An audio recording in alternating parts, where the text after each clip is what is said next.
one is of Berwick, and it's to Nick Oliver. Can you explain why did the council not send every taxi driver who's registered in Northumberland an email at the first round was available? Why wait until February? Nick Oliver. Thank you, Mr. Heston. There's been 3 taxi schemes as part of a very wide programme of business support that we've been passporting from government, a huge amount of government grants. There was a taxi scheme for the first one ran from the 18th of September to the 1st of January, and that closed on the 3rd of January. The second one, the same period, and also closed on the same date. And then a third one, which was an additional scheme, a discretionary payment, which closed on the 28th of February. The grants were widely advertised through social media, in the press, and they were in a very prominent place on the County Council website. There's an incredibly comprehensive page about business grants on the council's website, which is linked to directly from the top of the home page. So the information is all available. There's been extensive social media activity of each stage of the grant.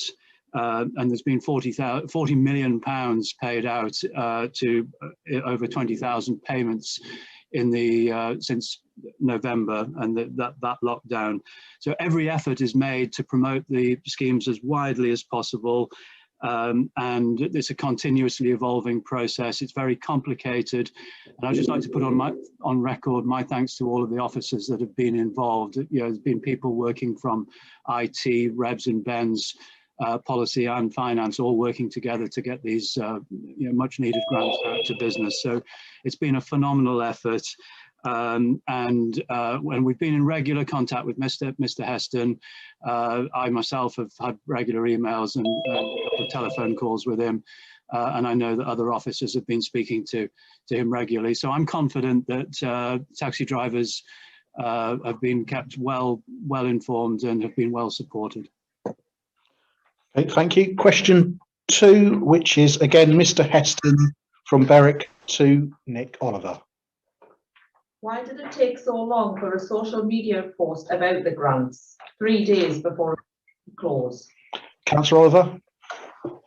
Well, there's been a lot of social media activity supporting these grants. I mean, I had a look on the Facebook page earlier today, and there were Facebook posts on the 23rd of February, the 20th of February, the 14th of February, the 12th of February, the 11th in January, and in December. So it's been pretty extensive activity.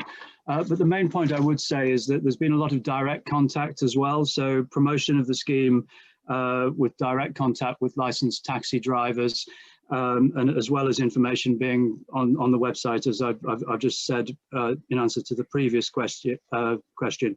In addition to that, there's been reminders sent as we've approached the deadline for schemes closing. There's been a lot of PR work done via the local press in Berwick and in other parts of the county. And so again, I'm confident that the communication has been really thorough. The team have done an amazing job. The comms team have been pumping stuff out about business grants very regularly. And there's been 1 or 2 extensions to schemes as well to allow people that may not have heard about them straight away to get in. So and also there's been a lot of direct contact with individual taxi drivers and many other businesses. And so again, I'm confident that there's been good communications and people have had the opportunity to apply. Thank you. Question 3, Mr. Bell of Bellingham to the leader, Glenn Sanderson. At a meeting of the council on the 13th of April 2016, Councillor Sanderson introduced a motion calling for greater openness and transparency through the introduction of the recording of meetings for the benefit of the public. Within his motion, which was passed without dissent, Councillor Sanderson stated that the basic requirement of healthy democracy was open dialogue and transparency, and he quoted the Dalai Lama, who said that a lack of transparency results in distrust and a deep sense of insecurity. Given the extent to which the public are now heavily reliant on leaked documents and conjecture in an attempt to find out what is going on, can the leader confirm whether or not he still subscribes to the words of the great Buddhist leader? And if so, will he commit to the council's overworked Gwendolyn officer being retrained and redeployed as transparency officer, such that the public can see in and make their own informed judgments? And will he also commit to ensuring a full, proper and open investigation into the activities of Advance Northumberland, to include viability checks on current and planned projects to ensure that good money is not thrown after bad? Councillor Sanderson. Good afternoon, and thank you very much, Mr. Bell, for your question. I have to say it took me a little time to find the speech that you referenced, but I did find it. And actually that was around asking for meetings to be recorded. I pointed out at that meeting that Parliament, even the House of Lords, other new unitary councils like ourselves, for example, East Cheshire and Cornwall, all seemed to allow recording of meetings to take place. And the benefit of that, of course, is to allow an accurate record. Not that I'm suggesting that we don't take very accurate written records, but it is helpful at times to have a recording, so it's clear to all that what was said. But above all, I pointed out that it was important that members of the public should be able to see those meetings that are open to the public, and to be able to therefore understand what is involved. Many of the councils that I checked on to see whether recording was in place were Conservative run councils, but Labour run councils and also Liberal Democrat councils were doing the same then. So it seemed to me strange that we weren't allowing recording. I did quote, yes, a lack of transparency results in distrust and a sense of insecurity. However, I think everyone understands that some things have to remain confidential for the sake of our staff, for the sake of the council, for the sake of county, and of course, obviously, when legal action is being considered. So my motion was about the use of recording normal meetings to make a long-lasting record of what was said. I raised the issues of claims and counterclaims about the production of alternative budgets, Mr. Chairman. I said that recording of open meetings would not be a concern to our quieter members, but it would allow clarity about the production of alternative budgets, for example.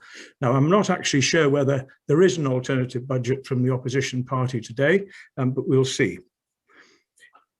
I said that open meetings might be useful to prune the pompous and to invigorate democracy.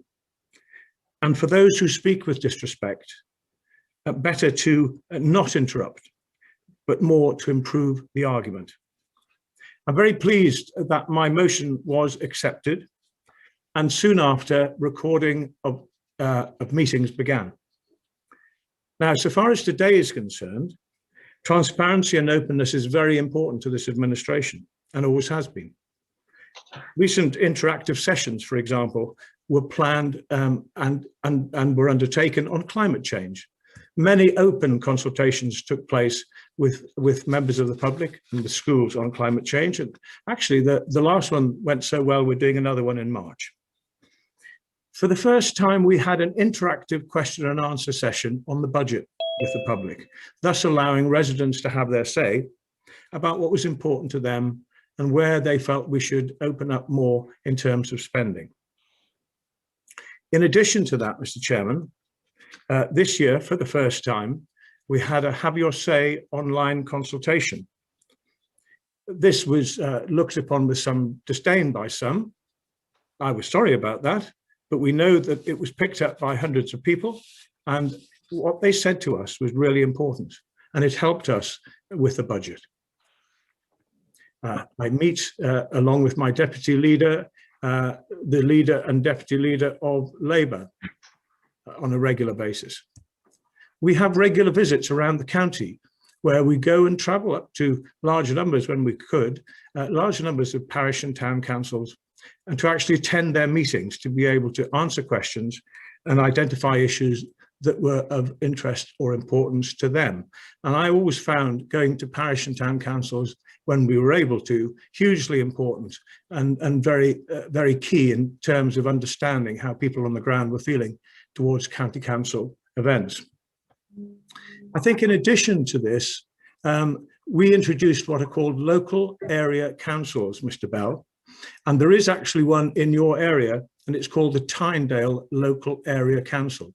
And if you go on the website, you will be able to find the constitution of the members, the composition of the members on that, along with dates and the ability to have your say if you wish to go along. Now, I have had a quick look at the records, and I can't see a record of you being there. Maybe you have been, but if you haven't, I would thoroughly recommend getting involved in your local area council and having your say.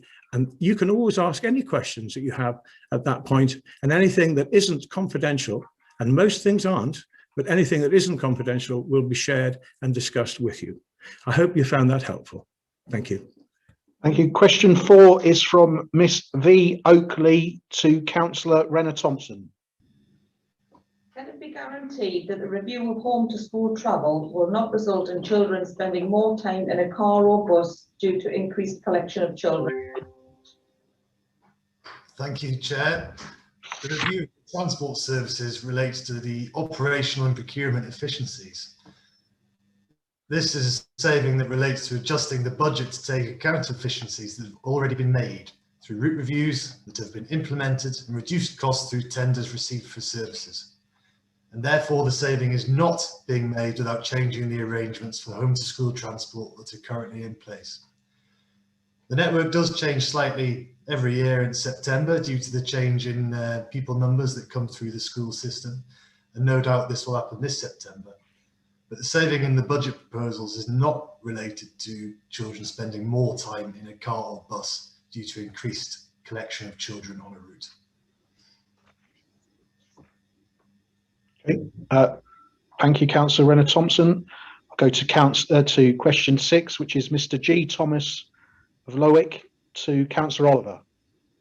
The Council has recently announced a reduction and delay to the funding necessary to develop educational facilities, in particular a new high school in Berwick. This is subject to a detailed consultation regarding the future makeup of the Berwick Schools Partnership and the educational structure in which it operates.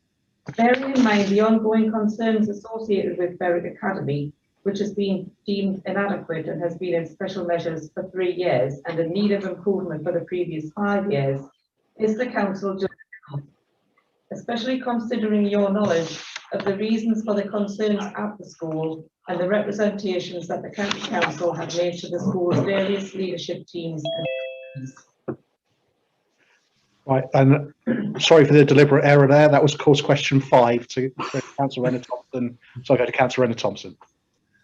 Thank you, Chair, and thank you, Mr. Thomas, for your question. To confirm, there has not been a reduction in the capital funding allocated to the Berwick project. The funding has been increased by almost 5 million to 19.8 million from obviously 15 million.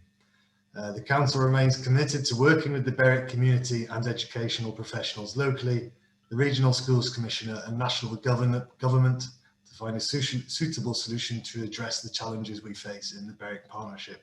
The Regional Schools Commissioner team have brokered and provided direct support to Berwick Academy in order to facilitate improvements as the school is an academy. The local authority continues to work with all concerned to achieve the required improvements at the academy. The education team has been exceptionally busy over the COVID period, but as we can now see light at the end of the tunnel and things are hopefully beginning to return to normal, our current interim director of education is organising meetings with the head of Berwick Academy as we speak around school improvement. To this administration, every child in Northumberland is our responsibility, regardless of what type of school we go to, has been evidenced by our school improvement programme over the last 4 years. Thank you, Councillor Renner-Thompson. I now go over to question 6, Mr. G. Thomas of Lowick, to Councillor Oliver. I've repeatedly submitted FOI requests to the County Council in compliance with your policies and the national legislative requirements. My requests were submitted and receipt acknowledged in January, March, July and October 2020 and again 1 February 2021. The questions relate to democratic process and representation, specifically in relation to 1. Councillor Laurie's role and position as County Councillor for Norham and Islandshire whilst living in the Isle of Man and not providing appropriate local surgeries, representation and more generally being inaccessible.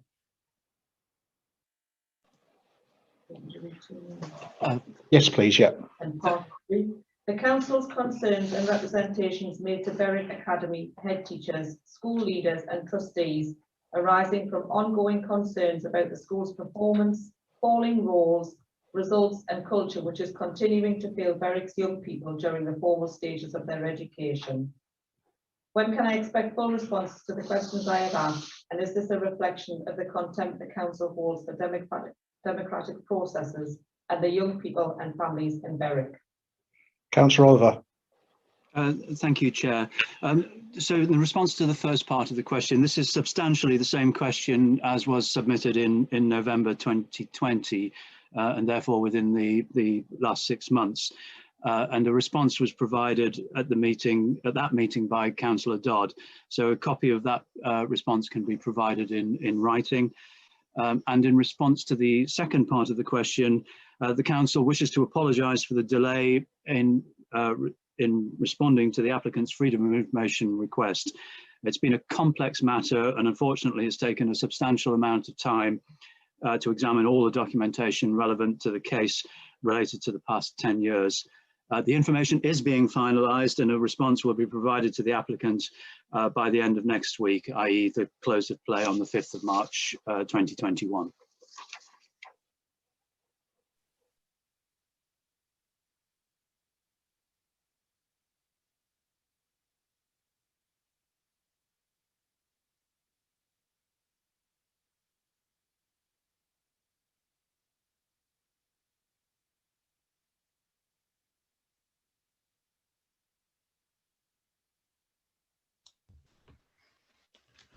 Something gone wrong with mission control? I'm just wondering whether I'm supposed to say over and out. I think we've lost Barry. They are. You can hear me now? Yeah. Start again. Question 7, Mr. G. Huntley, Stakeford. I would like to know if you think temporary repairs in relation to potholes are acceptable and good value for public money. There are roads in the Stakeford and Shoppington area which are in poor state of repair in relation to potholes. The current repairs are breaking up fairly quickly, and when I spoke to Highways, I was informed this is the way it is to be done until a more permanent repair can be booked in, which could take up to 2 to 3 months. To give an example, there is a pothole on a stretch of road in Ashington Drive, Stakeford, between the junctions of Ashley Gardens and Mitford Gardens. This was originally marked for a more substantial repair around a year ago. In the meantime, the temporary repair has broken up on a section of road which had not long been newly laid. Is this the quality of work we are expected to accept at the taxpayer's expense? Councillor Sanderson. Well, thank you very much for this question. I'm really sorry to hear that you are clearly having a problem with communication with your councillor or whoever your councillor is, and also the council. We are very, very proactive when it comes to addressing repairs. We know that the recent very wet weather and icy and snowy conditions have made things very difficult. But we have invested very heavily. We've spent £110 million in this last year on our highways over the, that's 110 million over 4 years. I'm so sorry, which is more than we thought we'd be able to spend. We thought we'd be able to maybe manage 100 million, but we've actually managed 110 million. So I'm sorry you've had this breakdown in communication. I know the area manager for that area is always doing his very best to help. I'm wondering perhaps if these have either been reported to your local council or whether they've been reported online, because there is an online reporting system, as we know. But I think it's fair to say that we can't be everywhere at the same time, and we will react as quickly as we can. We have to sometimes repair potholes quickly because they're on an important route, and we must address them quickly. So that occasionally means that they have to be temporary repairs. But what we are doing far more now is actually cutting out pothole areas and replacing with much more solid permanent repairs. And that is something that is becoming much more the norm where we can do that. However, the problem with that is that it does often mean, especially in places like Stake Ford, you need to have traffic signals working because we have to protect our staff, and that, of course, takes longer and takes more time.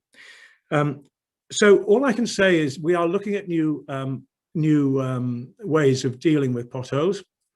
And we are spending a great deal of money on our roads and our pavements and our cycleways and our walkways.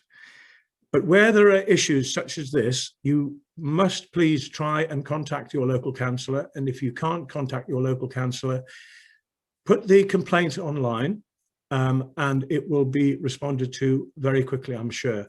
I would not want this meeting to pick up negativity about our excellent staff because they do a fantastic job.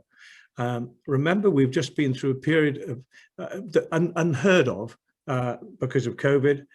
Despite all of the difficulties, our staff will continue to provide all the frontline services that we rely on, and that includes fixing our roads. So please let's not be negative towards our staff. They are doing their very best, and we are spending more money now than even we thought we would be able to. Thank you.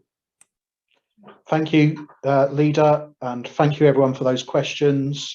We've got a long agenda, so without further ado, I will go to part one of the agenda. Apologies for absence. There are apologies from Councillor Grant Davey, Susan Davey and Dave Ledger.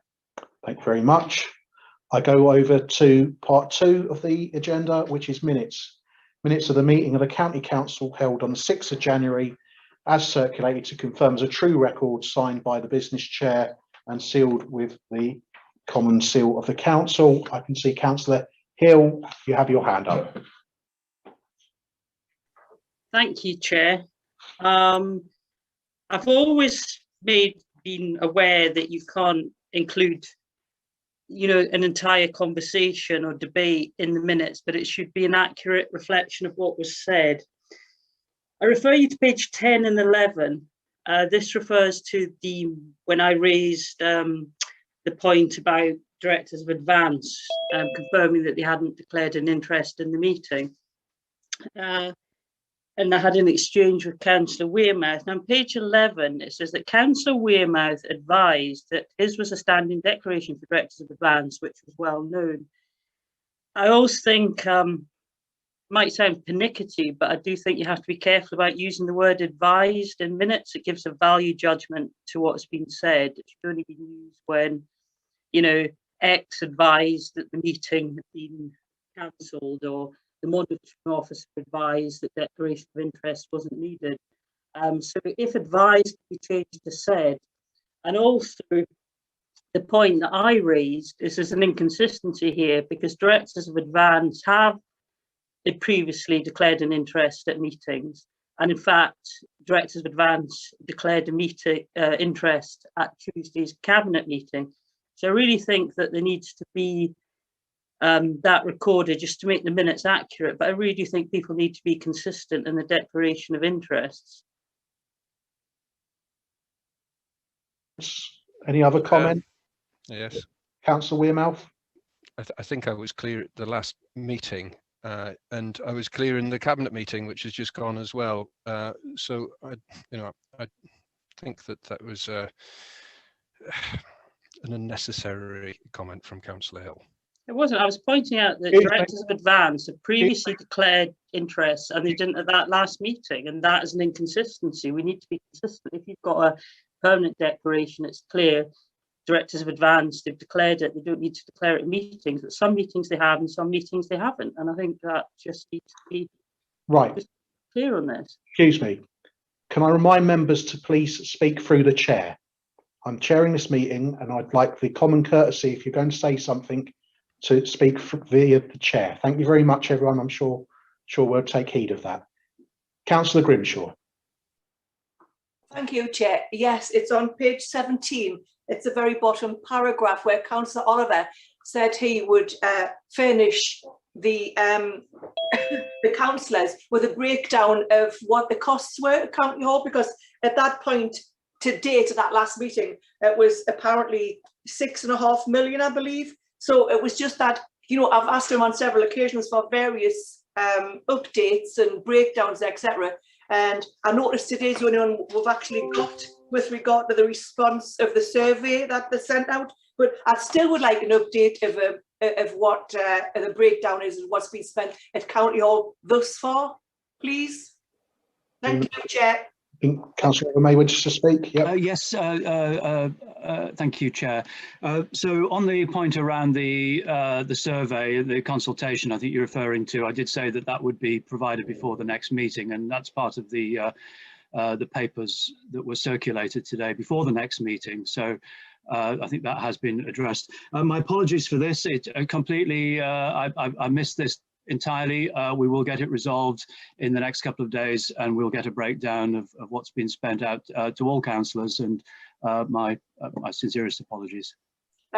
Thank you, Chair. Through you, Chair, could I just respond to that? Yes, but I mean, I see today that there's breakdowns in today's papers with regard to the survey. Now, we wanted this before this meeting, so I don't know why it's just all of a sudden appeared, because we requested this so we could analyse it before today's meeting. So I would have appreciated it a little bit further notice in future, please, if you're responding to requests. Thank you, Councillor Oliver. That's fine. I mean, I think the papers for this meeting were sent out probably a week or so ago, so I would have expected it, a week would be long enough, but apologise if it's not. Okay. Councillor Dickinson. Thanks, Chair. It was just a quick question in relation to page 19, first paragraph, where Councillor Renner Thompson was going to supply the answers to Councillor Dickinson in writing. I still haven't received any of that information.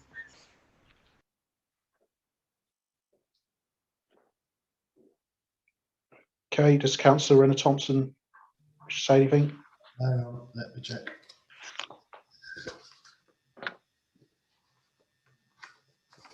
I'll get that to you, Councillor Dickinson. Okay, and I don't see any more hands up. So can I ask, do we approve those as a true record, Chair? Or Chair, or members, should I say? I'm not talking to myself. Yeah. Yep. Councillor Hill, you have your hand up. I presume that's to say you don't agree with that? No, that was just to say that I agree, but obviously I presume you noted what I said about the minutes. I noted your comments. Yes, I asked if we was approving the minutes in front of us. So if we approve the minutes in front of, it seems to me from what I saw in the meeting, the hand that we will approve those minutes. Nobody else is commenting. So I move on to the next item of the agenda, which is disclosures of members' interests. So can I ask, does anyone have an interest to declare? Councillor Hill. Thank you. Yeah, on item the capital programme, there's a line about Berwick Port, and I'm on the Harbour Commissioner. Berwick Harbour Commission. Thank you, Councillor Hill. Councillor Dunworth.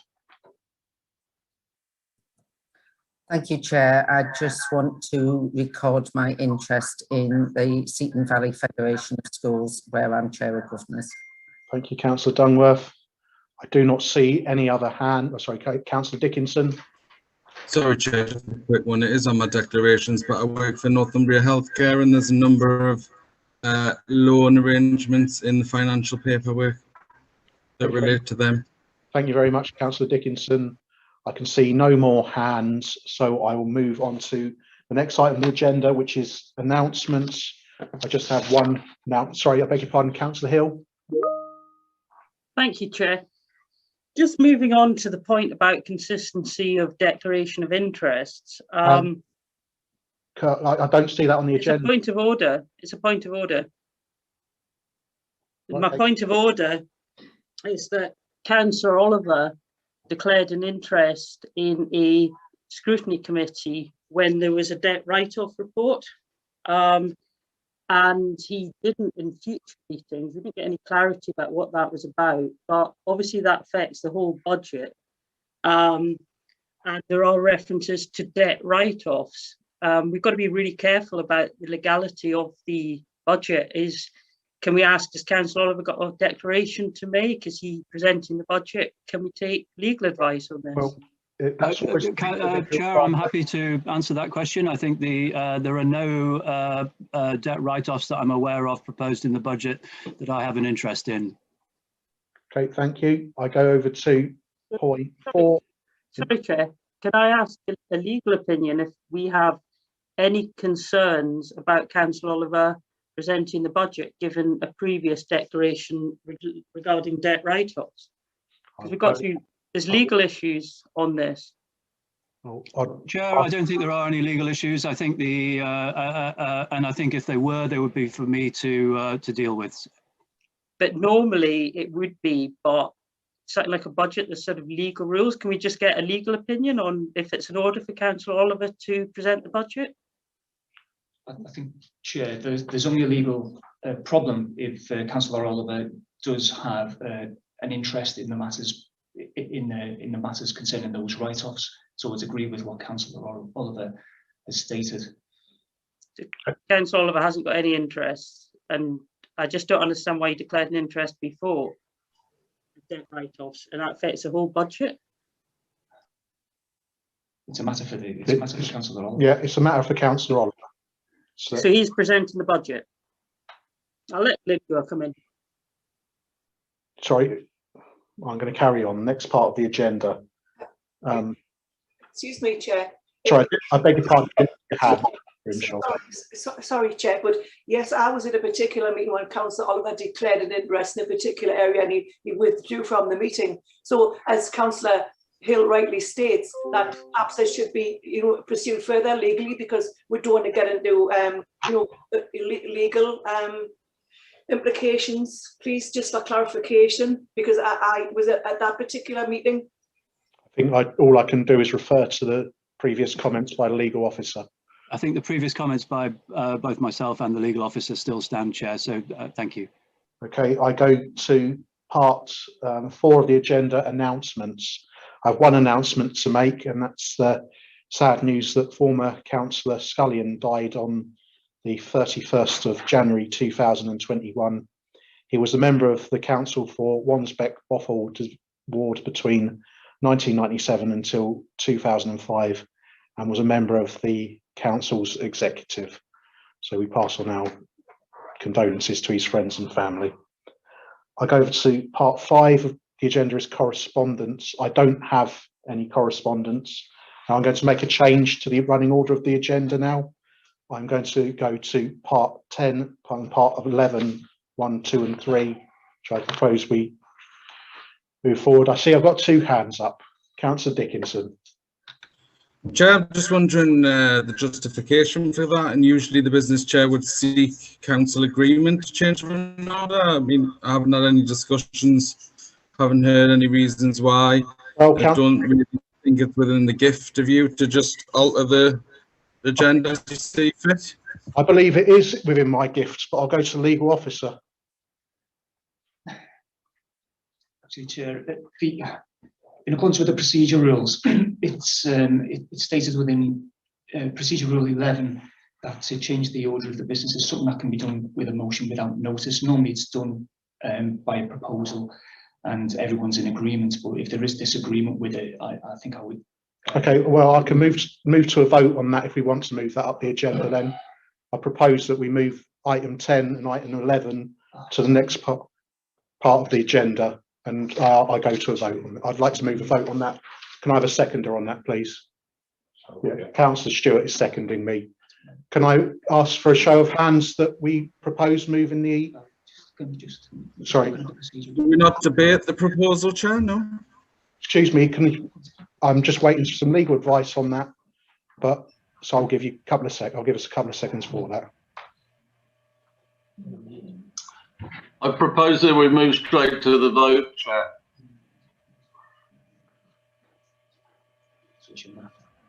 Okay. Okay.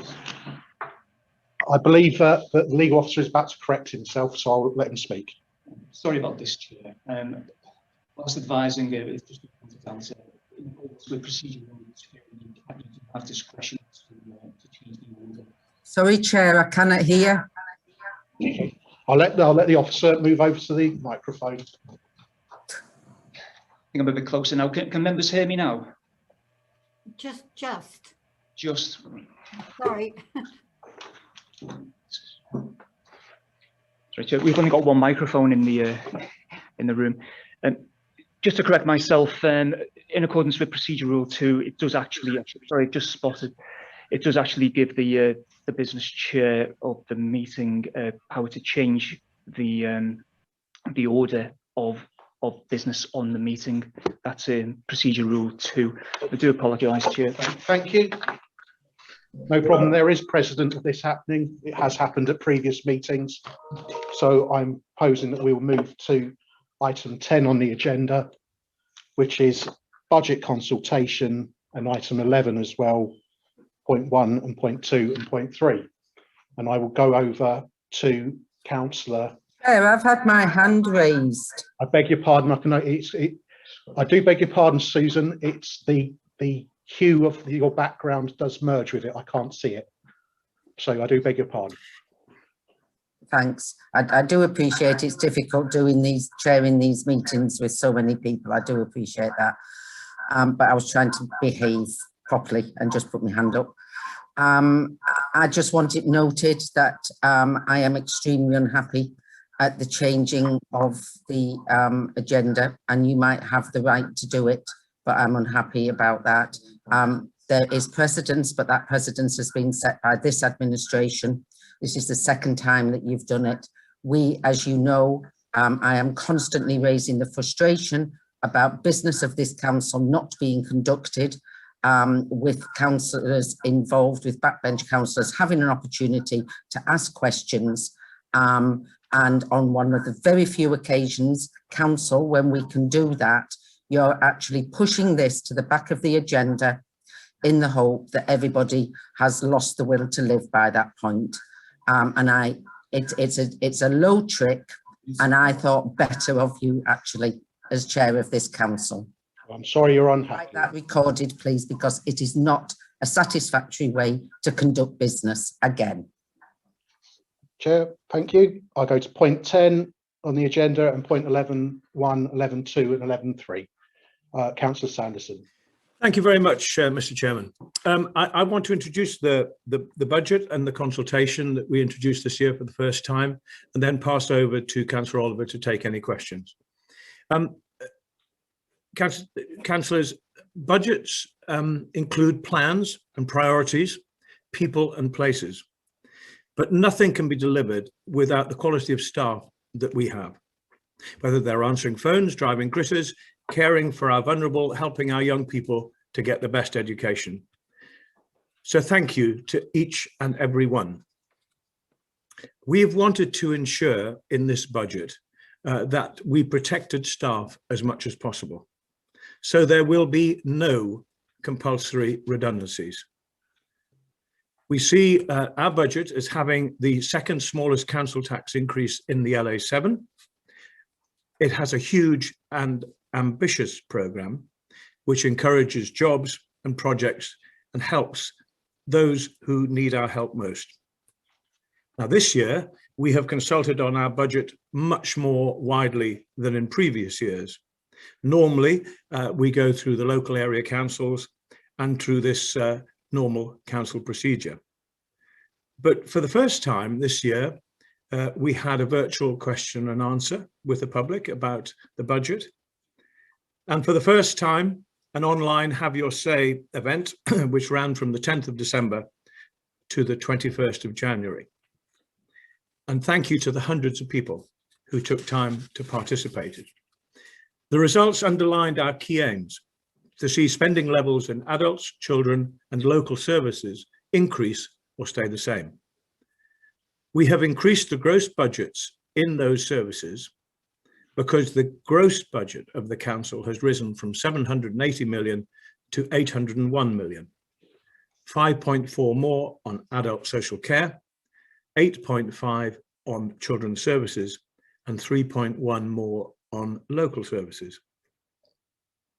Against that, we have asked officers to find us efficiencies that will not impact on our residents or on our frontline services, and they have highlighted efficiencies that will help us to deliver the budget. At the same time, we've committed to new and exciting projects across the county. And what does this look like?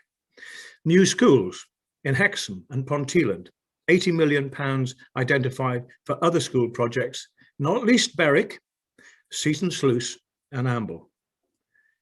And at a time when councils are cutting back, we are building new leisure centres in Berwick and Morpeth and revamping others in Cramlington and Newbiggin. And, Mr. Chairman, at a time when councils are closing public toilets, we have allocated £1 million more to them this coming year, because we believe public toilets are really important, not just for our residents, but for our visitors, for the young and for the elderly. We are leaders in our climate change work, and we are investing in a bold and ambitious action plan, and all members have received that. We have a great team behind it. We've invested £110 million on our roads and pavements and cycling and walking over 4 years, and we will do more this year. Our car parking programme have seen new developments delivered or in process in Amble, Alnwick, Berwick, Craster, Hexham, Morpeth and Sea Houses. We are investing in Blythe, with town deals being scoped for Ashington and for Bedlington. We want to see a Challenger Learning Centre in Cramlington. We want to see towns like Prudhoe grow and become more confident, a town like Prudhoe which has just won national award. Borderlands will bring brilliant new investment to the Tweed Valley, to the areas around the Tweed, to Wooler and to Alnwick. And our largest ever cross-border, cross-council NHLF funded Union Chain Bridge project proceeds apace. Our parks programme have brought improvements across the county, and they have really been needed in this last year and have proved their value enormously. Our glass recycling pilot is going well. We are investing in the multi-million-pound cleanup of Linemouth Beach, which has sadly been neglected for too long. The Northumberland line will transform transport between South East Northumberland and Newcastle, and is testament to good joint working seen with North of Tyne Combined Authority, the government and this administration. And just around the corner is a potential new investment which could bring thousands of new jobs. So to summarise, I'm very proud of this budget.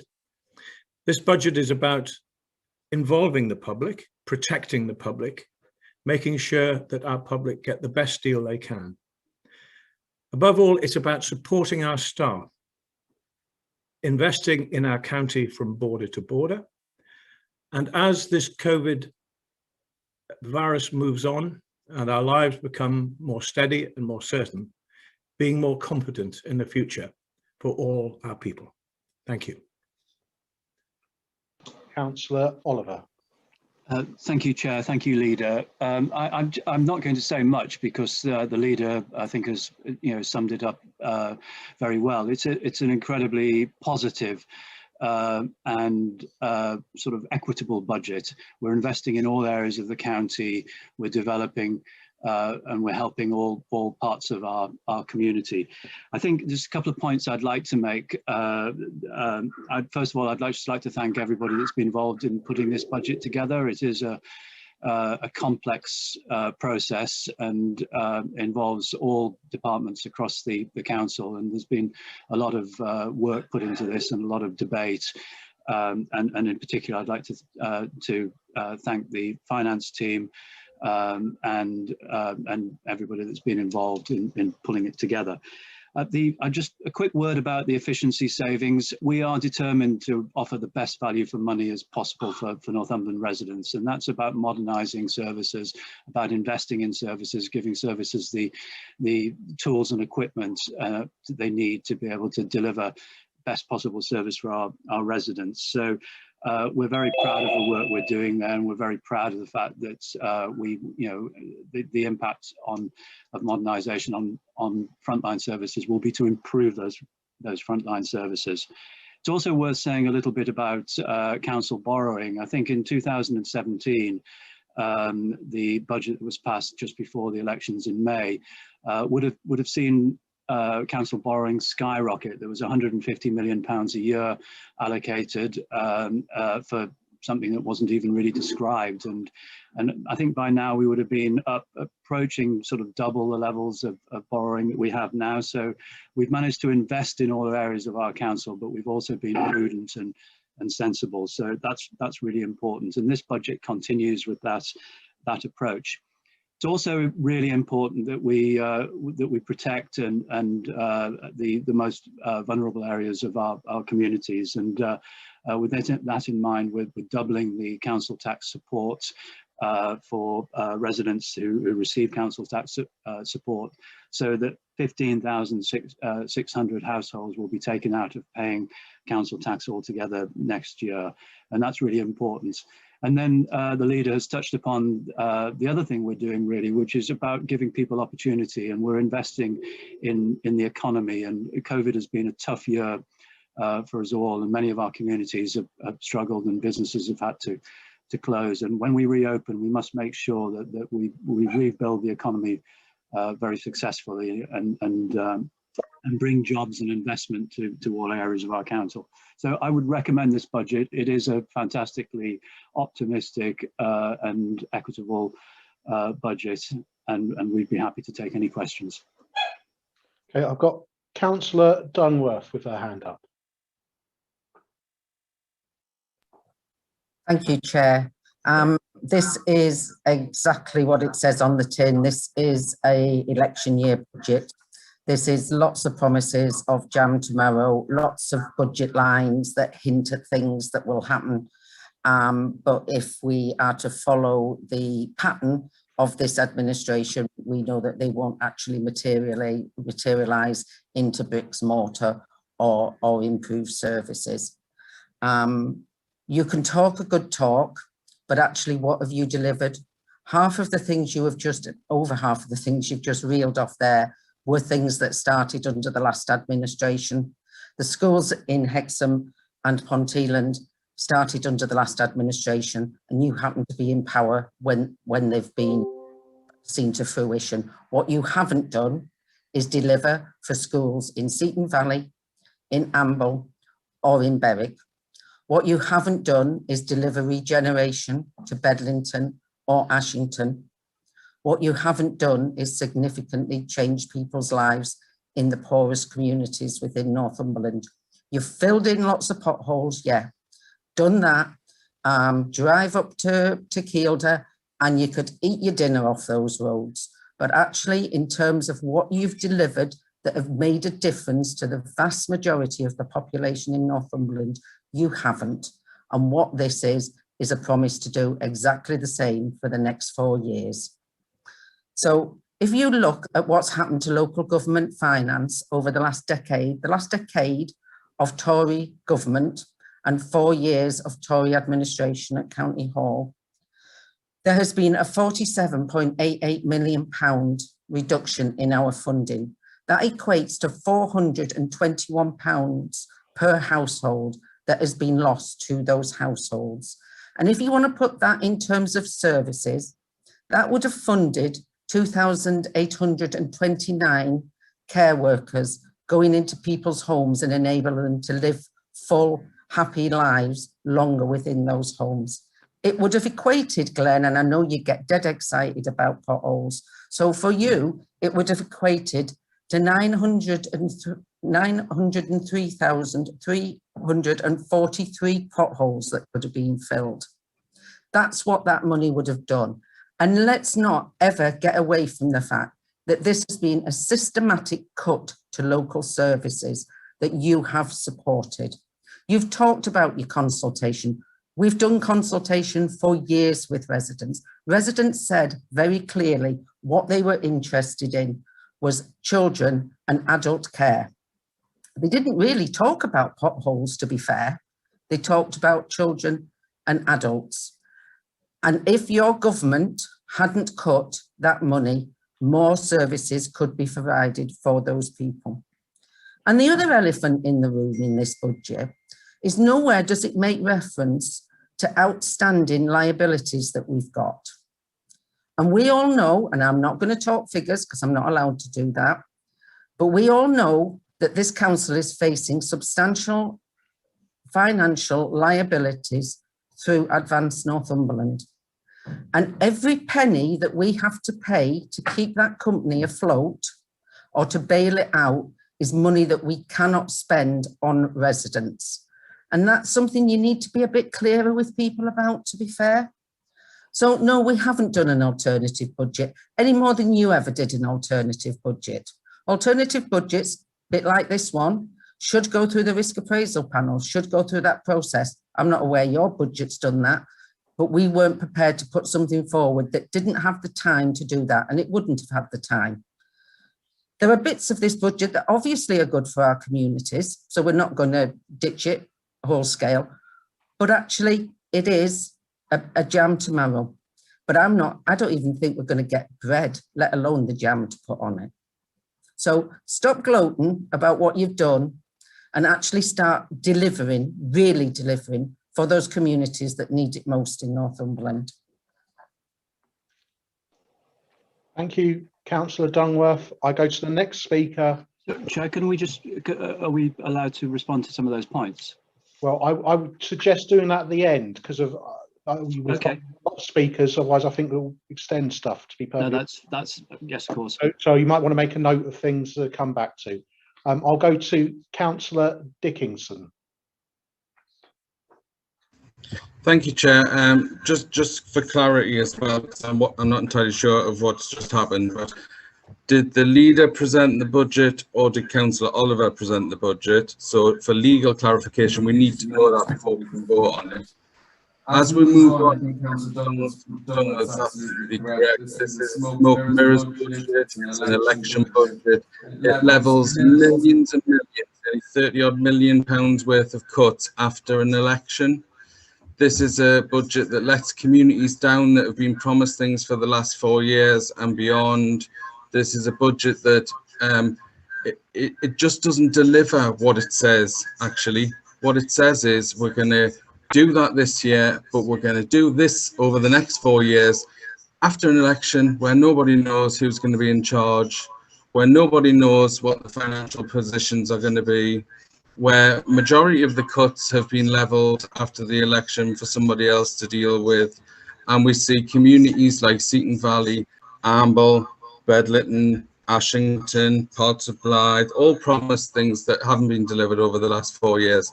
So I think it's exactly what we're used to. It's a budget that says a lot, but actually won't deliver very much.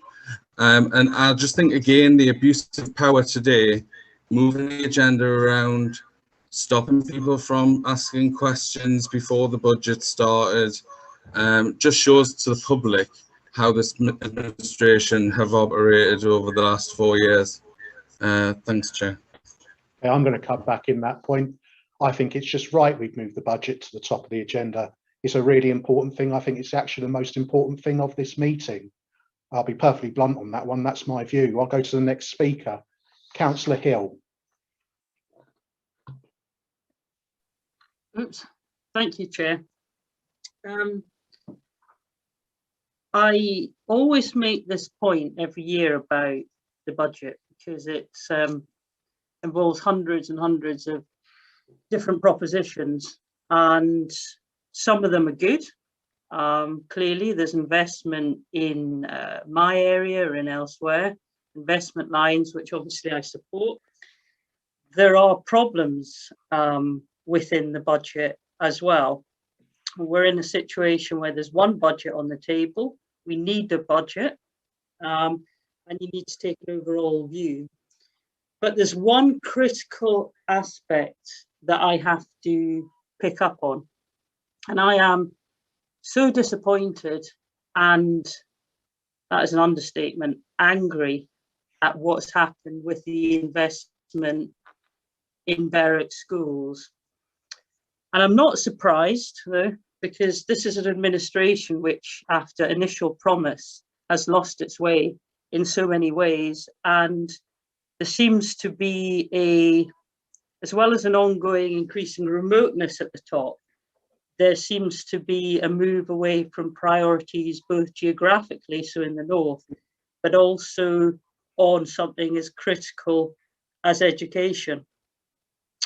Now, 2 years ago, £50 million was put in the budget for investment in Berwick schools, which was fantastic. 30 years too late, but better late than never. And that was meant to be the starting point. That was to show the commitment to get the schools around the table to discuss co-locating on that large existing Berwick Academy site and to create a 40 million plus multi-education first-class facilities of the type that's been seen elsewhere in the county. But since then, nothing has happened. And I'm not blaming, obviously, the people, the education team who set the ball rolling. I'm not blaming them at all, or the officers. What's happened here is there's been a change around in priorities and a failure of political leadership on this. So what you've done is you've basically delayed the project 3 years with the figures that you put in the budget, which is absolutely unacceptable. And not only is it means that because there's been a breach of faith, it means that not only is it likely to lead to further delays, it's actually the whole approach is likely to lead to complete, utter, outright failure. And let you not use COVID as an excuse.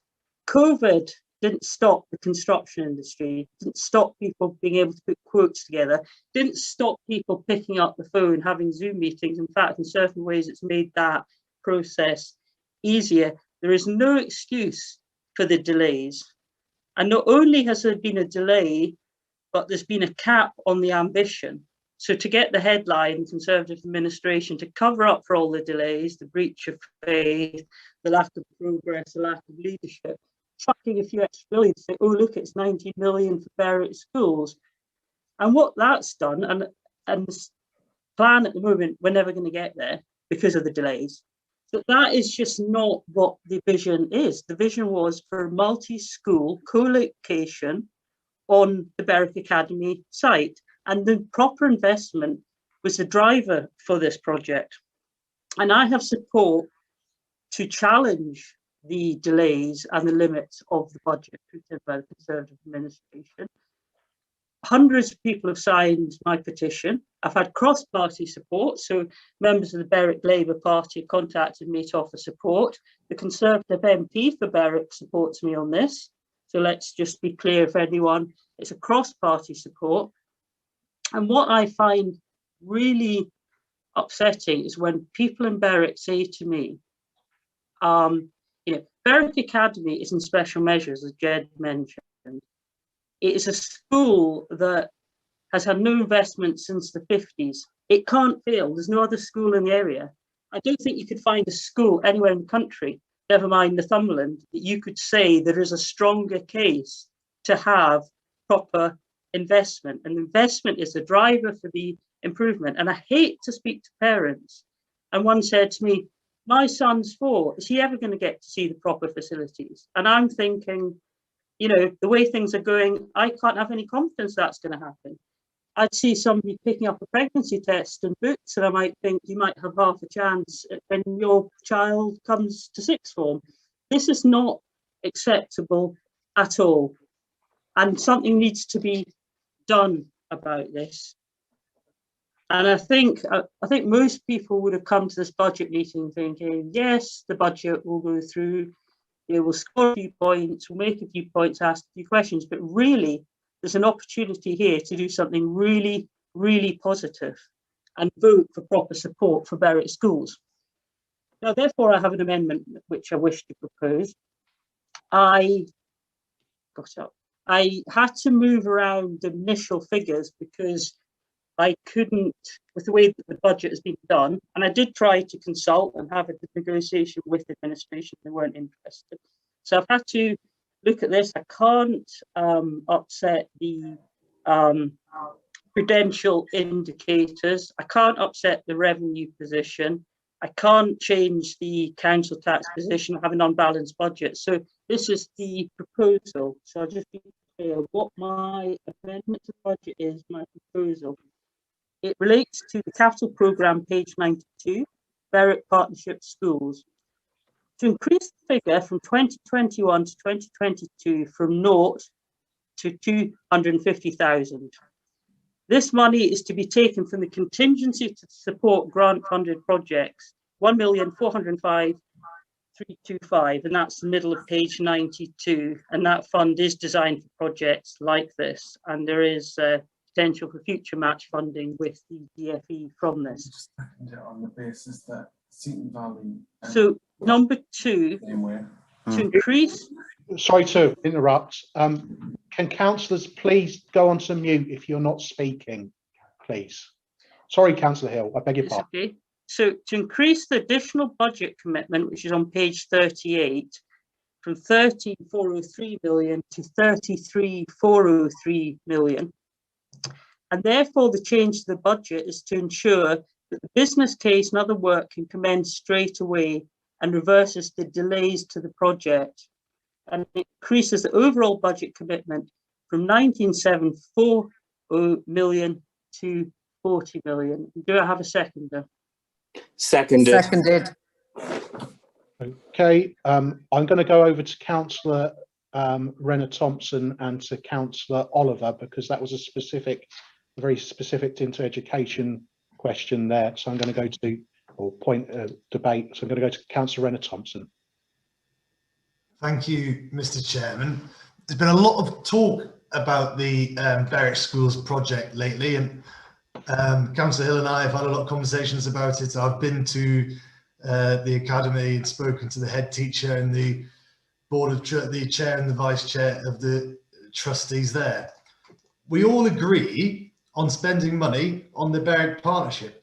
I am a Berwick Partnership councillor, probably for the first time ever in the history of this council. The Berwick Partnership councillor has been heading up the education department, and it is in all of our interests that this project is brought forward as quickly and timely and properly as possible. You're supporting it then, great. Excuse me, Councillor Hill, it's been several times that's happened now. Sorry. Please speak through the chair and show some respect. Sorry, yes. Thank you. Okay. Councillor Renner Thompson. That's fine. There's a point to be made, and this is the same point with the other school projects that have been brought forward. The officer team have been working hard on this over the last, well, 2 years, 3 years to come up with a solution. But what we can't do is have a top-down reorganisation of a school partnership without taking that school partnership forward with us. If we did that, and other councils have done this, you come up with a problem where a school can appeal to the independent schools adjudicator, it gets overturned, and then it spoils your plans. So what we want to do is take the community with us. And with my discussions with the school, and I've let them know this yesterday, if we can get our plan ready in the next year, and the plans, the consultation is going to be starting March to September time. We already have meetings with the Regional Schools Commissioner next week. Then that money can be brought forward in the budget. But it's very much cart before the horse. The education team can't budget for a scheme when they don't know what that scheme is going to be. And until the school partnership and all the other partners, which includes the Regional Schools Commissioner and ourselves, decide on what that plan is going to be, they can't budget for it. So the money that's in the budget, an increase of around 5 million, would build a standalone high school in Berwick. I want to go further than that. I want a campus model in Berwick. It makes sense. I want to build more schools on that site. We all do. But until we get agreement on that from the individual schools in the partnership, it would not be prudent of us to budget for it, because for every £1 million in the budget, it has an implication on the revenue budget, and that has a knock-on effect on our frontline service budget. So we all want the same thing. The general argument seems to be how we go about it. I think we're going about it the right way. I've been clear with that with the high school, and we're very, very, well, I am very, very keen to work with the high school to make sure that happens. Councillor Nick Oliver.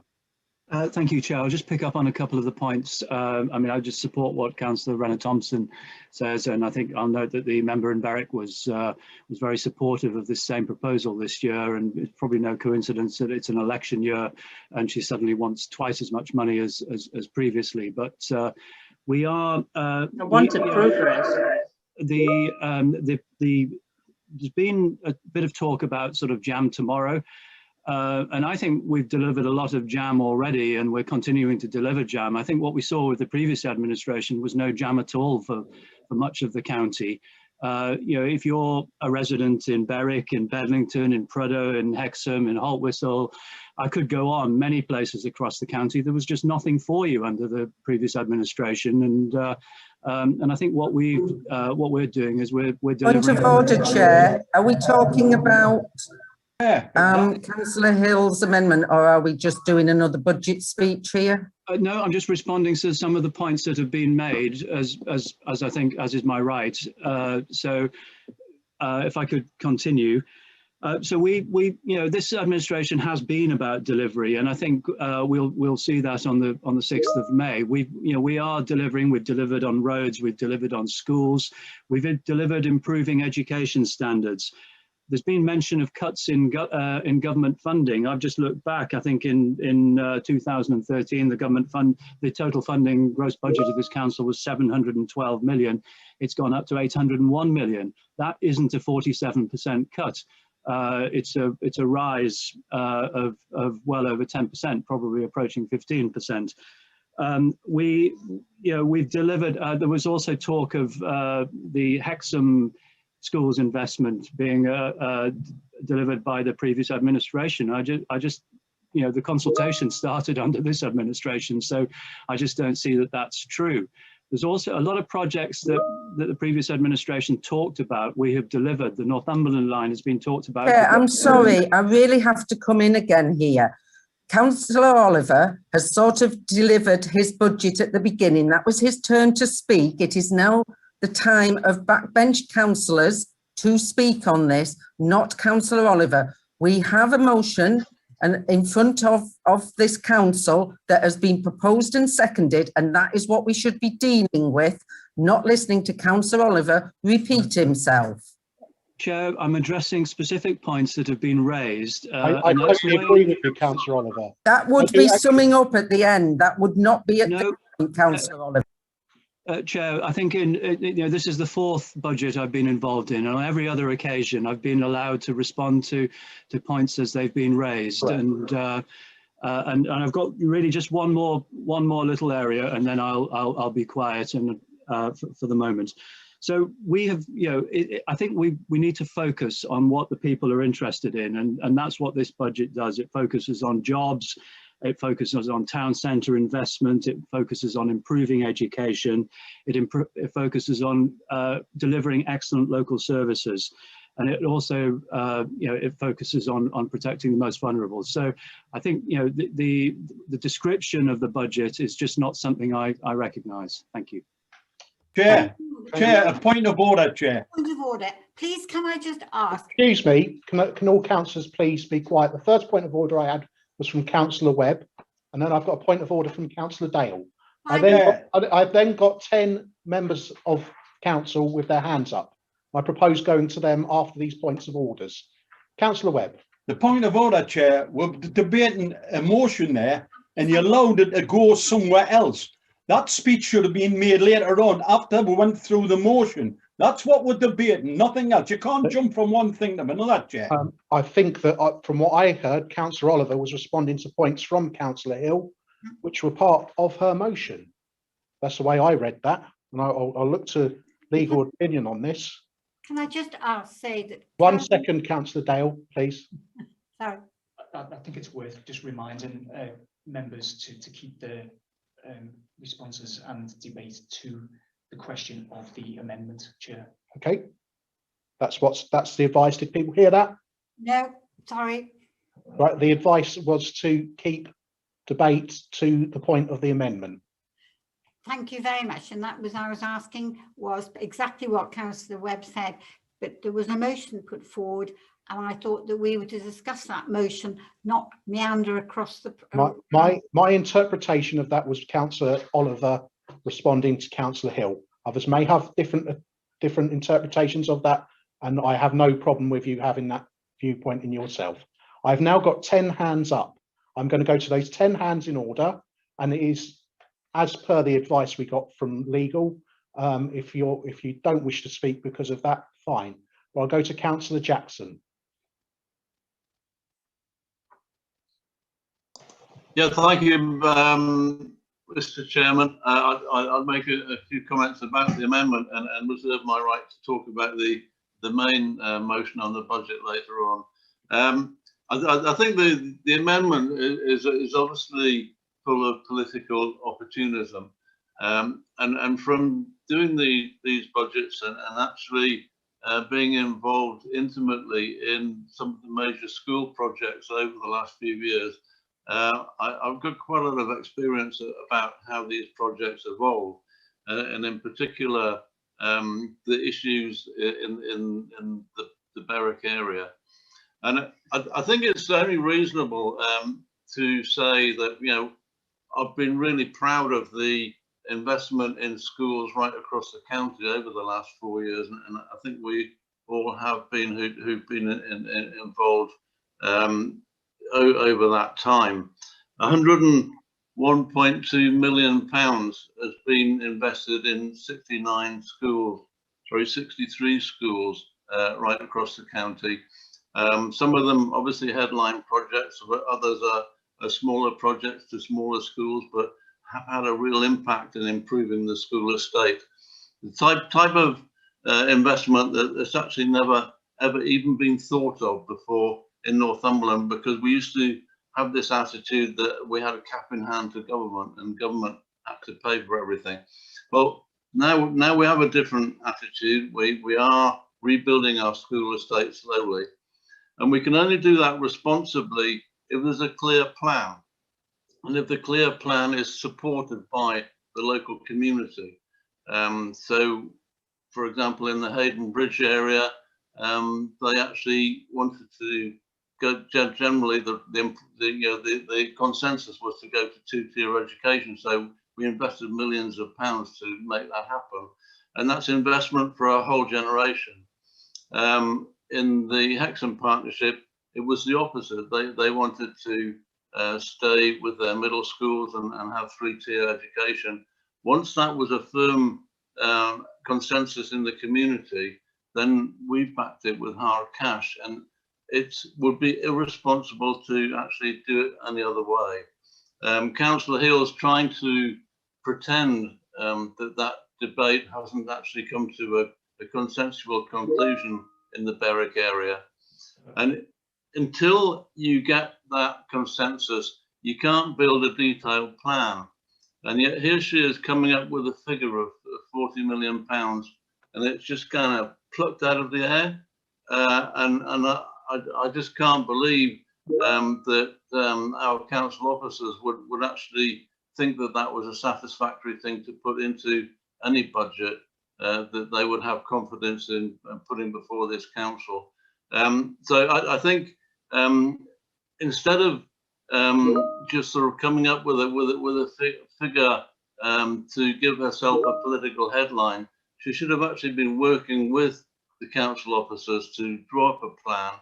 And if that plan had been sound, it would have been supported and it would have been fully in this budget. There's already, as the council officer said, there's already been an increase for the Berwick project of an extra £5 million, and there's the offer for more, but we can't do that responsibly as a county council until there is that local consensus. And I think that's what Councillor Renner-Thompson was talking about, reaching over the next few months a widespread consensus in the Berwick area about what Berwick people want, rather than, as Councillor Hill is actually trying to tell them what they want. And I don't think that will go down very well in Berwick myself. Councillor Gallagher. Thank you. Thank you, Councillor Jackson. Councillor Gallagher. Thank you very much, Chair. There will be a lot of conversations around this budget. There'll be reaching and searching, but I want to bring up on a point on Glenn's presentation around the budget. And he mentioned about town deals. Councillor Gallagher, you might want to I might be jumping the gun, but you might want to readdress that in the second part of the debate after a vote on this amendment. You've gone on to quiet, but mute. But I assume you're happy with that. I will do that, and I'll come back in if you let me. Thank you for your patience. Remember to put your hand up next time, otherwise I'll forget you. Councillor Dale. Thank you. Likewise, I had my hand up before the motion was put, so I could be heard later, like Yes, absolutely, absolutely. Now, can I check that there's 4 councillors with hands up? Do you wish to speak on this amendment? No, Barry, mine's for the next one. Okay, Councillor Bowman, are you on this one? Yes, I am, Chair. Thank you very much. I would just like to point out that I support this amendment. The reason being is because I can see that the delivery of, well, the non-delivery of schools in Seaton Valley. I see that you've allocated 10.2 million towards Seaton Valley Federation, and that is welcomed. But previously to this, you pulled 21 million away from the Federation for the rebuilding of 2 schools, and that is Wheatwick Middle and Astley High School. And previously, you also pulled the whole project when you took over the administration 4 years ago. So we wonder what will happen in the future. Will you pull this 10.2 million or will you add to it? We'll never know. But I suspect this is part of the jam of the future. And I think this will be wiped off the slice of bread and moved somewhere else. But your non-delivery has been just that. In 4 years of administration, there was a project in place. You have not delivered. I think Councillor Renner-Thompson may wish to answer one of those points on education. Councillor Renner-Thompson. Thank you, Chairman. On specifically the point about Astley Community High, to say that nothing's been delivered and nothing's happening is not true. The original budget allocation has been increased from 21.3 million to 31.6 million at the request of the governing body of the high school, because we want to move the 2 middle schools onto the same site. That shows you the amount of work and consultation that's been going into the Astley Community Project when we are responding to the wants and needs of the governing body by increasing the budget. And it's due to start building in April 2022. And this talk that we don't deliver, again, simply isn't true. As Councillor Jackson pointed out, since October 2018, so long after our administration started, we have invested or agreed to invest £101.2 million in our school estate, 69 projects over 63 schools. And those range in value from 19,000, from new boilers, new doors, fixing a backlog of maintenance that we had of 50 or 60 million pounds when we took over, right up to the big headline projects of 43 million. So this narrative that things haven't been delivered simply isn't true. And any councillor here can go to our officer team, Kath McAvoy, Sue Aviston, or myself, and ask what work has been going on in the background in Astley, Amble, and indeed Berwick, and we'll explain the work that's been going on and when these projects are going to start. The projects that already started, I'll take a point from earlier, the projects that already started were not affected by COVID because the construction industry wasn't impacted by COVID. The consultation work that goes into getting these projects going through the tenders, our school and education team has been exceptionally busy over the last year. I would say this because I'm the Children's Services portfolio holder. I would almost say they have been the busiest service over the last year, keeping our schools safe for our pupils. So yes, there has been a bit of slippage on the work on some of these larger projects, but to say no work has been done is completely false. Councillor Dungworth. Thank you, Chair. Interesting use of the word narrative there. I'm not actually talking about a narrative, I'm talking about a reality for children and their families in Seaton Valley. I want to second the amendment that has been put forward, but with Councillor Hill's agreement, I would like included on that the schools in Seaton Valley and Amble are brought forward and that a working group is set up immediately to see how we bring the next 2 years' money into 1 year and start straight away. I haven't done the detailed numbers on the figures because I am well aware of the stresses that officers are under at the moment, and so I think equally to say to us, you can talk to officers, you can bet your bottom dollar, Councillor Renner-Thompson, I have been speaking to officers about this on a regular basis. I know exactly why this project was pulled in 2017 and then was pulled again last year. And those were not officer decisions that pulled these projects. Those were political decisions that pulled them. And to also say that you're working with the governing body is not true. You have not worked with the governing body. The scheme for Seaton Valley was ready to go.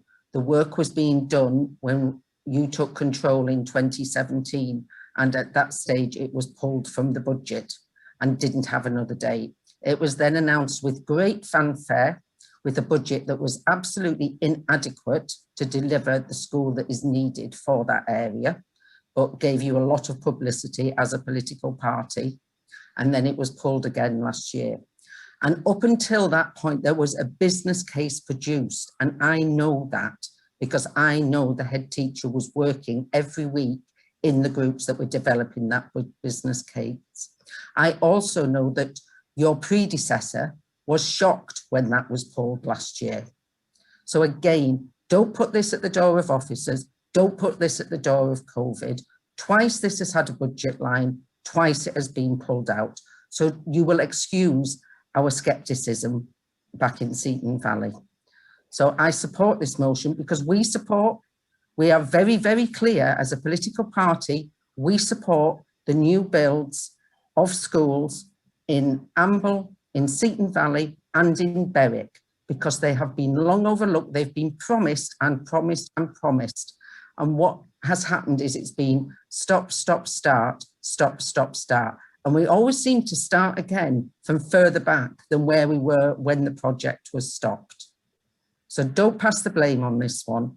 And I'd be interested to know if Councillor Hill will take the amendment that we include the other two schools. But I appreciate that actually we need to get together and work out how we can bring that forward more quickly. I'll go quickly to Councillor Hill and ask, do you accept that? Councillor Flocks, will you come back to me for the sort of closing comment? Yes, I will be. I will be. Yeah. I've got Councillor Clark and I've got Councillor Davis. Can I Yeah, and I'll clarify what the amendment is when I come. That's fine. Thank you. Time to write it, Scott.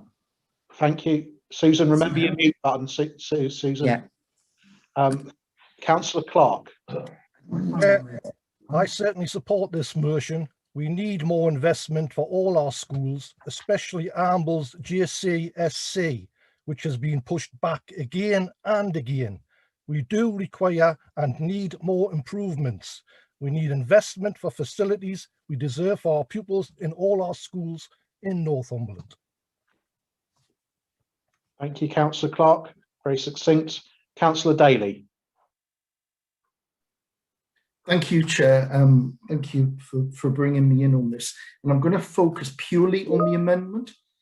So the overview is absolutely when we took control of the council in 2017, we had a very, very clear narrative around education improvement and education investment.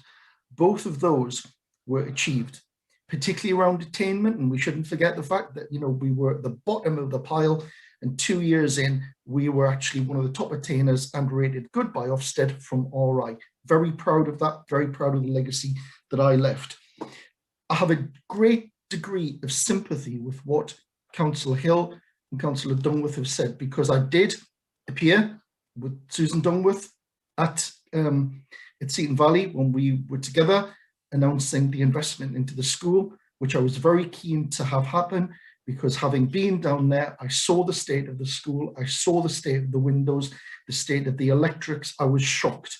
It's really important that that school, which was originally going to be 2 schools, 1 site, which I think is now going to be 3 schools, 1 site, very much led by the governing bodies. Absolutely get that. And on Berwick, absolutely 15 million was the starter of a conversation. There were 2 things which have come out of this amendment. 2 things I can agree with. And I can tell you on the financial thing, I'm going to come to that. So Councillor Hill said something, and I might be wrong, about just simply bringing £250,000, which is currently sitting in year 2 or 3, bringing it forward to produce a business case. I might be wrong on that, my apologies. But that's how I read that one. If it's a case of simply bringing funding for a business case forward, why would we not? We don't need an amendment to do that. But if I have got that wrong, my apologies, Councillor Hill. And something Councillor Dungworth said, a working group. Well, we've already got an education improvement board sitting with the council. Maybe this should be one of their terms of add to their terms of reference, which is around the assessment of the capital build requirements going ahead. I think that would be sensible. I've got no problem with that. But I think the problem is we're in a budget situation now. There's a massive revenue implication to every single £1 million that we put in. I think it's something like £60,000 for every million. I may be wrong, but you know, I don't think any of us on this call don't want the investment across our county. We absolutely do, and we've been an exemplar of getting this right over the past few years. But I am concerned about trying to move significant amounts of money within a budget meeting when it hasn't gone through risk appraisal and what have you. But I completely agree with the sentiments that have both been expressed by both speakers. Berwick does need its education investment delivered. It is the first and the last school in England. It absolutely needs to have that campus model. And hopefully at the end of today, those educators and those leaders in Berwick will come together and will actually be able to deliver on a plan for the town, which actually delivers that outstanding education. So, you know, those 2 elements I think are fine. Working group, set it out. If I'm wrong about the business case, that's that. But I do worry about the issue of putting money in on a meeting. Maybe this is something which the granular detail needs to be afterwards. I have had it confirmed from officers that I can do it this way. That doesn't upset the revenue, but I will clarify when I come back. Councillor Dickinson.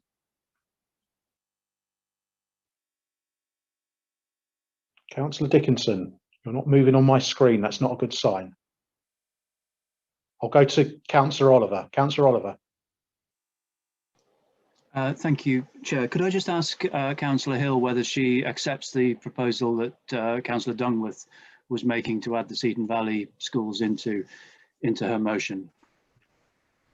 When I come back, I'll clarify what it is.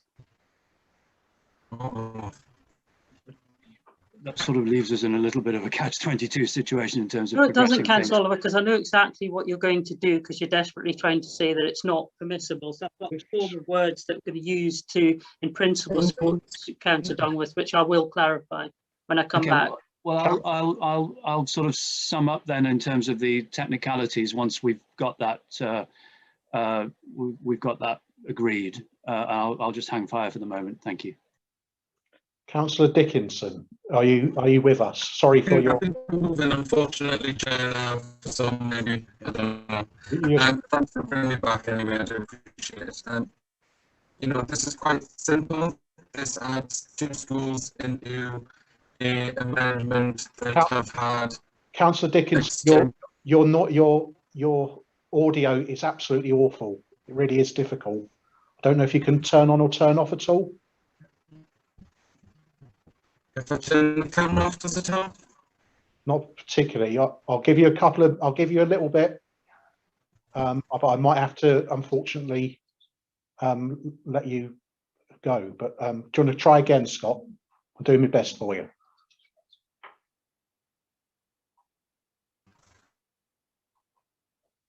Scott? Anybody now? Yeah. No, I'm frozen now. Give it a go, Scott. Am I in now? Not particularly well, but please persevere.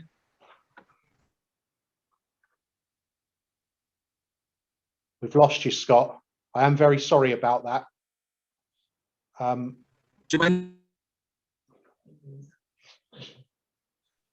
Can I be Councillor Dungworth for a minute? Yeah, well, I'll let that. Yeah, go on, Scott. Good luck. Apologies for that, Chair. I think this is just, and I do appreciate you entertaining my technical difficulties. I think this is really quite simple, Chair. You know, we're talking about Amble, we're talking about Seaton Valley, both who had external support appointed and were working on this with the senior leaders from 2016 onwards. We've seen the money in and out and in and out, and announcements made and announcements paused. And I think all we're asking for is to be included in with Councillor Hill's amendment, which really shows those communities some commitment and brings that money forward. And I think it wouldn't be fair for Councillor Oliver or anybody else to suggest that that wasn't financially viable, considering the council had it in last year's budget and therefore has done all the pre-work on it and knows the finances. And equally, it's in this year's, but just spread over a number, and therefore we would be pushing those communities back by 8 years. 8 years since that first started. 8 years since the first business case was presented to the administration at the time. And then Councillor Daly, after that, you know, was very receptive, was very, you know, worked with me as a local member. I've spoken to the school's leadership team this week. They're really keen for it to continue. So I think it's just a really straightforward request to bring that commitment forward. It's all costed and done. Councillor Watson.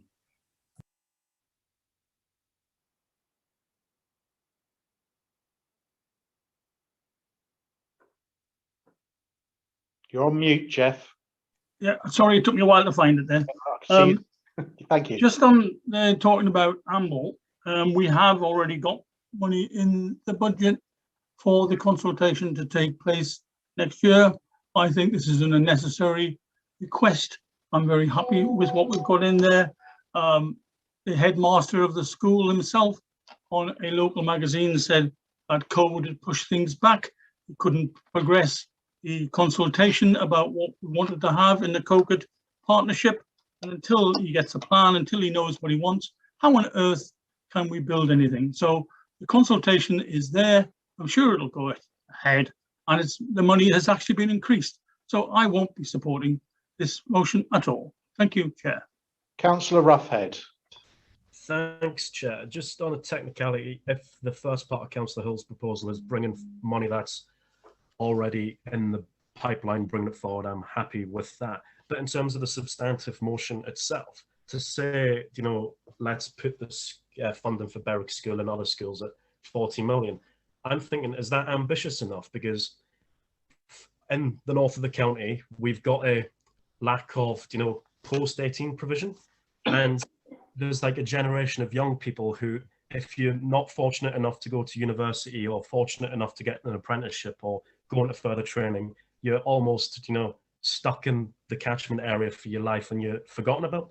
So I would like to propose an amendment to the amendment that if... just 1 second, Gregor, I'm just going to check on, is that I need to deal with the First Amendment first, I'm being told, Councillor Roughhead. Well, just on a technicality there, Councillor Dungworth managed to say, an inclusion of other schools, and that was accepted. So can I kind of do the same thing? And if Councillor Hill accepts it as part of her wider amendment? Yeah, Councillor, well, do you want to say what it is then, Councillor Roughhead? I was trying to get to that, but I was rudely interrupted. So I don't think it was quite rude. I think it was actually trying to get some clarity for you, Councillor Roughhead. Do continue. Right.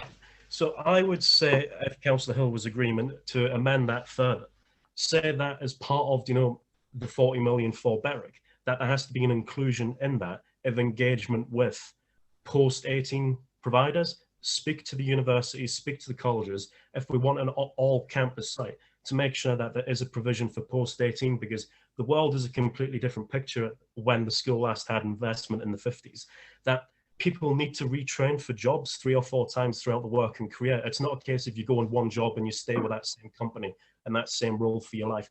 This pandemic has decimated our economy, and there's a lot of people who are going to need to retrain and reskill, and we need to have that service or that provision as close to the communities as possible.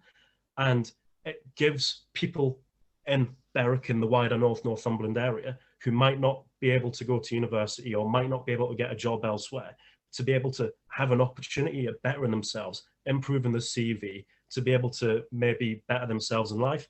And it is a significant lacking in provision in that whole catchment area of Berwick and Northumberland. And I know about 15 years ago, it was discussed when I was at school, and it was a former borough councillor who was involved with engaging with universities, both Edinburgh and Newcastle, and there seemed to be a bit of an interest and uptake in it, but the whole plan collapsed at the end because there was no partnership thinking behind it. And the sort of gold standard for getting any investment through these days is having a partnership of the private sector, public sector, and third sector. And if we don't have that together, then there's no hope. So I would just sort of play that as part of that amendment, that there is a definite inclusion of engagement with higher education providers, so that our people in Berwick and Northumberland who may not be able to go to university or go and get a job elsewhere or an apprenticeship, and for those people who are unfortunately needing to seek for retraining, have an opportunity at life. So I would support the amendment, subject to that being included. Chair, can I just come in and clarify a few things? Yes, please do, Councillor Hill. Okay, I'll be delighted right. for you to. Okay, first of all, the points that have been raised in the debate, there is obviously an attempt to say on my specific motion amendment that it would upset the revenue position and prudential indicators. That was obviously something that was anticipated would be, and something that I anticipated. I've actually spoke to the finance team to just be absolutely clear what I could propose that wouldn't unbalance the budget, wouldn't upset the revenue position. So that was just to clarify, it was to increase the figure from 21-22 from nothing to 250,000. That's not been brought forward from anything else. That's been taken from the contingency to support grant funded projects section.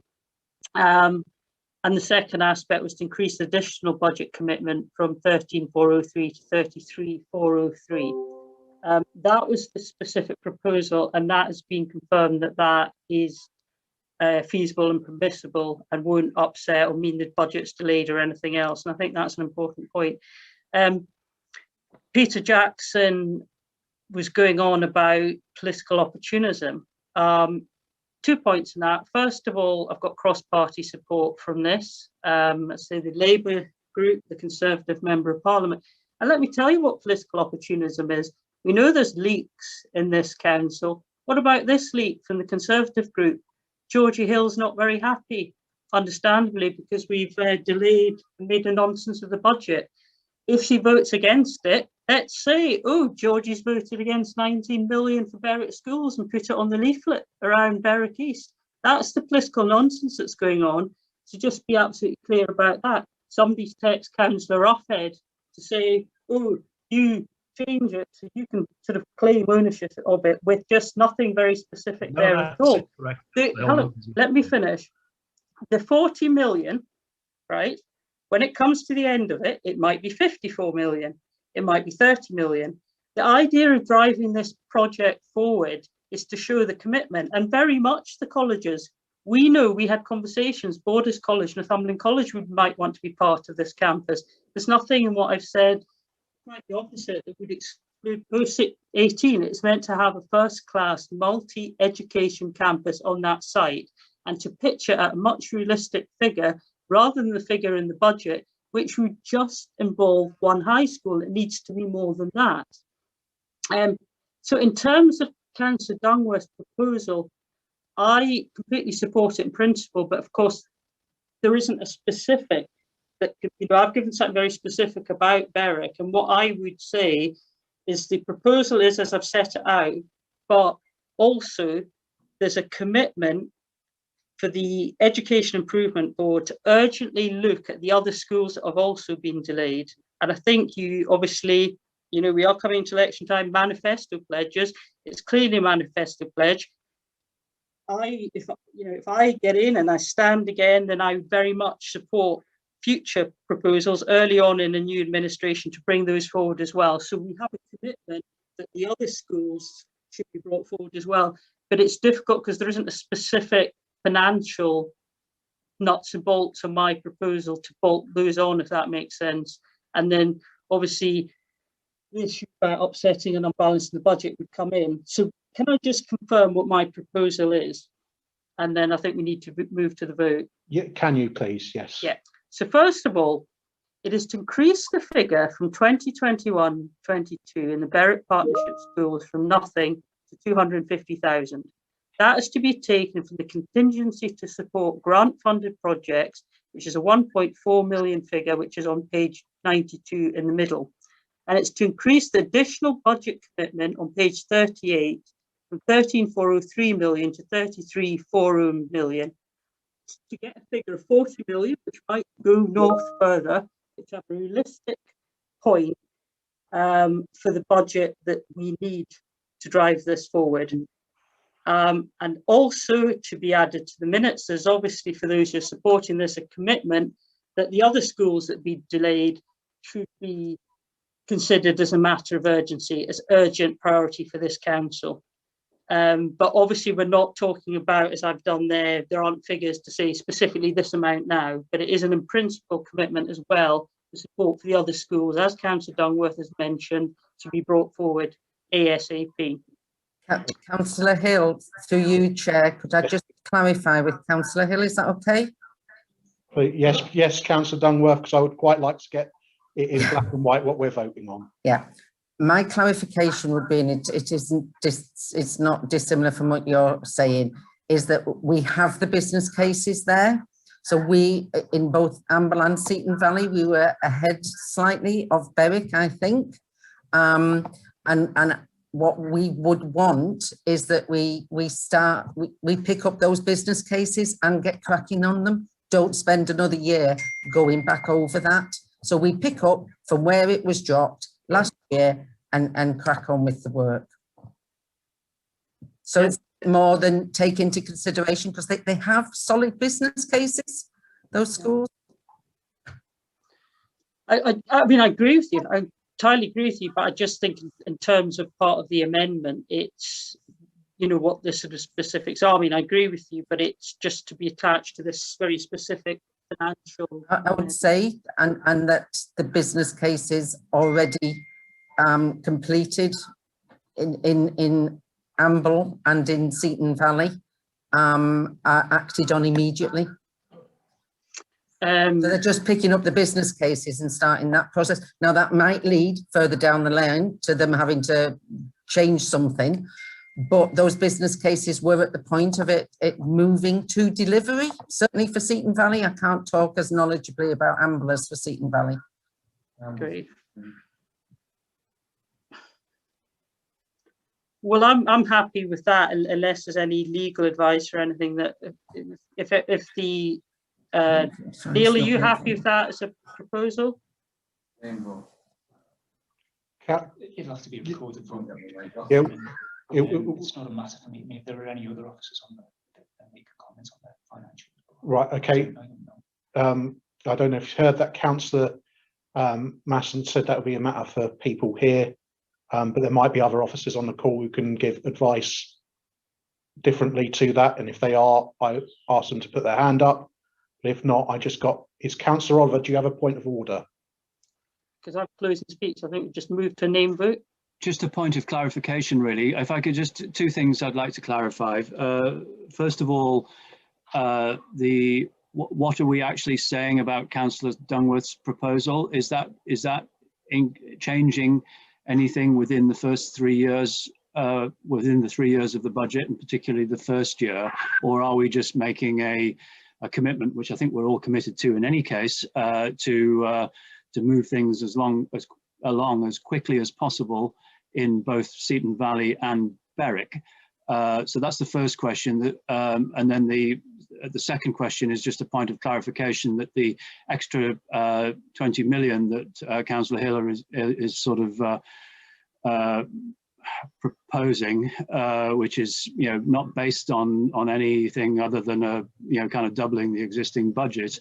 That's outside of the 3-year term of the medium-term financial plan in any case, and I think it would be probably irresponsible for us to agree to that at this stage when we don't really know what the structure is, and go back to the point that Councillor Jackson made. So I just want clarity that is outside, what you're proposing is outside the 3 years of the medium-term financial plan that's being proposed. As here. you know, if something is within 3 years, then it can, I think it's the Cabinet, can be brought forward. The key point about my amendment is the money's in now to start the business case, and then the commitment is there. We're agreeing to a commitment to a much more realistic figure in line that we've had in Pontyland and Hex and other such places. But that does not upset the current prudential indicators and the revenue position. So just to be clear, that you're proposing to increase the figure outside the scope of this budget by 20 million. There's a commitment figure that you have put in for 30 million on top of the 6 million for 3 years, which has been delayed. I'm proposing that commitment figure is increased. So I've been very specific. I've been very specific about what I'm proposing. In terms of Councillor Dungworth, if we're adding on an in principle agreement to anyone that agrees with that specific change, and let's speak now if anyone only agrees with part of it, I'm sure that they won't affect the votes, but that agree in principle to move forward with the business cases for the other schools. Okay, and can I just seek clarification from an officer on whether we actually need the 250,000? Because I think we are, I mean, Councillor Renner-Thompson's made that commitment already.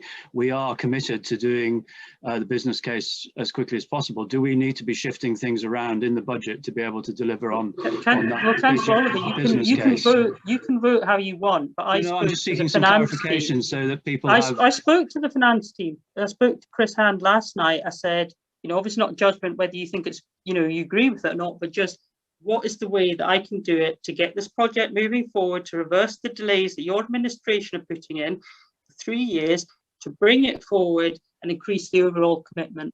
I was very specific about the budget that I wrote out, that in terms of feasibility, whether you agree with it or not, and whether you believe that Berwick schools should have this commitment, but in terms of what you're trying to do, to say that some issues about feasibility and stuff, whether you can do it, I've had that clarification that you can do it.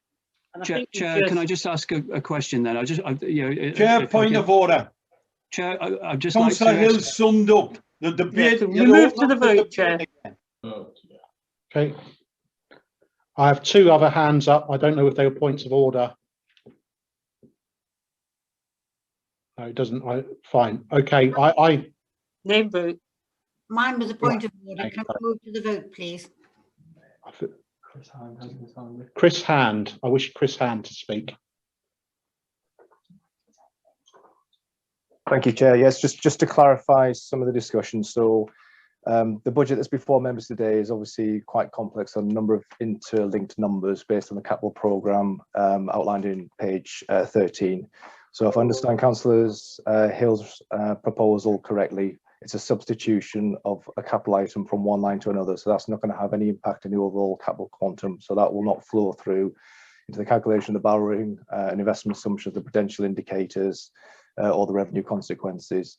The other proposals that I think I've heard discussed about realigning profile of spend or introducing additional capital spend. Now that will affect the revenue position. So that will require a recalculation of savings, potential indicators. It could also affect the gross expenditure calculations that feed through into the council tax assumptions that are put before council as well. So that will be quite a serious rework of the budget. Chris, are you just referring to the reference to the other schools? That's correct, yeah. Right.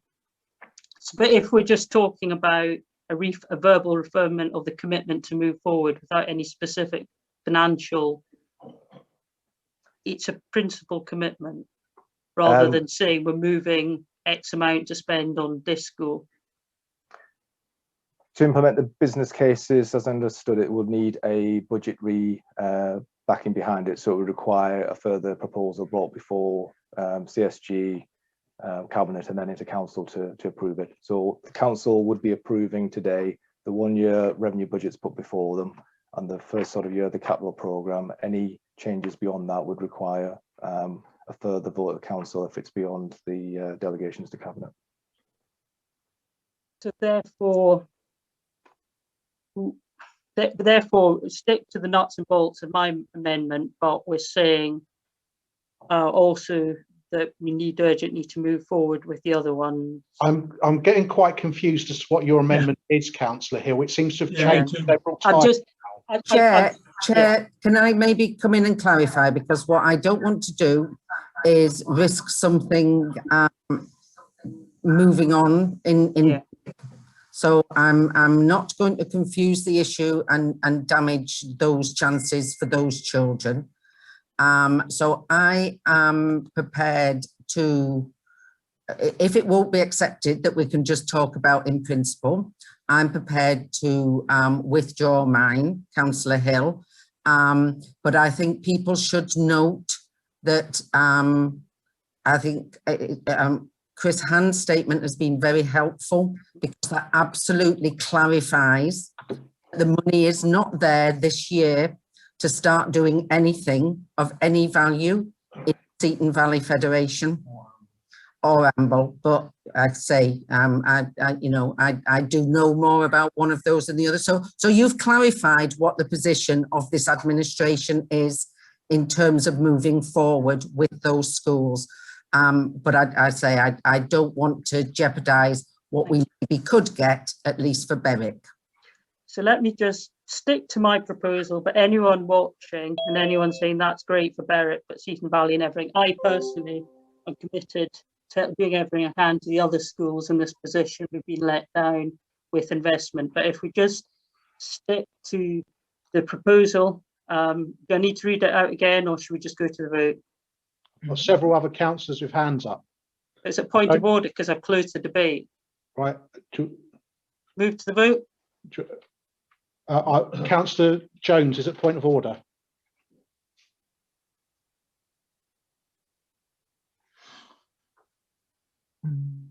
Sorry, I think to some extent Chris Hand's explained it. My hand is up to say this debate has moved around. I want to show what was in the motion, and so the councillors were in the same position.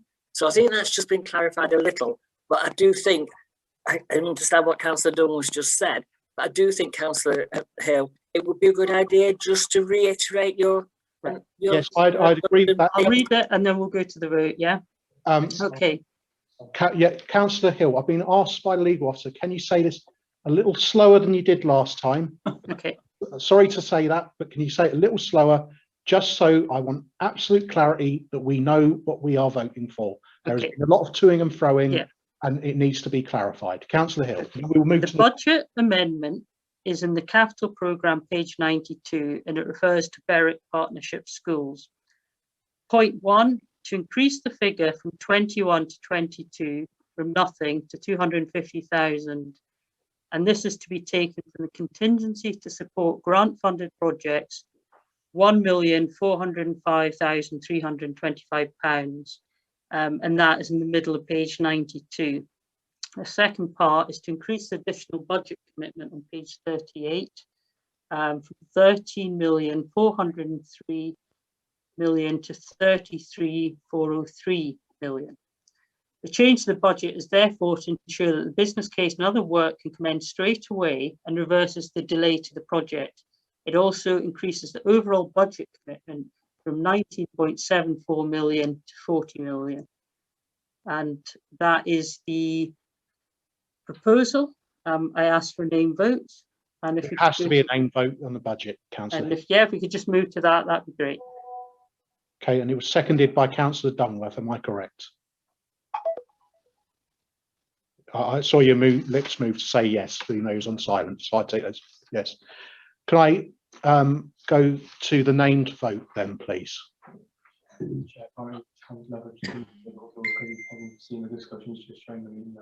Okay, fine. Yeah.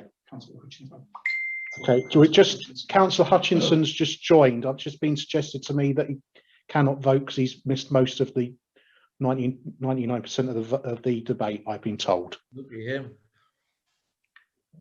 Yeah. Yep. Yeah, we're going through the names, Councillor. The legal officer's coming over for that.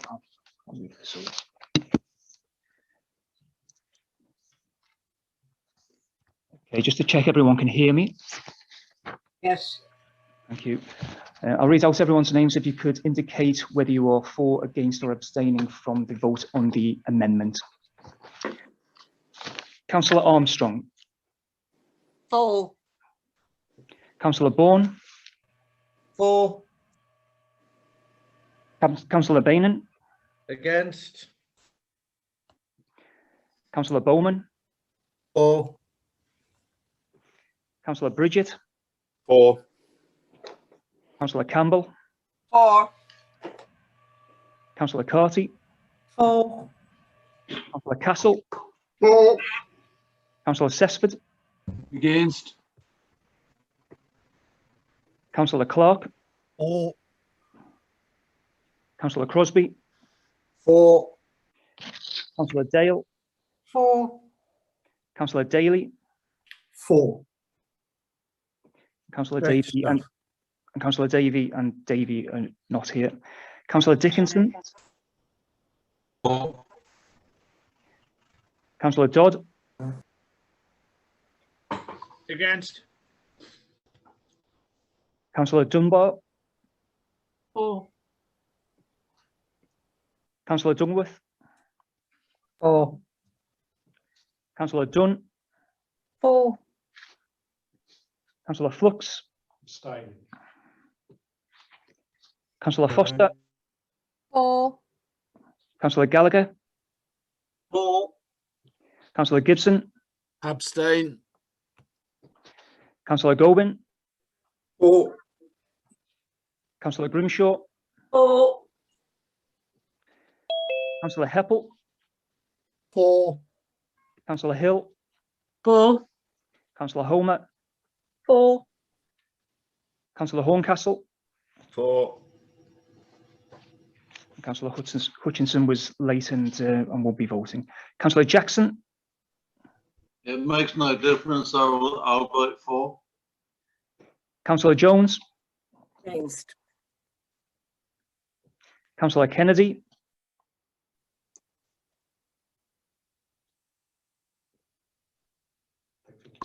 For.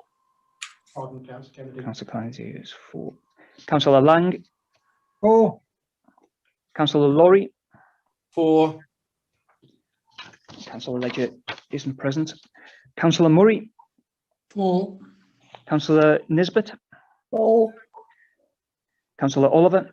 Against. Councillor Parry. 4. Councillor Patterson, 4.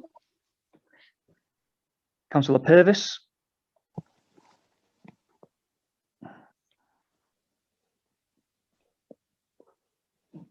Councillor Purvis, Sorry, Chair. I thought Councillor Purvis's apologies were in. We hadn't noticed that, but we will record that. Thank you, Councillor Dunworth. okay. Councillor Quinn, 4. Councillor Reid, Abstain. Councillor Renner-Thompson, 4. Councillor Richards, 4. Councillor Rickaby,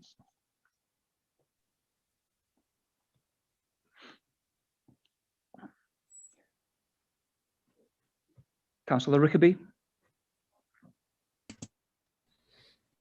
I don't think she's here. Is she here? We just check, Chair. Just checking if she's here.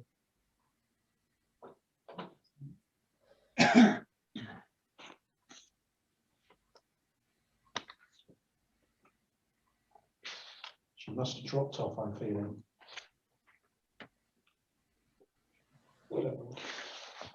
Okay, Chair, I'll mark her as absent and move on.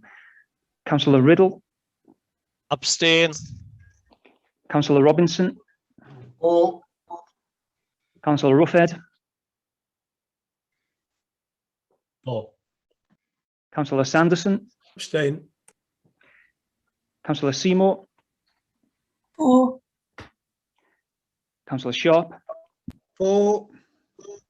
Councillor Simpson, 4. Councillor Stewart, Abstain. Councillor Stowe, 4. Councillor Swinburne, 4. Councillor Swithenbank, 4. Councillor Thorne, 4. Councillor Towns, 4. Councillor Wallace, 4. Councillor Watson, Against. Councillor Wearmouth, Abstaining. Councillor Webb, 4. Councillor Wilson. He's not in the meeting. He's absent. Councillor Wilson is absent. If we could just have a moment, Chair, to tot up the. We're just having a tot up of the votes.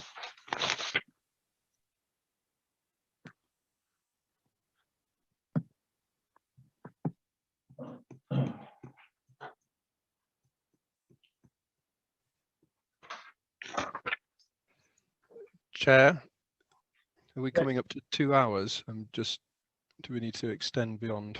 That's it. That's 3 Or hours. is that 3 hours? Oh, sorry. It just feels like 3 hours. My apologies. One more came to enjoy us. Like 24. Wishing your life away, Councillor Wearmouth. I just wish I had something more substantial for my lunch.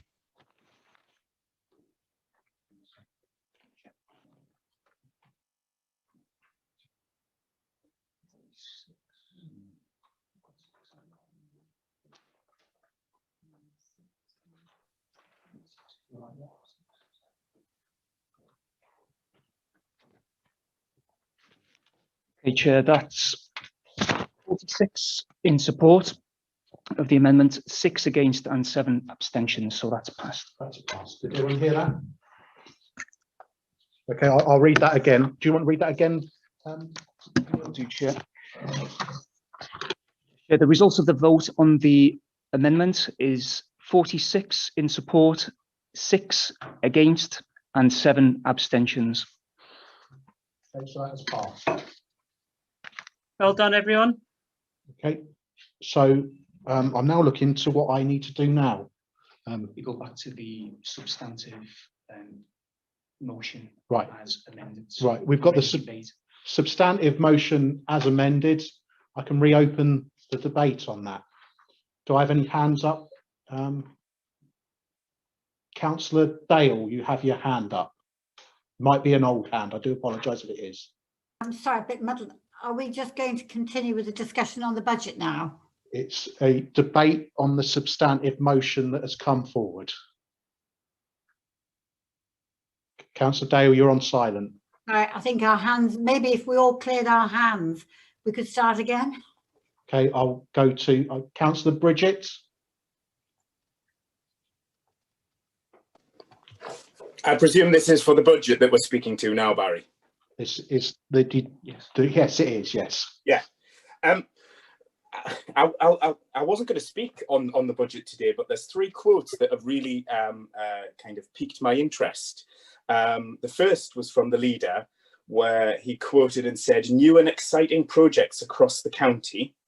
The next was from Councillor Oliver, "We are helping all parts of our communities." And then the third quote again was from Councillor Oliver, which said, "Nothing for you under the previous administration." So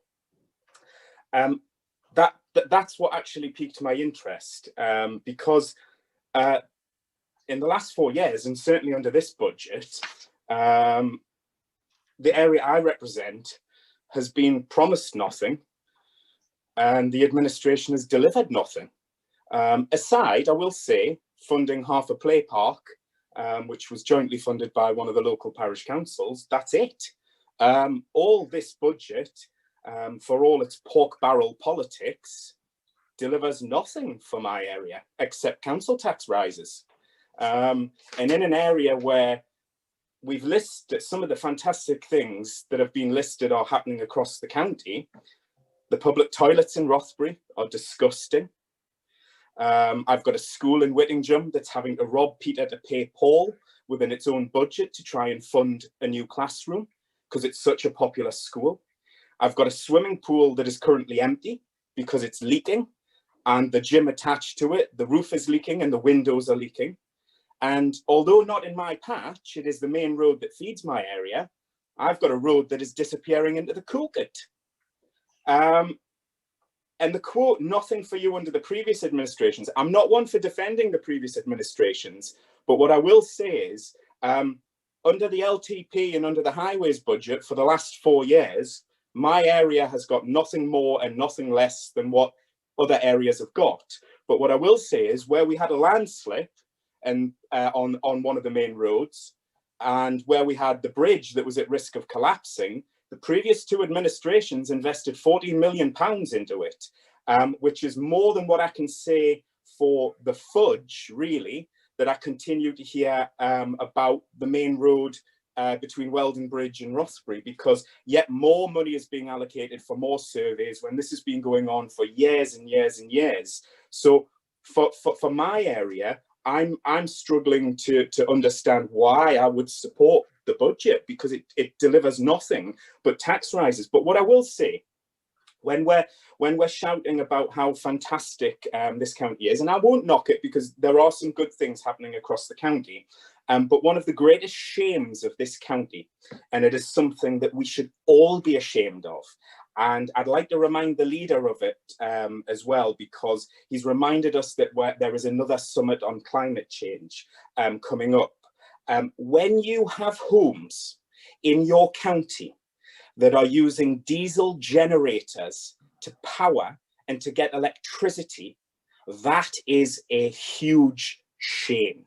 That does nothing for the climate. And I've got 50 of them in my area. I know Councillor Murray has them in his area and Councillor Riddle has them in his area. If we are really serious about doing something, if we, with regards to climate change, if we are really serious about doing something with regards to making our county better for residents, I would have thought working with partner agencies and putting money where our mouths are, because it can't just be funded by the electricity providers, and providing a basic service for some of our residents. What I will leave you on is, though, and this is the biggest concern going forward for me, is, and I won't go into any detail that might prejudice anything, or any detail that may be at risk of being confidential information.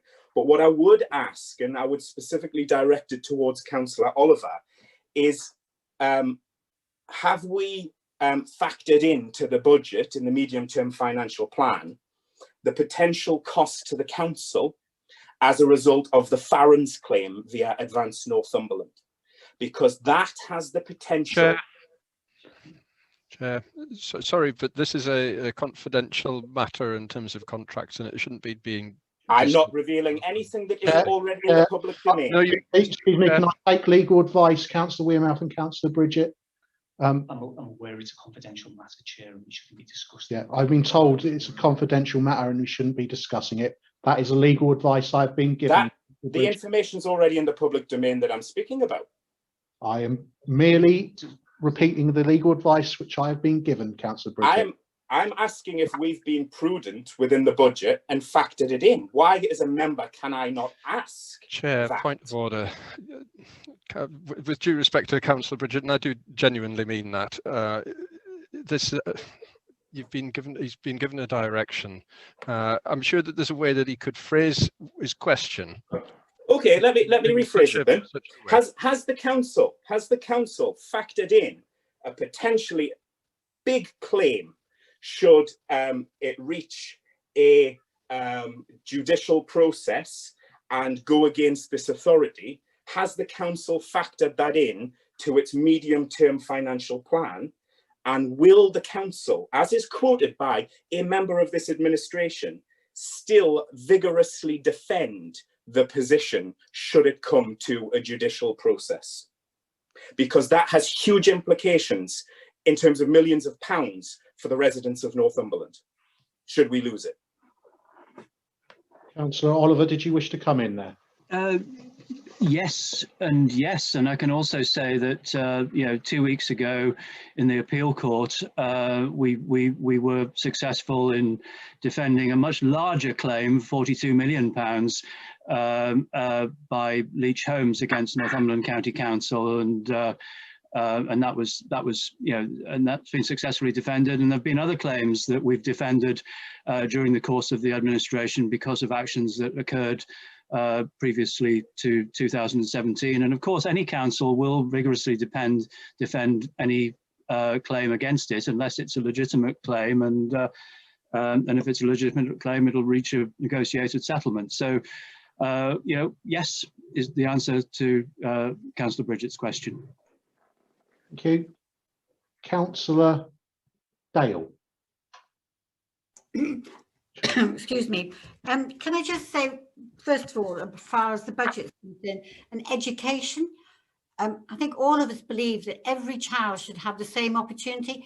And I find it alarming and upsetting in a way that when schools have been promised budget, financial budget for the implementation of better building, etc., that they are then removed. And I don't think that that's the type of thing this council should be doing to our children and to our children, the teachers, etc. That's just a point that I would like to say on that fact. Just to go on about the budget, and Councillor Sanderson is well aware of my views.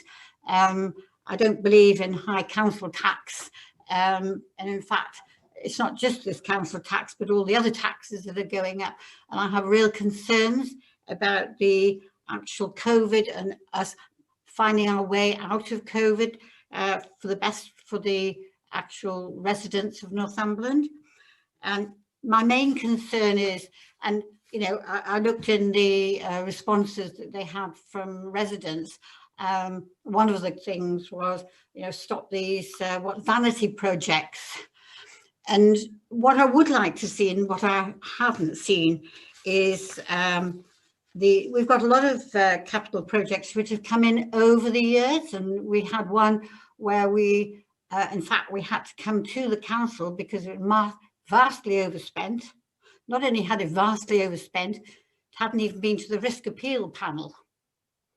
And I have concerns that, and I would like actually to understand that this administration has kept within the finance and contract rules as far as arranging relationships with corporate bodies or actually bringing forward capital spend. Now, I know that Councillor Dungworth had in her question about risk panels. The risk panel, I gather, hasn't met for a long, long time. And when it did, it was about farming. And as far as I know, it's never met about anything. And that makes me concerned, because as part of the Constitution and as part of the finance and contract rules, it's very clear about on section 11 Risk Management 116 about appeals, risk panel. And I have a real issue about how this budget's been put forward. And can I just say that one of the big things we've had, I think tonight, we're actually going to appoint yet another 151 officer. So since 2017, September 2017, we'll be on to our 6th 151 officer. That's the 6th Director of Finance. And one of the things EY said was this breakdown in the continuation of 151 officer over many years. And if you look at the EY report, and it mentions it clearly, that I do have concerns about the amount of money that's going to be spent on capital. And I think I can remember, other people will remember, I think we've had £130 million taken out of our revenue account since 2009. That's a lot of money.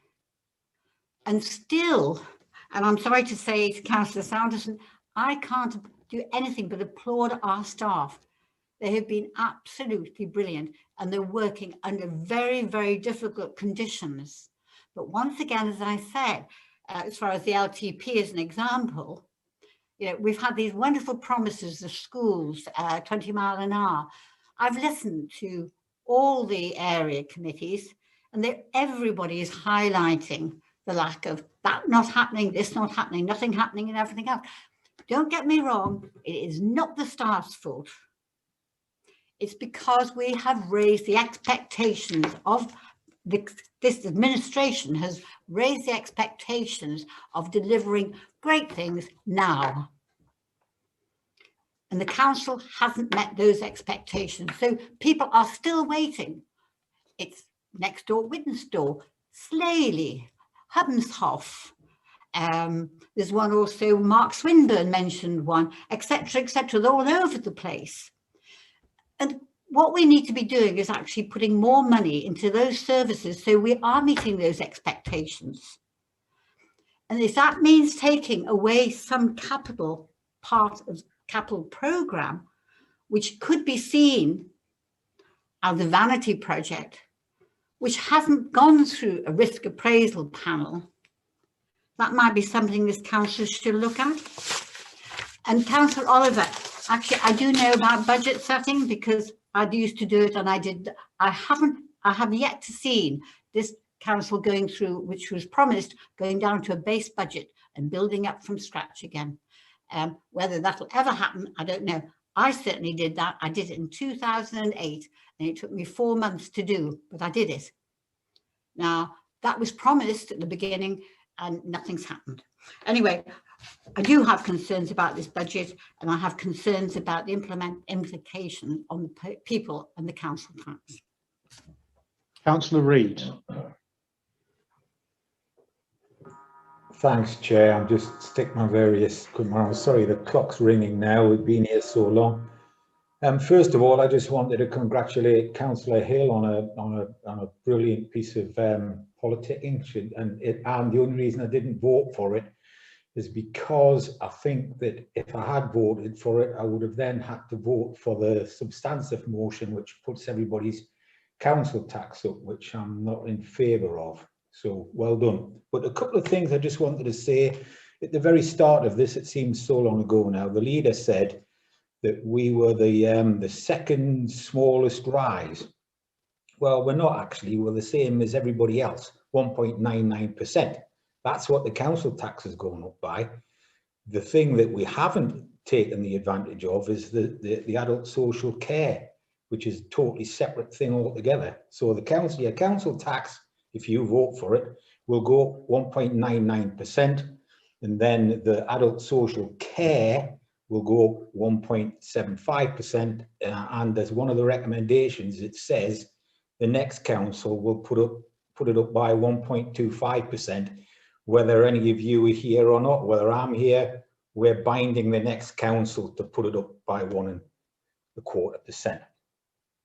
And the thing that I don't like about the adult social care precept is that the government, all of us, everybody has decided that adult social care is a very knotty problem and that it's going to be dealt with nationally, and there was going to be this whole commission, cross-party politicians at the highest level getting together to sort out how we were going to sort adult social care for the whole country.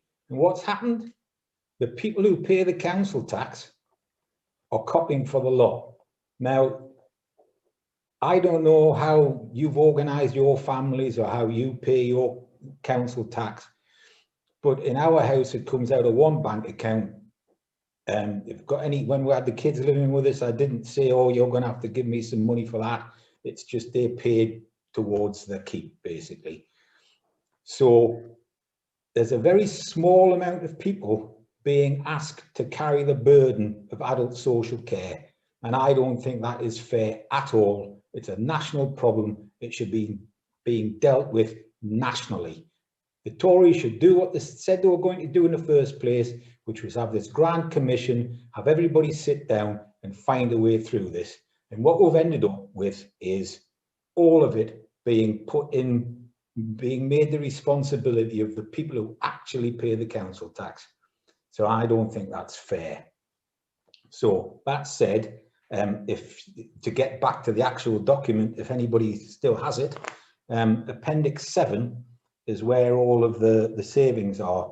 And as usual, our great Chief Executive, Daljit Lally, has copped for most of it. £3.22 million of the £8 million saving is coming out of her department, and 2 million of that is coming from the same place. I don't see how this is unsustainable. When you actually look at the appendix, it's review, review, review, review. None of it's real. As usual, you've just kind of sat in a room and thought, well, somebody's told us we've got to save 8 million quid, how are we going to do it? Well, we'll review this, review that. None of it is tangible yet. So you can't say, you know, if in the efficiency savings, you'd actually identified something you're going to stop doing. I'm not going to say anything because I don't want to be misquoted, but suppose the council had decided that if we stop doing that, we'll save £1 million. Well, that's absolutely fine. You could put that in as efficiency. But all this is just hope. If what you're relying on actually is to get past May the 6th, and you hope that somehow you're going to have underspends like you always do, or some project's not going to come off, and you're just going to nibble away at stuff instead of the previous speaker who said what you should do is go back to the start and start building it up. Do we want to do this? Yes, we do. Right. Well, how much is it going to cost? That's how we should be doing this, not this airy-fairy, oh, we'll review this, we'll review that. The one thing in the, Appendix 7 that worries me quite a lot. Now, if somebody wants to put me right, absolutely fine. But my understanding has always been that planning as a service shouldn't make money. The government has said, if you're going to have, you know, you can't milk people who are putting their planning applications in. The service has got to be more or less, give or take, paying for itself. So there's a £400,000 increase in planning income. Well, I don't think you can do that. I mean, somebody's going to come on and say, oh, well, Councillor Reid, you know, the fees are being put up. The point is that the government capped fees so councils couldn't find a way around it. Not, oh, you can put your fees up to that. You should work out the cost of the service and then put, I don't know, 5% contingency on it. So it's paying for itself. So I don't see how that £400,000 can be in the efficiencies, because if you make that much more out of the system, you've got to put more or less all of it back into the system to make it more efficient. It cannot be part of your income. Now, as I say, somebody wants to say, well, Jeff, you can't do that. You can make as much money as you like, that's fine. But it's never been my understanding. And from the faces I can see, it appears that most of you think along the same lines as me. A couple of other things. If you look at the revenue, if you look at the capital programme, our contribution towards the capital programme is £181 million. That's what the council's going to spend. We're getting 109 million from elsewhere to help with stuff, but 181 million pounds is going to be borrowed. And at the moment, because I did check, it's costing us £50,000 a million to borrow, which is pretty good. But that puts £5 million onto our revenue account. £5 million you're going to spend next year, and £5 million we're going to be paying interest in the capital of that. So £5 million, I think each percent of the council tax raises about 1.175 million, something like that. So you're actually looking at ways of, that's 4% of council tax for what? You're not actually delivering a better service for that. You're just building stuff. And some of that stuff, I realise you have to build it. I realise that the money has to be spent. But if we're talking about budgets, we really need to think about how the council is going to keep going through all of this. And what's not in the document, as far as I can see, is how many people aren't paying their council tax because of COVID. How many people have lost their jobs? How many people are going to have to start claiming relief? There doesn't appear to be any acknowledgement that we are in a really, really, really serious financial position. It's like, oh, it's business as usual, but it's not business as usual. And what my real great concern is that this is going to crash and burn at some point. It may be not this year, but next year, whoever's in charge, whoever's got to conjure up the figures, is going to have to find £12 million to cut. £12 million on top of the 8 this time, £12 million next time, and I forget what the figure is. 1 minute left, Councillor Reid. Okay, so the only other thing I would say is what I'm absolutely certain that you're going to try and do again is charge people in Blythe to park their cars, because you did that last time. You tried to sneak it through, and there was so much backlash that you had to back out of it. So rest assured, no matter what position I hold this time next year, I will be in that car park putting leaflets on cars saying, complain to your Conservative council that this is not acceptable. So there we are. Thank you all very much. It's been a pleasure to talk to you. Councillor Riddle, I think, might want to answer one of those points. Yeah, thank you. I'm pleased that you're confirming that you think we're going to win the next election, Jeff. That's good news. The 400,000 that you highlighted in the budget there in planning. Planning costs money to run. It costs the council money to deliver planning. It never actually washes its face. So what this is the government set down in legislation what the planning charges are. Planning charges haven't been increased for some time, but they've announced that to be increased by 15%. That is, I am told, and I've had this confirmed by officers, that is 15% of what we get at the moment on the projection of the same number of planning applications. The numbers that's coming in at the moment for planning applications are very strong, and I've got every confidence that that money will come into the budget. It will. You're saying we can't make a profit. We still won't probably make a profit out of it, but it will help it wash its face. Thank you. Councillor Oliver might have had something to respond to on that as well, I think. Thank you, Chair. It's just, I mean, I can understand Councillor Reid's concerns around capital expenditure, and I think I said earlier that we've tried to take a a prudent approach to this, and business cases obviously are an essential part of that. I think the general point is it's around trying to improve prosperity, improve regeneration of the county, and all of the costs of the capital expenditure are factored into these budgets, but the long-term impact should not be ignored, because we can basically reduce the burden on the council, and what we need to do is make sure that everybody has access to good social care, that everybody has access to good facilities, good education, and good jobs, and that overall will reduce the burden on the revenue budgets of the council. Councillor Jackson. All right, thank you, Chair. Yeah, sort of a couple of general comments from me from the backbench, just looking on really.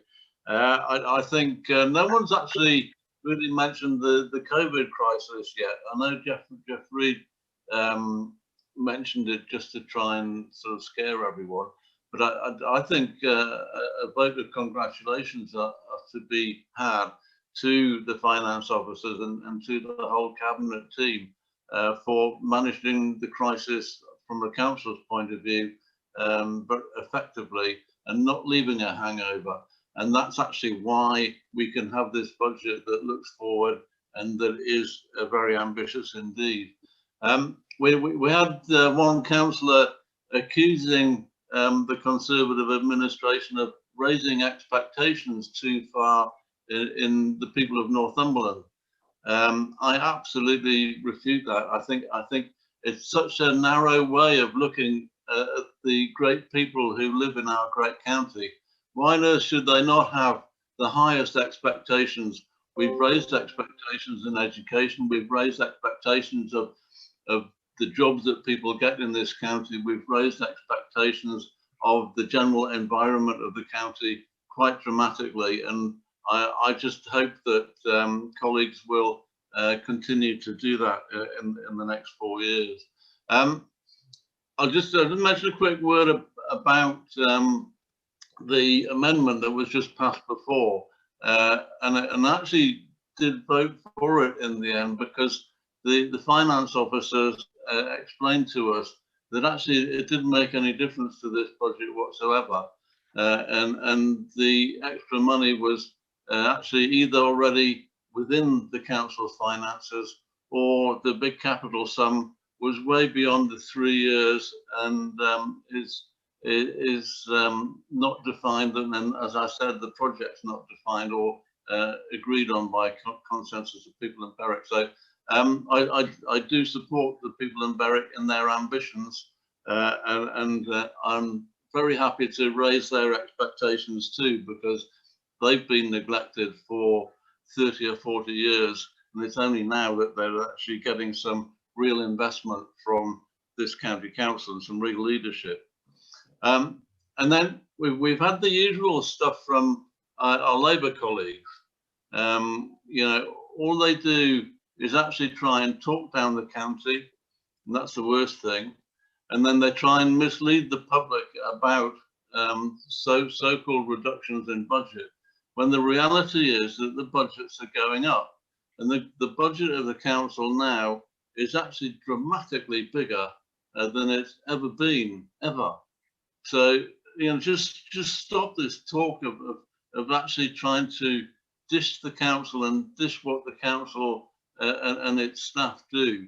They're actually doing some fantastic work, and I think they deserve a lot more support from some of the opposition members.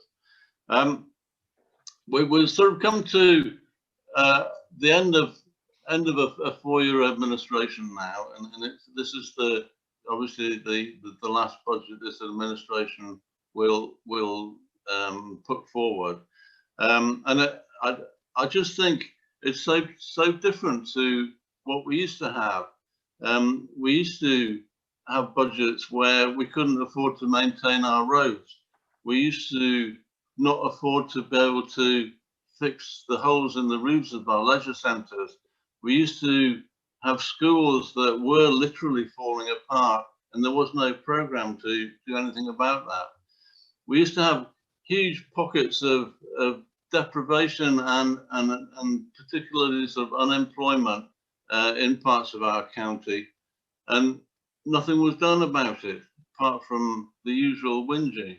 And now we are, you know, we've got huge plans for particularly the southeast of the county.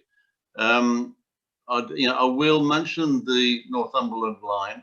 It is going to happen.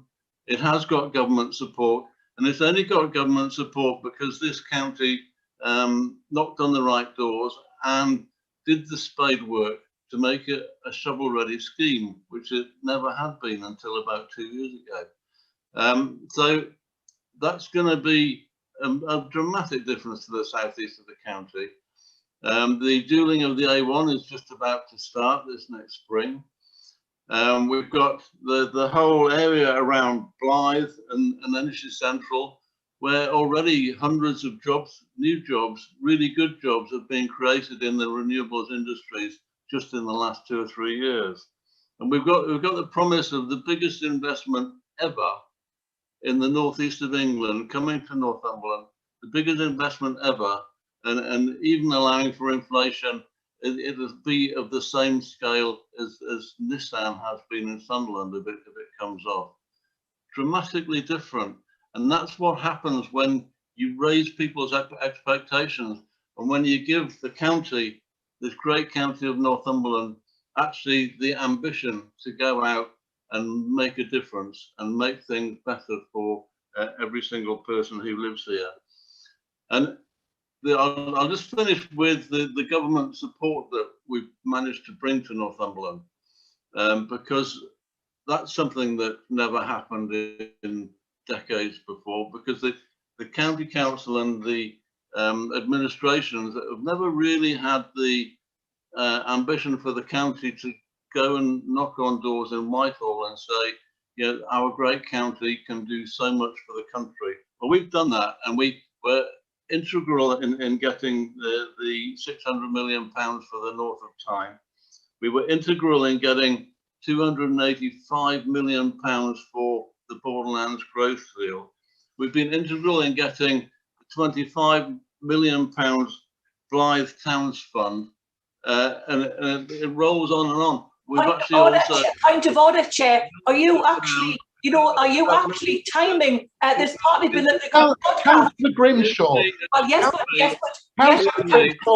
sorry. Councillor Grimshaw, please. Councillor Jackson is on a part of the process, and one of our members was timed, and I wonder if Councillor Jackson. Councillor Grimshaw, can I finish? No, can I come in, please, Councillor Jackson? Councillor Jackson, you'd spoken for about 7 minutes. You still had plenty of time. I am looking at the clock, and I do actually resent when other members were suggesting I wasn't. So please, can I just ask? Yeah, no, I'm just wrapping up, because I'm just proud of what all the colleagues have done right across the county council, in the administration, but also senior staff, in actually raising our game as a county and being ambitious and doing all of these fantastic things in every town right across the county. And I think it's a great budget. I think we should all support it. Thank you. Thank you. Our next speaker is Councillor Dickinson. Thank you, Chair. I hope you can hear me this time. The computer decided to do a little restart in the middle, so I didn't realise today and this late hour it was all about former leader speeches. And if anybody's brought the county down or rubbished its name, it could be the former leader, and that's why the majority of the councillors turfed him out. What I would say is that this opposition are very, very conscious of the COVID crisis, the fantastic work that the staff have done, despite the dreadful treatment that they've been under, especially our chief executive, which has been played out in the newspapers. We are again stressing issue with the budget. I stressed issue and scrutiny around the concerns I have about advice, support and guidance for young people. I referred to the fostering placement rejig. I've referred to the massive cuts towards the education, employment and skills section at a time where the county can have a bright future and will have a bright future. We need to make sure that we have the skills, the departments, the support and the ability for those young people and adults to get the skills training that they need. And a lot of those cuts in those services will have an impact on the ability of the council to support these people properly. And the county can have a bright future. The North of Tynes proved that. The Labour Mayor, the cabinet of Labour colleagues across the North East have championed Northumberland, have brought things, have developed the early Asherton, Blythe and Tyne Line developments, have brought that government money in Northumberland. And that's all about working together. And Glenn himself, if he is still the leader, did refer to the fact that they worked incredibly well together, that they all champion the North East, that they all bring in the money together. So never let it be said that this Labour opposition rubbishes the county. Never let it be said that we rubbish the staff. And after May, the staff can be assured that any politician elected by the Labour Party will be treating them properly, and we certainly won't be having a repeat of what we've seen over the last few months. Thank you, Councillor Dickinson. I now go over to Councillor Grimshaw. Thank you, Chair. Well, I just want to get back to the children's services because I'm quite perturbed at the fact that, you know, we're going to have efficiency there. Sorry, that's me dog, someone at the door. And what concerns me is about the children with special education needs, the PP, the LAC and the SEND children. We've been providing them with Chromebooks, laptops, etc. And I know we're looking for efficiencies or whatever you can call it, village of its cuts. We know for a fact that people who are for the most deprived areas, and indeed some of these schools are have had second-hand equipment from this wonderful administration. And actually, I would like to find out when they've been sending out these refurbished Chromebooks, laptops that we indeed have handed in, that was past their date, sell-by date, because they were no good. We were handing them in because of that purpose, and yet they're selling them back to schools. Now, I've been told £50 a time that they're actually being sent, that the schools having to pay out of their budgets to get refurbished, absolutely useless Chromebooks and laptops, and they've got to pay again when they break down because they're not fit for purpose. And, you know, you're on about education, looking after people, and, oh, you know, everything's wonderful. But when we get down to the nitty gritty and actually look into the areas that we're supposed to be looking after, children who needs an education, they need to get good jobs, and all this is wonderful. But if they can't have access to basic laptops at home, and I'm home, we're moving out of COVID, but this isn't going to go away overnight. And I mean, you know, we don't even supply with them licensing. Your government doesn't supply them with licensing for use of external laptops. They don't provide laptop charging trolleys at £800 a kick.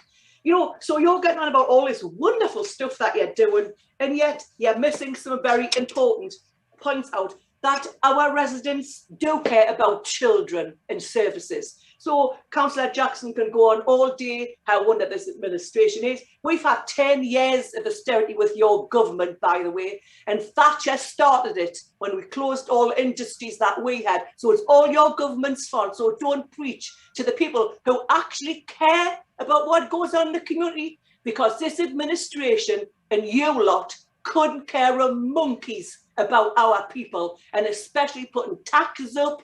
You're taking ever so many, you know, good things away from them, and you're bragging. How dare you?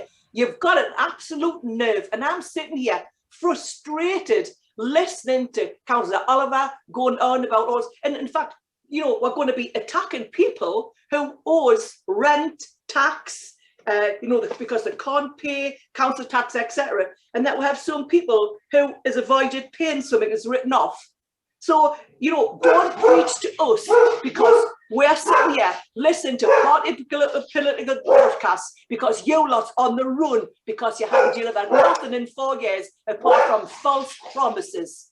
Thank you, Chair. And I haven't taken me 10 minutes. No, you haven't, Councillor. I'm pleased your dog agrees, Lynn. About 3.5 minutes, that one was. I'll go to Councillor Hill. Thank you, Chair. Been a little bit of a bizarre exchange there. Councillor Reid talked about politicking or so on.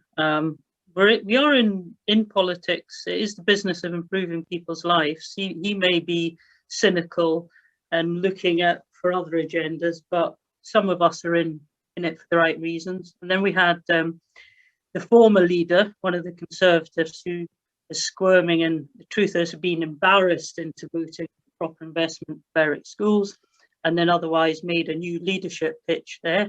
Good luck with that one.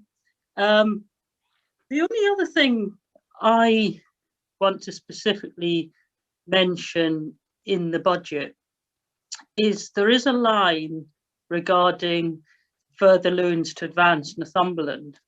I think a lot of taxpayers and others will look at that and say, it's everything that we know. And by the way, there's things that I know that I've seen in confidential papers that I actually asked to be sent out to members to make an informed decision on the budget. Legal advice was, could do that. So, but there is for more information. I think if members knew, they would have further concerns. I think taxpayers would look at the fact that we owe 280, Advance owes 280 million. So what assurance is there around drawing down any further loans to Advance Northumberland? I would have huge concerns about taxpayers' money, about throwing, I was going to say throw back good money after bad. I think that's an understatement, but I think you can see the point I'm making. So what assurance can we have about further loans to Advance Northumberland? Okay. I'll go to Councillor Bowman. Thank you, Chair. It's reference to the Northumberland line. This project was started by the Labour administration, and when this administration took over, you sat on the project for 3 years and did very little.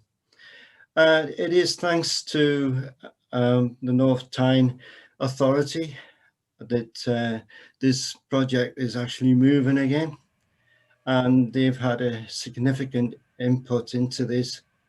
And it's amazing, isn't it, when you work together with different organisations around the county to provide something that's fantastic for South East Northumberland, which will bring jobs, which will bring investment. And on the back of it, I believe there's a sum of 35 million to be allocated to surrounding villages, which will increase maybe workplaces and houses and so on. So it is a fantastic project. It will bring a lot of light into the darkness of South East Northumberland, where there has been mass unemployment for many years. And it's great to see, isn't it? But let's remember that it is cooperation with the North of Tyne Authority that enables this. And can I just make a reference to laptops as well? It was the North of Tyne Authority that stepped in to provide funding for laptops for our school children. And I want to just mention it is the local residents in Seaton Valley that have gathered together to donate old laptops to schools. And it's been amazing that something very simple you couldn't find the money to do. But in future, when we have crises like this, I would expect you to go direct to your government and say, one laptop for a school with 100 children is just not enough. Thank you. Thank you, Chair. I'll go to Councillor Daly, then Councillor Wearmouth. So Councillor Daly. What's going on? Yeah, thank you, Chair. every budget is a compromise. There are things in it that we would like, which aren't there, and there are things in it that we say we wish weren't there. So every political party, every administration has a budget which is a compromise. I just want to pick on some things in here which I think should actually get the support of everyone. And I just want to touch on them because I know we've mentioned special education needs earlier on in this debate. But I'm really proud that in 2017, when I took over as Cabinet Member on Children's Services, that one of the big things that I did first was to get our special education needs team and offer put right. There were thousands of EHCPs, that's educational healthcare plans, that were not fit for purpose. Those plans were letting down children in our schools. And I can tell you, and I know we're coming up to an election and everyone's going to have a bit of a bun fight with each other, but I can tell you, I think everyone who is elected as a councillor, irrespective of politics, cares about their communities, and I do.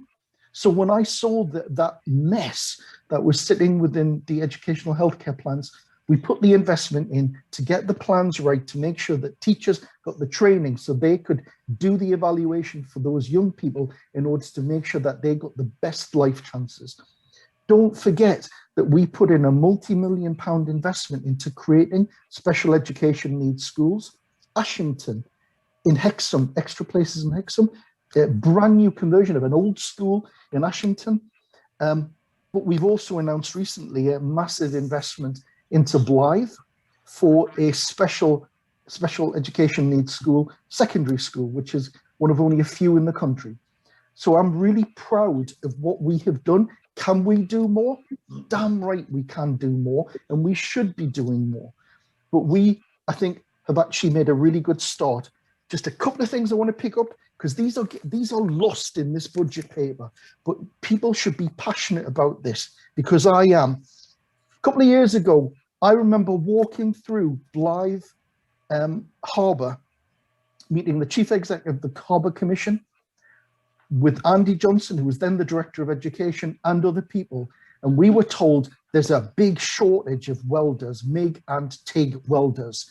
At a scrutiny committee, which is still available online, over a year and a half ago, I spoke passionately about this. Do you know what's in this budget? A just over £1 million investment into a welding centre in Blythe. Do you know what that means? An average MIG or TIG welder is earning between £30,000 to £40,000. For those people who want to be trained in MIG and TIG welding, there is a job pathway in partnership with the North of Tyne, Northumberland County Council and Port of Blythe. And you know what? I am damn proud that I led on that. I am absolutely proud of that. And in terms of our support for children, we've got in this budget children's homes being built. We spend millions chucking children out of our county. Morally, they should be educated and supported in our communities. And in that budget are children's homes to bring children back to our county. So, you know what? Do I want more in this budget? Absolutely, I do.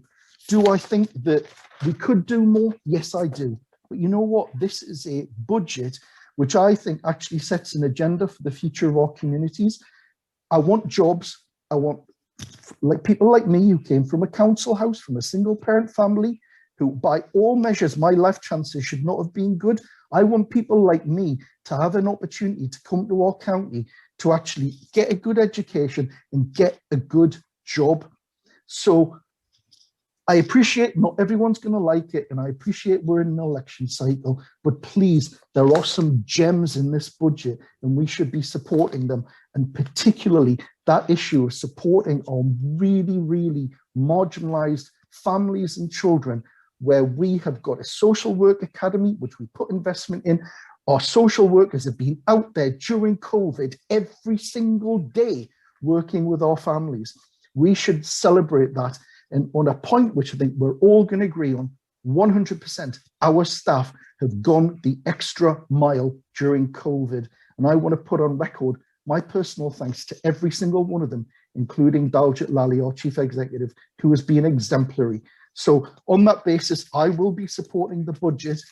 We can do more, we will do more, and I'll certainly be pushing for more, as I'm sure other members will as well. Thank you, Councillor Daly. Councillor Wearmouth. Thank you, Chair. I wasn't intending to speak, but I must confess I was slightly irked by the comment a little bit earlier of the darkness of southeast Northumberland that was made by the member for Holywell. That's certainly not how I would see southeast Northumberland. I do hope that his words don't come back to haunt him. Ultimately, we have some fantastic projects in the budget for the southeast of Northumberland, but for the whole of the county more generally. When it comes to the Northumberland line, it was this administration that built the case, that got the attention of the then Transport Secretary Chris Grayling, the current one, Grant Shapps, that built the case with the new MP Ian Levy to make sure that it was fast-tracked through Project Speed. And that has been delivered almost entirely by this administration and by the officers at this council. Yes, we've worked together with the north of the Tyne to the extent that that was relevant for that project, and I'm very pleased that there will be a new station indeed at Northumberland Park. But that's through our efforts in the main. I'm very pleased to work with Nick Forbes, with Norma Redfern, where it's been relevant, but that's where the credit's due for the officers that work for this council. And when it comes to the £35 million that was referenced and has been addressed in the various budget presentations, that's been through the hard work of the regeneration team here in Northumberland County Council, and in particular, Julie Emma McLaughlin, who built the case for that with MHCLG, and then went on after that to work with the North of Tyne to make sure that we put forward a united case to secure that money. Yeah. It's not something that came from our Metro Mayor, though I'm always pleased to work with him and encourage my officers to do so. It's the same goes for all sorts of things we've talked about today, but probably not enough. The potential for the Blythe Relief Road, which is in this budget, and make a fantastic contribution to that town, and it's in particular probably help to anchor its prospects as a free port, which will be economically transformational for all of southeast Northumberland and the wider community across the county. We haven't had the chance to talk about the funding that's in our budget to make sure that we secure the land at NEP 3, which in due course we all hope, I'm sure, will go on to house British Vault, creating up to 8,000 jobs, a fantastic achievement for this county, for this administration, and for those in the Regen team and at Advanced Northumberland. We could be talking as well about the Future High Street Fund, which we've secured millions of pounds from the government, and which you'll see in this budget to invest in Energy Central Learning Hub, to invest in all sorts of things in the centre of Blythe itself. We could have talked about as well about the town deal for Blythe, which is covered in this budget, £25 million potentially coming from the government into the southeast of our county. And in due course, and in future budgets, we'll be talking about improvements, no doubt, to Moor Farm Roundabout, which has been neglected by previous administrations. We'll be talking about all sorts of things in addition to the fantastic schools investments that has already been referenced. So no, I can't share the opinion of southeast Northumberland being in the darkness. It's a bright prospect, a fantastic part of our county. Thank you, Councillor Wearmouth. Councillor Dungworth. Thank you, Chair. I understand now very clearly why you wanted to change the format of the agenda today. It's obviously to allow various leadership pitches for the Conservative Party to take in public. And I think it's a complete abuse of this council meeting. We've got other business to get on with. We've got this business to deal with. We don't need to sit and listen to the CVs of various members of the cabinet now and previous. What we've got with this budget, I'm not going to say much because I think we've talked about it a lot, But what we have got with this budget is a review of the reviews. It is a series of lists of reviews of various things. Now, all been in politics a long time, we know what reviews do. They enable you to put a figure in the budget, but don't you commit you to any actual savings at all. And I think somebody said this earlier, this is about passing the buck on to the next administration, whoever they might be. This is about kicking it into the long grass for a while. But the reality is, for our residents, they're going to be paying more, getting less. That is the brutal reality. Nothing to do with COVID, nothing to do with COVID whatsoever. This is about a systematic reduction in support for local government, even though local government has been seen to be the single agency that has delivered most effectively through the COVID crisis. And that is what people are going to be facing. And we talk, you know, about the challenges ahead for our communities. Well, one of those is paying increases in council tax and the support services not being there for them. And my final point is around our staff and our county. There is nobody in the Labour group who talks down this county. There is nobody who talks down our staff and our officers at all. Nobody. And actually, we work with them, we respect them, we see them for what they do. They work with whichever administration is in control at that time. And they have tirelessly worked throughout this pandemic to deliver for the people of Northumberland. And their reward has been to see the council they work for and that they're loyal to dragged through the mud, dragged through the front pages of newspapers. They feel embarrassed, many of them, to work for this council, and that makes me feel embarrassed because that's down to us as politicians. And unfortunately, we've been able to do nothing to actually make that better. The people who can make that better are the people who have used this budget meeting to stand on their hind horse and talk about how wonderful they are and how great they are and accuse everybody else of doing what they've done, and that is to trash the reputation of this council systematically over this last year. Thank you. Chair, when will the Labour audition be?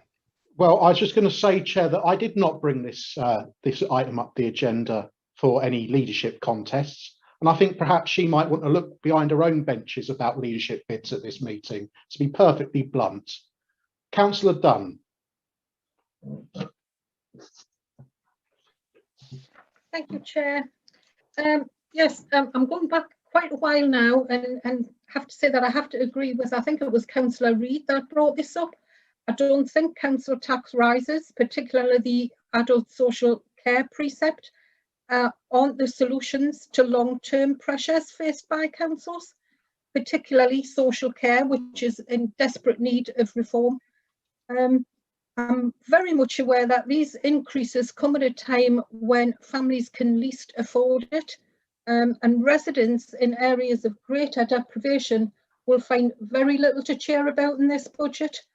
I know Councillor Sanderson keeps coming back to the remedial work being done at Linemouth, and I appreciate that. I think it's absolutely great, but it doesn't have an immediate betterment on my residents' life, that the lives and the problems that they've got now, all they're going to be doing is paying more for less. You know, we've heard about refurbishment of public toilets. Well, that's great. We haven't got any. You know, there hasn't been a public toilet in Linemouth for God knows how long. So you've got to have one to be able to get it refurbished. And I believe one of the refurbishments, I think we could have done a lot with that money. I'm also pleased to see that Councillor Riddle addressed the £400,000 extra increase in the planning income, because he'll know of the situation in Linemouth at the minute where over 70 of my residents got enforcement orders and they haven't have retrospective planning. Well, I'm telling you now, they just think that this council is just cashing in on that. And that's, so I'm very pleased that he's put that to the fore and can explain that's not the case. I don't know if they'll listen to him, but never mind.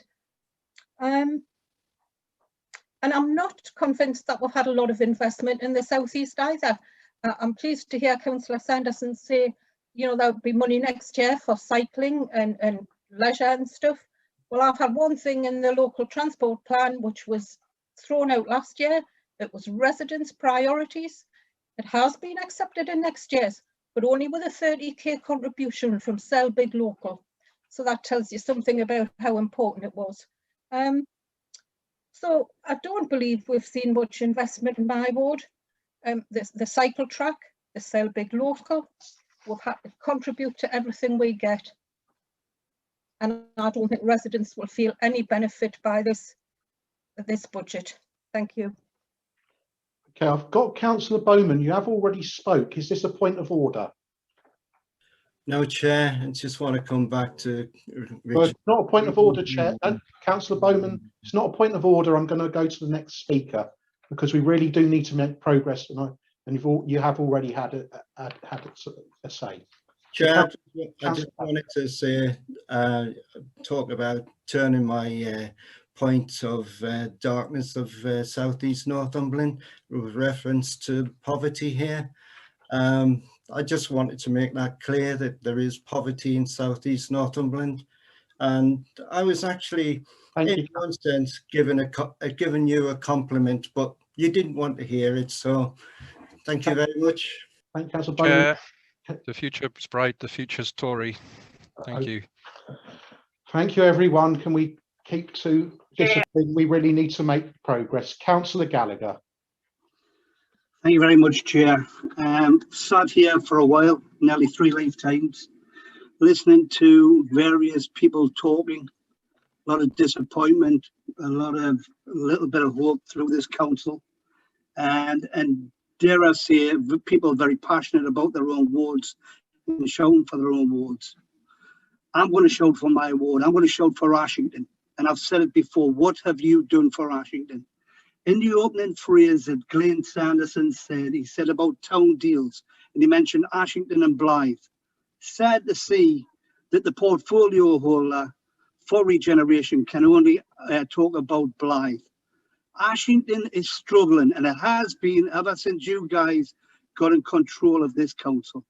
You've promised and you've promised, and every bit of your promises have been broken down, even to the extent of where 6 county councillors table with a clerk and an apprentice to take any notes.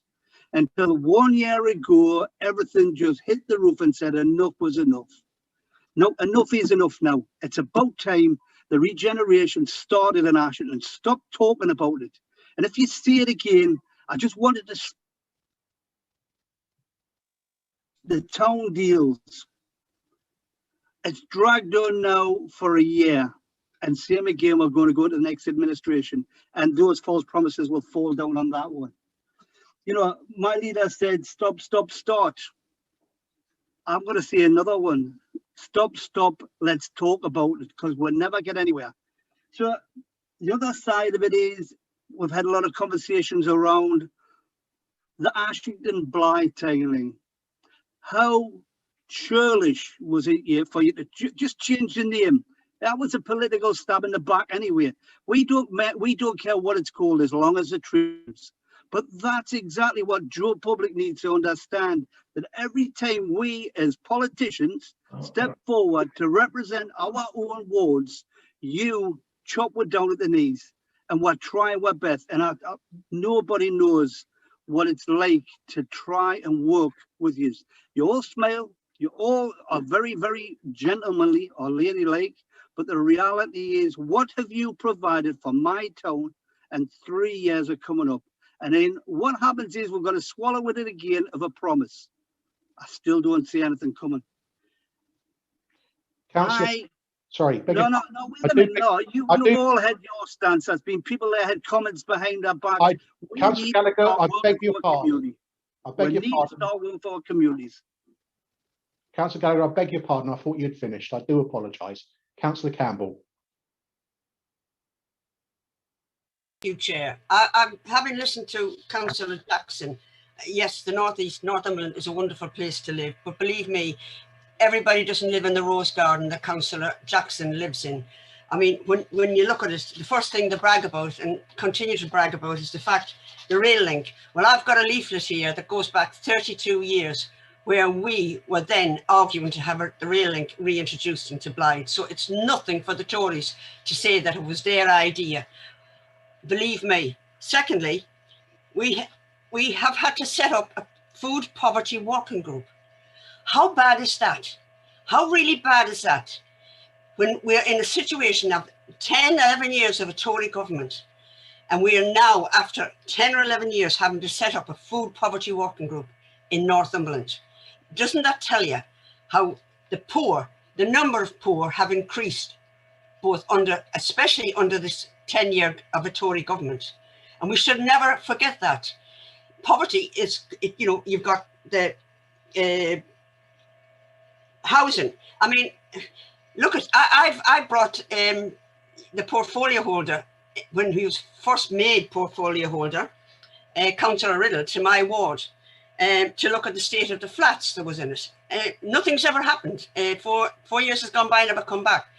The simple things, the most I've gotten for my ward in 4 years is a camera, a speed camera, and that took 3 years of arguing for.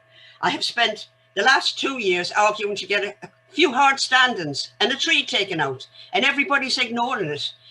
Finally, they come up with a figure of like £40,000 for 3 parking bays. And that's just to put people off. Nothing has happened. Very little has happened. Big projects. I can tell you, if I get those hard standings and that tree taken out, I will invite Boris Johnson once again to have a reason to come back to the Northeast, because he just seems to turn up for any reason at all. This big factory project, well, wonderful, when he stood on the river in Blythe along with the sitting MP and talked about something that was happening in Wanspec. They wouldn't have dared gone to Wanspec because they would have had to invite the sitting MP there if they had done. So, everybody's seen through that game that they were playing at the time. And I'll wait and see if that factory ever takes off. There's big question marks, from what I've been told, hanging over it. But, the Rose Garden isn't as you lot would pretend it to be. Social housing is something which is desperately needed. I'm not talking about affordable homes. I'm talking about council houses being built, and being built in the areas where they are needed, and especially in southeast Northumberland. So I would hope, perhaps maybe, whatever happens in the next few weeks, I sincerely hope that the people in wards like mine, and when we ask for help and we put small projects forward out of small schemes money, we're not asking for the world, that somebody will listen and try and deliver them. Right, I've got Councillor Riddle with his hand up, probably to respond to a point there. Yeah. I have no one else with their hand up. I would be very keen that we make progress. It's now 3 minutes to 5. If you can answer in 3 minutes, I'll then do the vote, Charlie. I'll be very quick then. Thank you, Deirdre. I know that I did come out with you on, I think, more than one occasion. We walked around quite a few of your areas, the Oval and other bits. I think it's unfair to say that you've had nothing. You actually said to me that you could get more out of me than you ever got out of your lot. So I haven't gotten anything. Now then, Deirdre. We did get the fences and some of the grounds and things tidied up, which you were on about, and I know that there was the 13 Streets initiative and all of that. So I think it's unfair to say you haven't done anything. And as far as the house building goes, it actually takes time, but we have got quite a lot in the pipeline now, and land acquisition and everything else does take time. Okay. Councillor Riddle, if I may, all I asked for was that one area of private land be tidied up. It's still the same. Okay, thank you, Councillor Campbell. Right, it's now 1 minute to 6. We have got a lot of an agenda still to get through. Can I have a show of hands that we're happy to spend standing orders to move into more than 3 hours of meeting? Thank you very much. Okay, is anyone willing to sum up here? Councillor Oliver. Thank you. I would just basically, I think we've got a very exciting, positive budget that is based on giving people opportunity, giving people increased prosperity, dealing with our recovery from the COVID crisis, investing in all parts of the county, and presenting an optimistic, positive future full of opportunity for the people of Northumberland. And I recommend this budget to the council. Okay, are we ready to move to a vote, may I ask? Yeah, we are, if everyone's Chair. I've got a few technicalities on the, I've got a few, Chris Handers provided a few amendments. Okay, do you want to read those out? Okay, so Neil Massenell, legal officer, needs to read out a technical point he's received from Chris Hand. So he's going to read something out to you.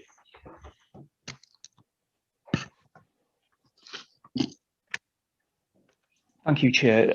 This is just to just following the amendment of Councillor Hill's amendment. The Executive Director of Finance has very helpfully provided some wording to give effect to that amendment, and the effect of it is that it adds wording on to recommendations 37, 38, and 42.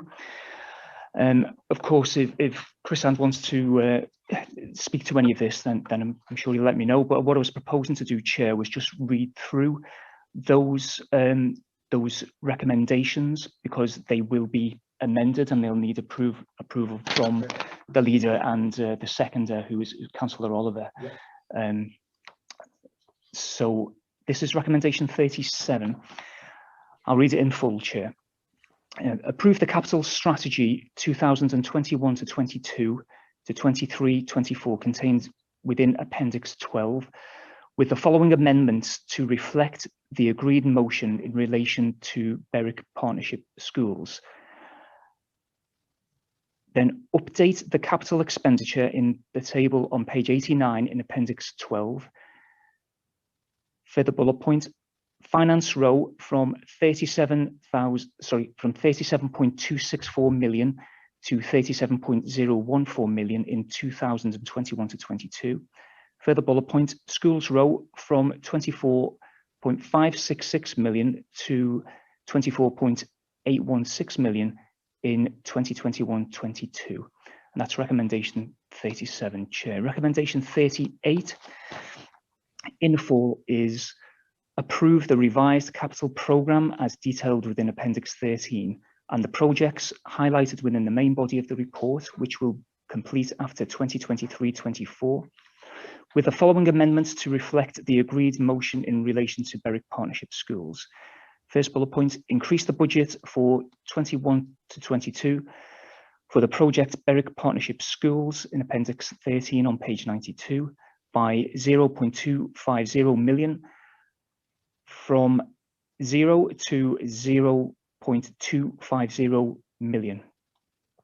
Second bullet point, reduce the budget for 2021-22 for contingency to support grant-funded projects in Appendix 13 on page 91 by 0.250 million from 1.405 million to 1.155 million.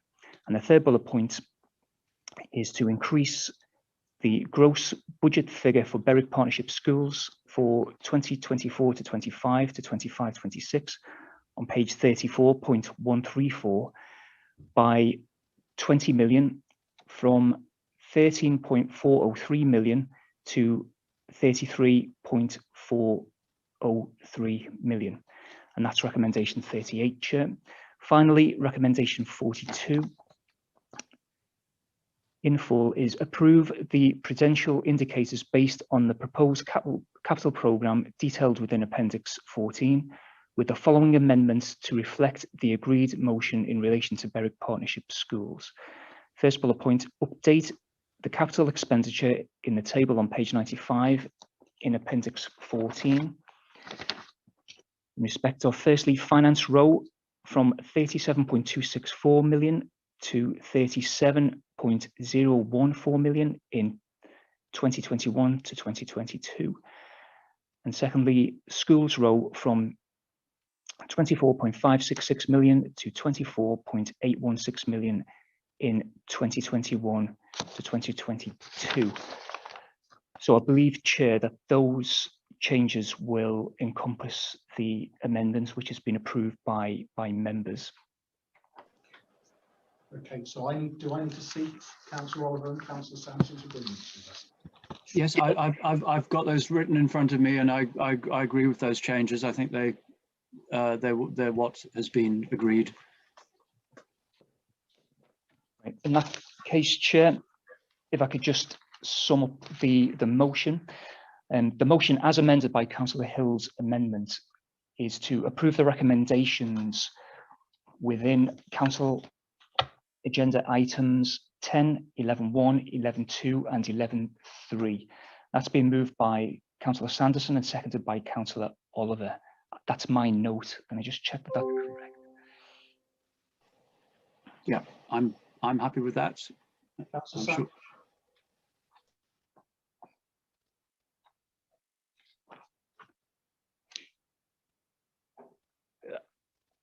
That right. I'll take that as being correct, Chair. Yes. In which case, I'll move to the named recorded vote. I'll read through everyone's names, and if you could indicate whether you are in agreement. Again, Chair, so you can have. I think we might have order. Right. Okay. It was just a quick question, Chair. At the beginning, I did ask whether the current leader or the cabinet member presented the budget to council, because legally I'd like to know that. Councillor Neil, you revised the thinking?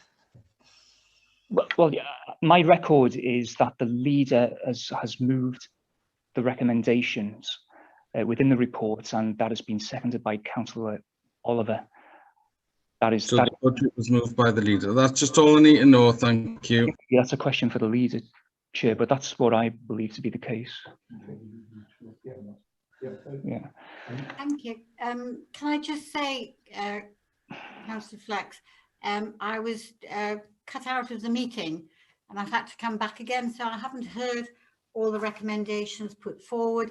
Therefore, I presume I can't take part in the recommendations. I don't know what they are. I think so, Councillor Dale. Yes, I mean, it sounds like you've been absent for a substantial part of the meeting, so that's what I would. No, I'm sorry. I have not been. I have only been. I think it came down to. I'm sorry about that.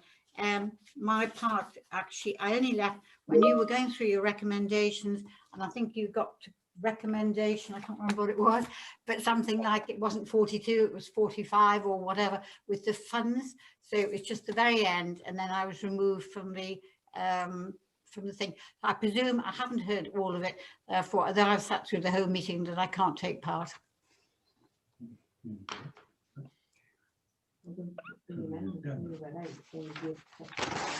Yeah. Could we not just repeat that? Councillor Hill's missed much. I could. Chair, I've got recommendations in here in writing. I could just forward them on to Councillor Dale for her to read through as. I'm sorry, Councillor Oliver, but my system doesn't work like that, and I can't have an email coming in as well being on Zoom. Chair, I don't think it'll be irrelevant anyway. Councillor Dale, can you just let the legal officer speak? He wants to speak about something here. I can't hear you. Sorry. Councillor Dale, if I could just try and help. I mean, I'm quite happy to read through any of the recommendations that you may have missed. I'm sorry, I thought it may have been a more substantial period of time. These amendments are just giving effect to the amendment, to Councillor Hill's amendment, which has already been agreed.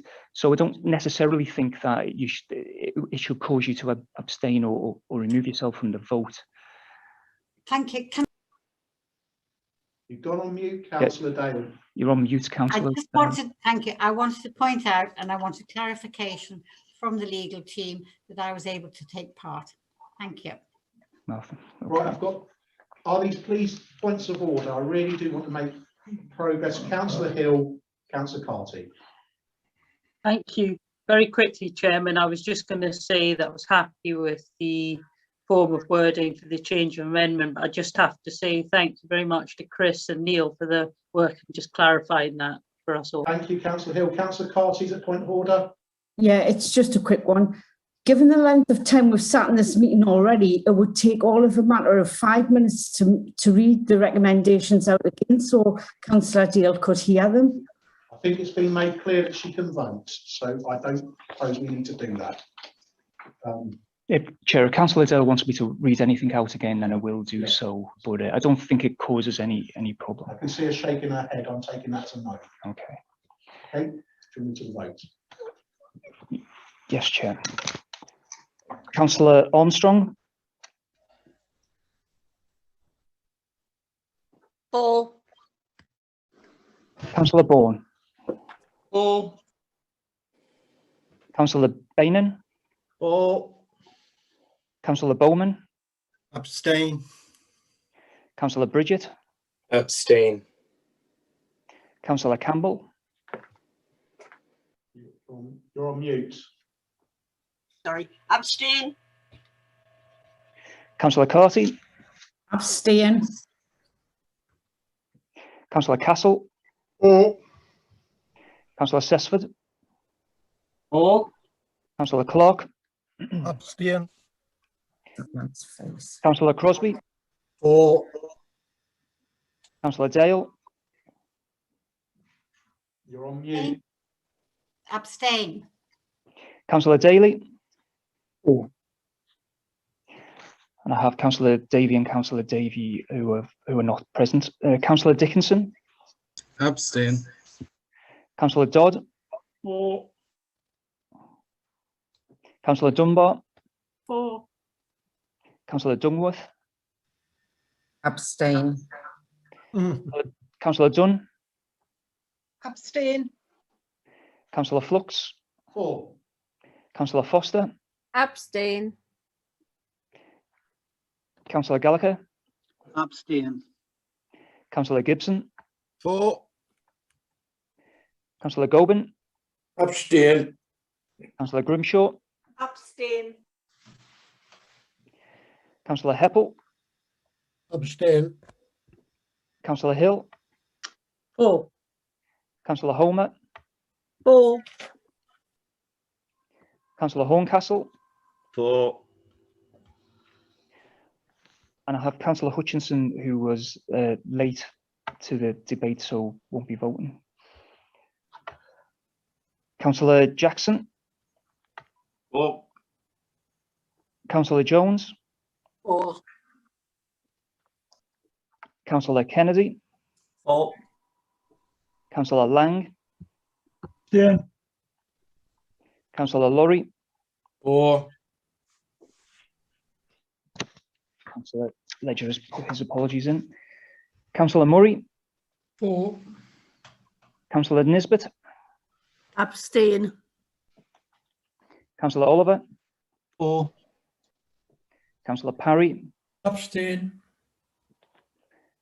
Councillor Patterson. For. And Councillor Purvis has put his apologies in. Councillor Quinn. For. Councillor Reid. Abstain. Councillor Renner Thompson. For. Councillor Richards. She's not in the meeting anymore. Okay.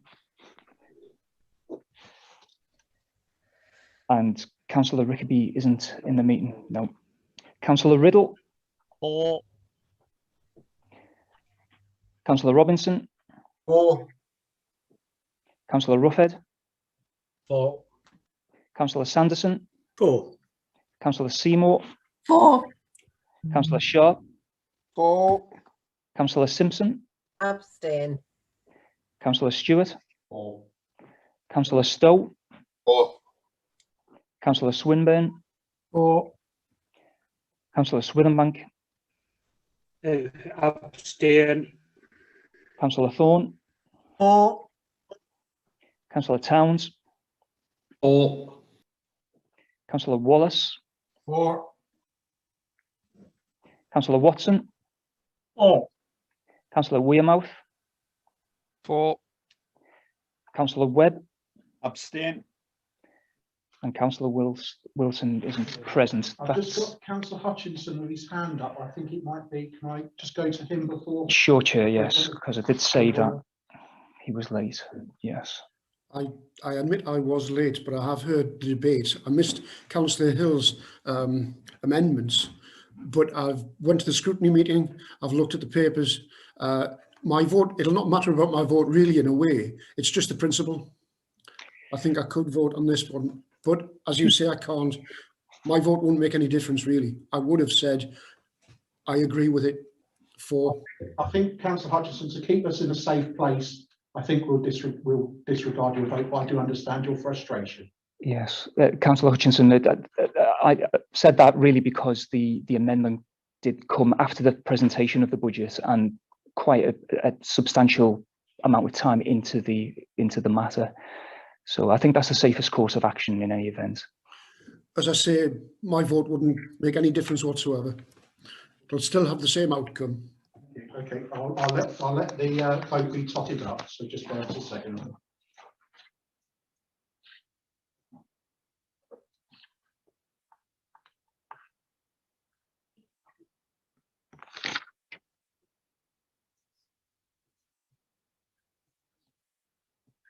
If I might just say, Chair, could you consider a comfort break, please? I think that's a good idea. I think I will accept that. I'll wait for the vote to come through first and we'll finish this item.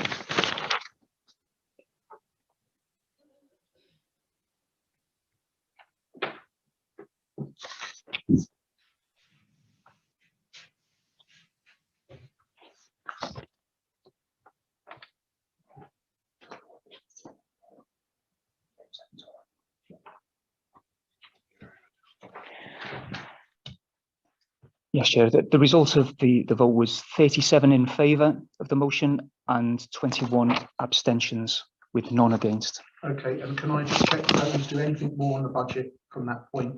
It's all done. That is items 10, 11, 1, 11, 2 and 11, 3, Chair. Okay, that's fine. What I will then suggest is I will suggest a 5-minute comfort break. I will be starting again at 6:21.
on the agenda to receive the minutes of the Cabinet meeting held on Tuesday, the 12th of January 2021.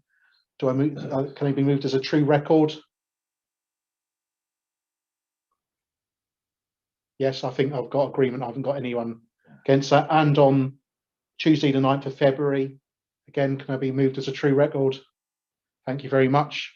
I go on to item 8, Corporate Services and Economic Growth Committee, page 61, and I believe it is Councillor Bourne to present. Councillor Bourne.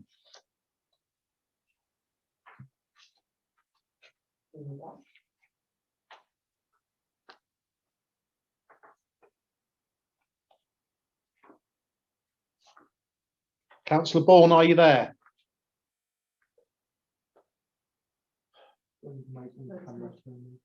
Okay, yeah, what I will do is I'll go to facts. Councillor Swinburne. Thank you, Chair. I move the minutes of Family and Children's Services Overview and Scrutiny Committee on Thursday, 7th of January 2021 from pages 83 to page 89. Thank you very much. Any comments on that? No, I go to Communities and Place Overview and Scrutiny, page 91 to 96. Sorry, Chair, I think I had my hand up for the last one. I do beg your pardon, I didn't see that, Councillor Dickinson. Councillor Dickinson? It was just around, and it's just something for the facts, Chair, really, Chair, and it's around the schools reopening and the staggered reopening that schools are allowed to do and how that's going to impact the transport plan, i.e. the contracts, the bus times and all that stuff, with it all being staggered. So I think it's something that facts needs to urgently look at, probably with some council officers, at how that's going to be accommodated, especially with the testing programme for secondary schools as well. Thanks. Okay, Councillor Dale. Thank you. Just to add to what Councillor Dickinson said, there obviously is concern about the funding that is going to the schools from the government. What we need to ensure that this morning, I think people were a little bit alarmed by what the minister said you could do with £6,000, which was actually to employ a teacher. I actually feel very sorry. I think our schools have been brilliant, and they are tired. Everybody has been working so hard and they need all our support. So I would agree with Councillor Dickinson, but we might have to look at actually providing some financial help to ensure that they can open according to the government guidelines. Thank you. I think we take points on board. Communities and Place Overview and Scrutiny Committee, Councillor Reid. Thanks, Chair. I just want to move the minutes of the Communities and Place Overview and Scrutiny on Wednesday, the 13th of January 2021 on pages 91 to 96. Councillor Dunn. Thank you, Chair. I just want to refer to page 96. No, sorry, it's 94. Obviously, the pandemic has had a massive effect on active Northumberland, but I think we can all agree and thank the staff for the many ways that they've really stepped up to this crisis, providing digital services, helping out at testing centres and much, much more. I'm just referring to page 94 in the Overview and Scrutiny report. Can I ask if any discussions have taken place since this regarding the period beyond 2022? Because I noticed Councillor Watson said he hadn't been involved in any of that. So I'm wondering if these have actually moved forward. And can I ask, when can councillors expect to receive a detailed recovery plan? Anyone wish to answer that? Councillor Watson. Yeah, thank you. I can't remember saying that I wasn't involved in it. I mean, I had a discussion only yesterday with, did you say active or advanced? Active. Yeah, I thought you did. Yeah, I had a discussion only yesterday with active. Yeah, well, yeah, but these minutes were written on the 13th of January. Oh, sorry, yeah, okay. All right, sorry. well, it's all in. We're looking at it now about what we can do after the now that we've got the new information. There's going to be a plan coming out as to how we can best manage it. As you probably know, there's a few problems in there, in that some of our leisure centres are being used as testing stations, and some of the staff are involved in that as well. So, you know, if we're going to open up again, we've got to look hard at that. So the plan is being prepared, and we should have that in the next couple of weeks. Thank you for that. Okay, Councillor Dickinson. Yeah, just a quick one, Chair, just to say on page 100, point 132. Oh, sorry, I've moved on to the next one. Hang on, I'll come back. Oh, no, I haven't. Beg your pardon. It was just basically to say that Northumberland's communities together have been doing a fantastic job across Northumberland and in most of our wards, and just seeing it on paperwork, if you see what I mean, in terms of an update to scrutiny, really reflects the great work that the staff have been doing. And it was just to make that comment. Absolutely. Shows this county council in a brilliant light. I'll go to overview and scrutiny, health and wellbeing overview and scrutiny, page 97 to 110. Councillor Bainan. Yeah, thanks, Chair. Yes, I'm delighted to move the minutes of the Health and Wellbeing Overview and Scrutiny Committee from Tuesday the 1st of December and the 12th of January, pages 97 to 110. And I would just like to repeat Councillor Dickinson's comments on Northumberland's communities together. Thank you. Councillor Liz Simpson. Thanks, Chair. Just a comment on page 5, which refers to the COVID vaccine. Just to say that we're very pleased to see the vaccine programmes running extremely well, and credit goes to everybody concerned. Just thanks from this council. Thank you. Yeah, Chair, could I just thank Councillor Simpson for that? It's been some fantastic work, as we all know, and coming to the getting reports to the Health and Wellbeing Scrutiny Committee just shows you how dedicated the staff are, and they've done some fantastic work, and thanks from this county council to everybody who's involved. Thanks for that, Liz. Thank you, Councillor Liz Simpson. Councillor Bainan. I'll return to corporate services and economic growth overview and scrutiny. Councillor Bourne. Thank you, Chair. Apologies, my comfort break took longer than I planned. I'd like to move the minutes of the corporate services and economic growth overview and scrutiny committee, pages 61 to 82. Thanks. Thank you, Councillor Bourne. Councillor Dale. Thank you. Can I just say, I was quite alarmed when I actually watched this, the programme or the meeting on YouTube. I was quite alarmed at the end, actually before the beginning, when there was actually what I would call very, very poor manners towards the Chief Exec. And I did actually say to Councillor Sanderson, when I spoke to him originally, when I gave him my support, that he would ensure this type of behaviour, and the type of behaviour actually to members as well, stops. And if we're going to have arguments like that, please, can we do it in private, or take legal advice? And the legal advice should be the one we listen to. But I just was alarmed, and I was horrified to see the amount of people who'd watched it on YouTube. So can I just ask that you desist in this type of behaviour on YouTube in future or in meetings? Councillor Dungworth. Thank you, Chair. Yeah, my comments are on a similar manner. I too watched the open session of that scrutiny committee, and I was quite frankly appalled by the behaviour of the chair, quite frankly, but other members as well, towards officers and other elected members. Extremely disrespectful. Not how I would expect councillors to behave when they're representing Northumberland County Council. And it's particularly disappointing as I raised this very issue in the last council, and we have the minutes before us today with the leader assuring us there wasn't a problem and that he was on top of it. Anybody watching that meeting that day would see, quite frankly, that he wasn't. And I have heard that the pre-meeting beforehand was even worse. And I think even if meetings are held in private, people should be treated with respect. And this behaviour has to stop. It really does. Thank you. Councillor Grimshaw and then Councillor Bainan. Councillor Grimshaw. Thank you, Chair. Well, yeah, I quite agree with Councillor Dale and Councillor Dunworth.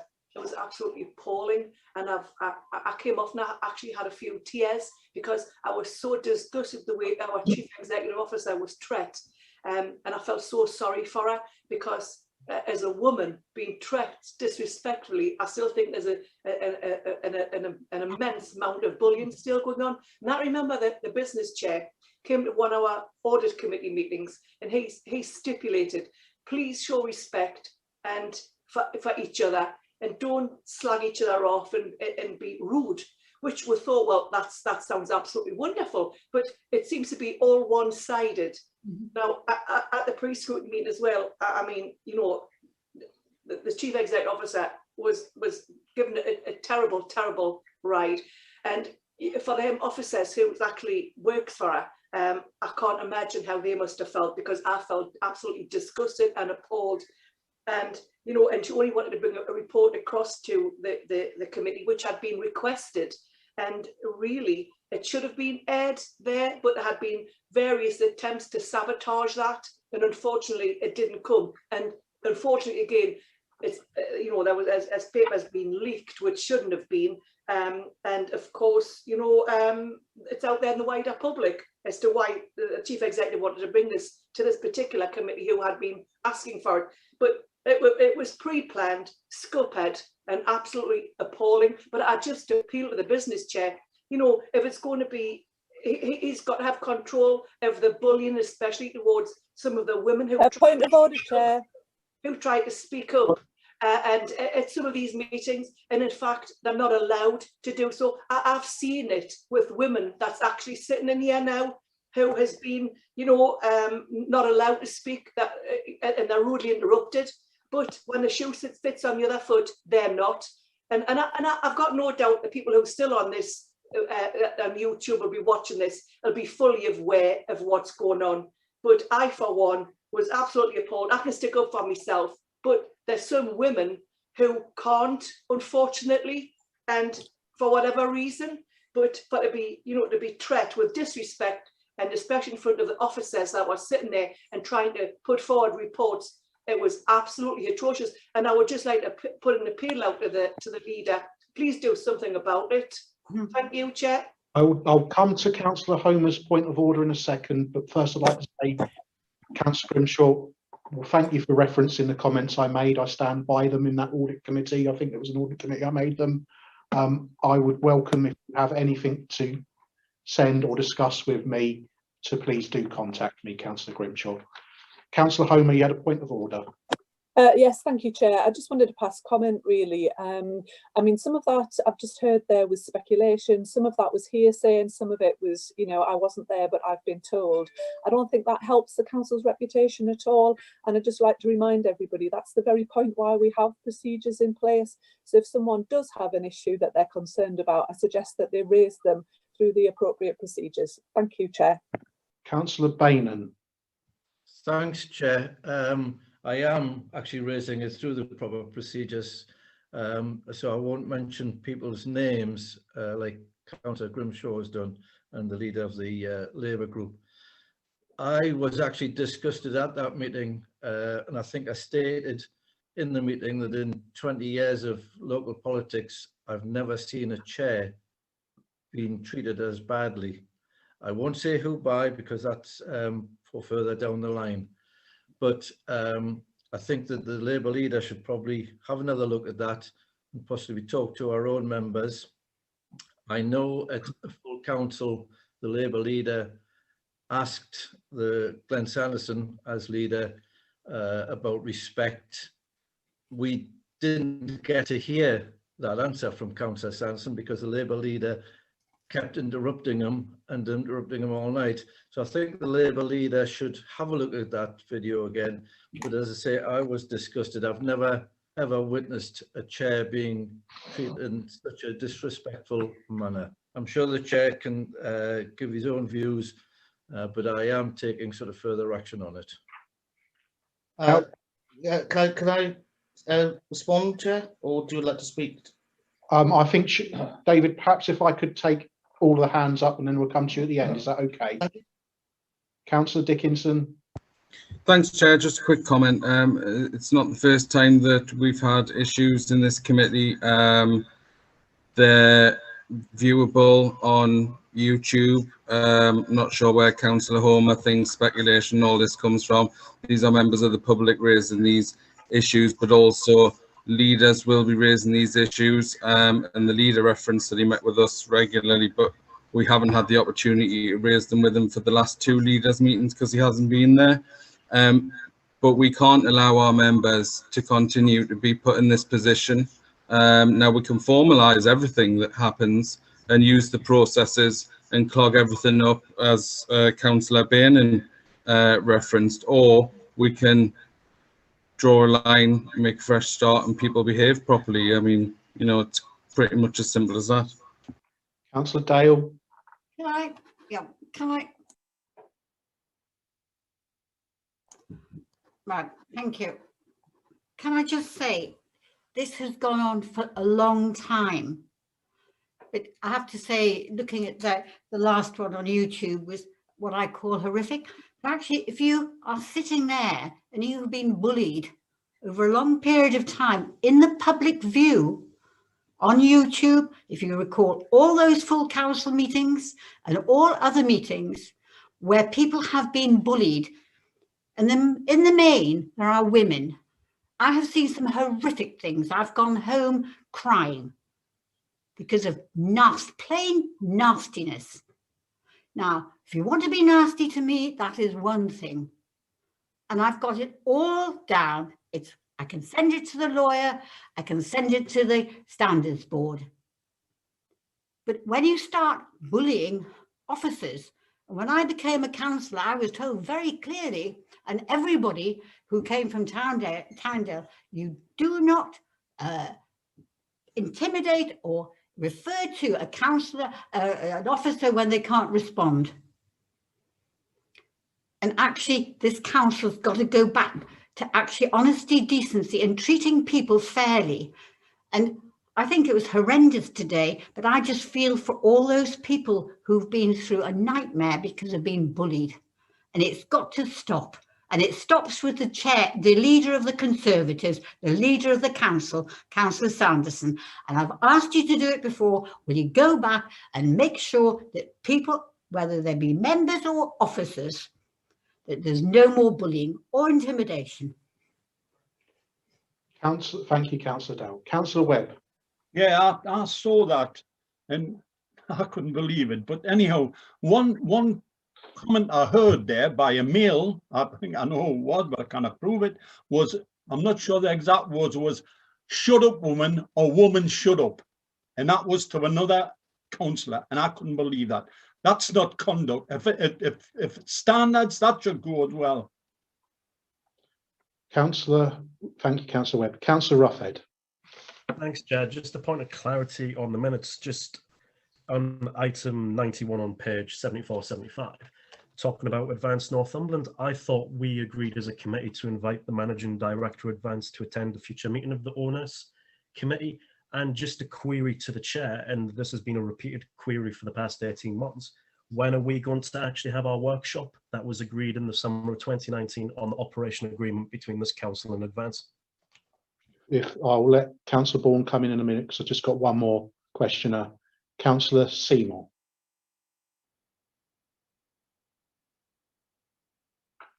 Councillor Seymour. Hello. Yeah. Sorry about that. Yes, I'm a member of Grace. I'm sure there's going to be further action taken, but the way the chair was treated was not with respect. Okay, Councillor Bourne. Thank you, Chair. I wasn't intending, well, to make any kind of comment on this. once again, inappropriately in a public session, Labour members seem to be making very inappropriate political points. This is subject to a formal complaint made by me against certain parties which I will not name, and therefore I will not discuss the details of it. It's all on there and it's being investigated, and my complaint has been backed up by several other councillors.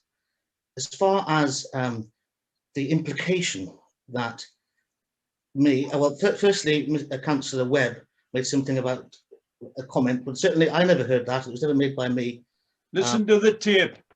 Well, I've never made such a comment, and in fact, I've never made such a comment, Councillor Webb. And unless you withdraw the allegation that I have, I will be seeking standards complaint against you. I did not mention you. I didn't. I said the male member. You're jumping the gun there. Okay, solicitor.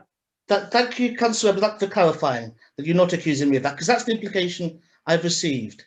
Now, in this meeting, I've been subject to, scurrilous words. We've seen how certain members conduct themselves in this meeting. We've seen people haranguing speakers, interrupting speakers, talking over speakers, and there's not an issue of sexism here. In fact, the people in this meeting who have been acted, in my view, with disrespect, discourtesy, and rudeness are not universally male. I'll put it that way, and I'll leave it there. Thank you. At that point, I'll move on to the Health and Wellbeing Boards, page 111 to 124. Yeah, down to some sobering bits. This is about COVID. Mainly, there are two meetings that we've had. And I'd like to draw everybody's attention to the mobile testing units that we have around the county. And we would like more people going to them to get tested so we can actually get on and get this dreadful COVID disease out of our country. So I urge people to encourage people to go and get tested. There'll be more to come from Liz Morgan in a moment or two. Thank you. Approve the minute. Thank you, Councillor Dodd. Councillor Dickinson. Yeah, just to say that the third sector testing and things that have been set up that the council are operating are working really well. There's some really good feedback across the county about those. I think the other thing I'd highlight is on page 119 around the COVID vaccine again, and the amount of volunteers from Northumberland, residents who are furloughed or unable to work or are retired, volunteering at GP practices to support older people getting vaccine, etc., etc. It's been fantastic.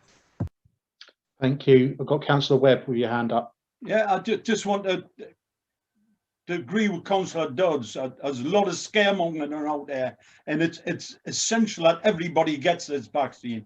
Does not mean the scaremongering. It's essential for the well-being of the country. Thank you, Councillor Webb. Audit Committee, Councillor Hill, page 125 to 138. Thank you, Chair. Back to some reality. Listening to the previous conversation, I think some people really have lost the grip of reality. And when I see certain sycophants, it just so infuriates me. I think people really need to get a grip. So back to reality, Audit Committee, pages 125 to 138. This is a meeting on the 27th of January. I propose the minutes. I'd suggest members look at page 134 onwards in relation to recommendations regarding reports that were received at that committee, which are of obviously wider importance. So I put forward these minutes, please. Councillor Dickinson. Hi. Thanks, Chair. It's a chair for the. It's how long we've been on. It's a question for the chair. At page 135, in terms of the cross-party support for the governance and legal matters and the changes that we agreed in the audit committee, I'm assuming, although it was part 2, that was probably what went to cabinet. So can we just confirm that, as per the outlined and voted on arrangements, that they have now been passed and are being implemented immediately? I don't know if you can answer that, Chair, or not. I know they went to Cabinet. Those recommendations went to Cabinet. I'm looking for legal advice to say whether I can see what happened to those. I mean, I don't see why I shouldn't, but maybe somebody can jump in. But I'll say they did go to the Cabinet. Apologies. Can I say what the result was? As a member of the order, I'm just keen to know whether our recommendation and vote was then passed by the Cabinet, I suppose. I'm just interested. Councillor Oliver. Can I answer that? I mean, can I let Councillor Oliver come in? Might be useful here. Councillor Oliver. I'm sorry, I didn't have my hand raised for that. It was another point on another page. Okay, I'm not sure.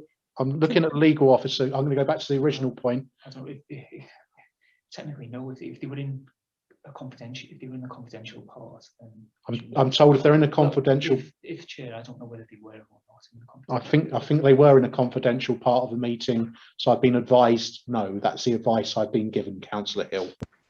as I say, Councillor Sanderson agreed that I could sit in on that confidential section, but I'm obviously bound by that confidentiality. But I would presume, and it's important, that that is reported to the wider council with the content and the result of that. But what I can say to Councillor Dickinson, those recommendations did go to Cabinet. I think I can say that. Councillor Oliver. Thank you, Chair. It was just a question on page 132 about minute 83, which was around declarations of interest. It was a sort of an amendment subject to regarding item 70, disclosures of members' interests.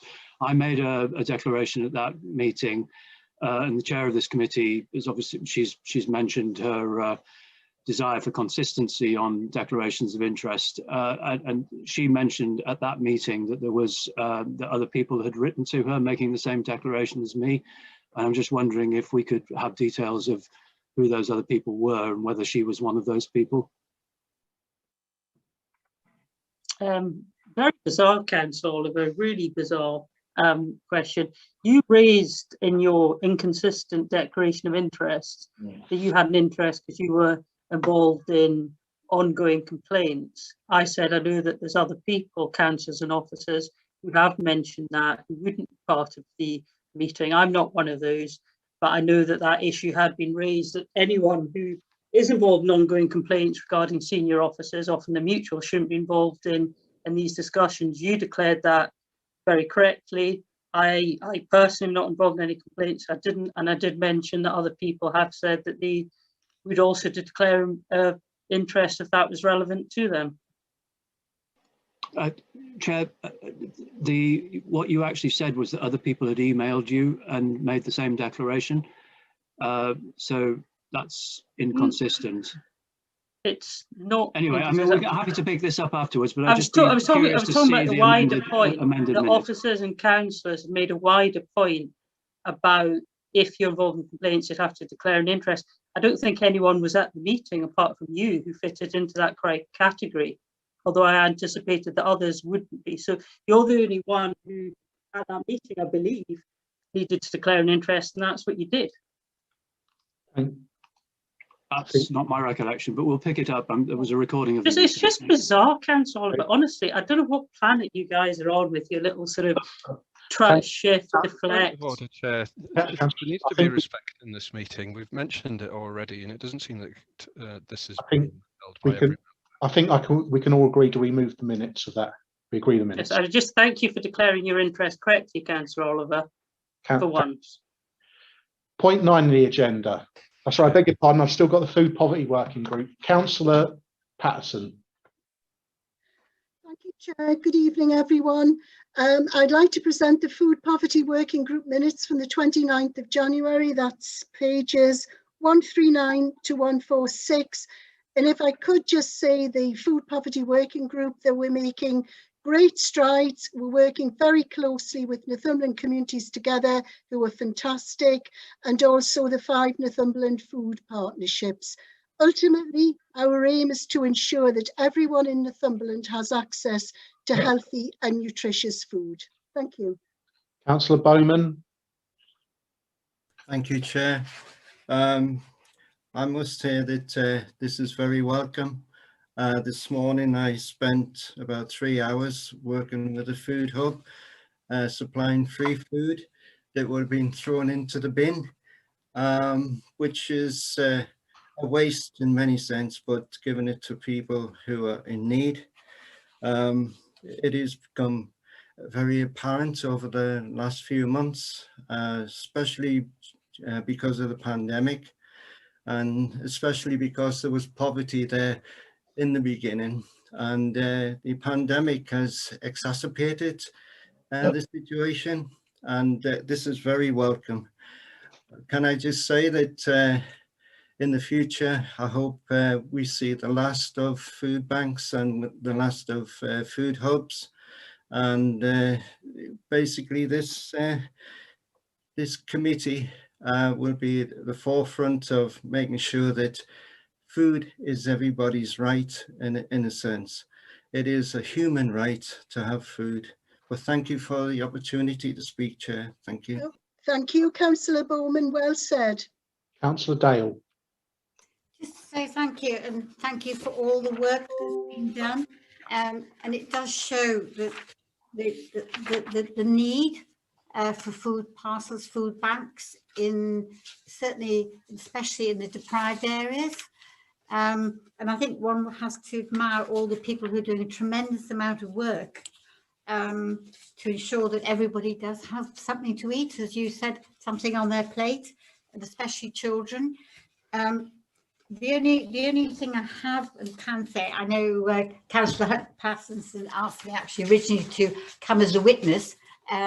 She invited me, which I was very pleased about, but I just would like to see this as a part of a bigger picture, because actually probably the big picture is, you know, the deprivation, the people who are unemployed, the children in need. That's something really I feel very strongly about.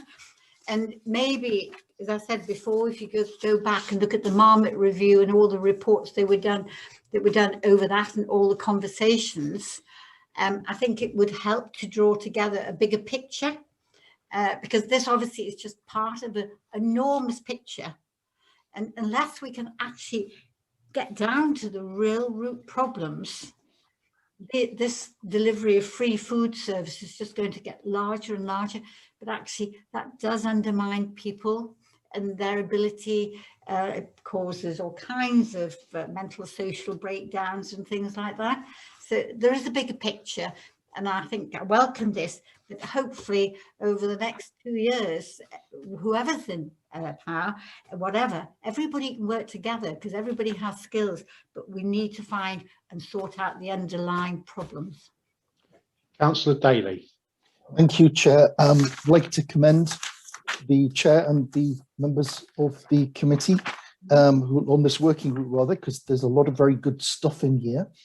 I just think that referring to page 143, and it's point 10, the very first bullet point about co-production activity and working with the voluntary sector, I think there's a really important point here. It's not just around how we deal with food poverty. Yes. It's how we make our community sustainable. So it's not just about the provision of food. It should also be about how we work with our communities to embed things like cooking on a budget, getting young people, older people used to actually getting into the kitchen and taking all those skills, which for some reason have been lost.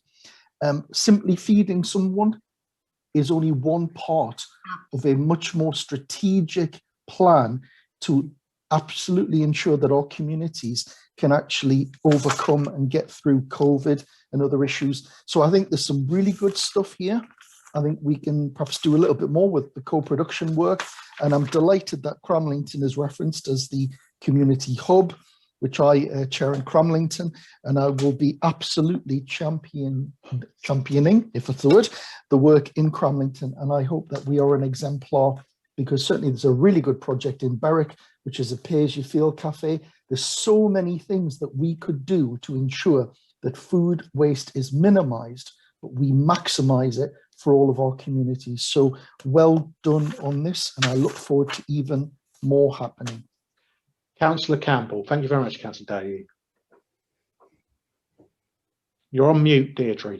Sorry, thank you, Chair. I go back to it again, the sadness that it is that we're in 2021 and there's such a need for having those committees and for having food banks, food stations.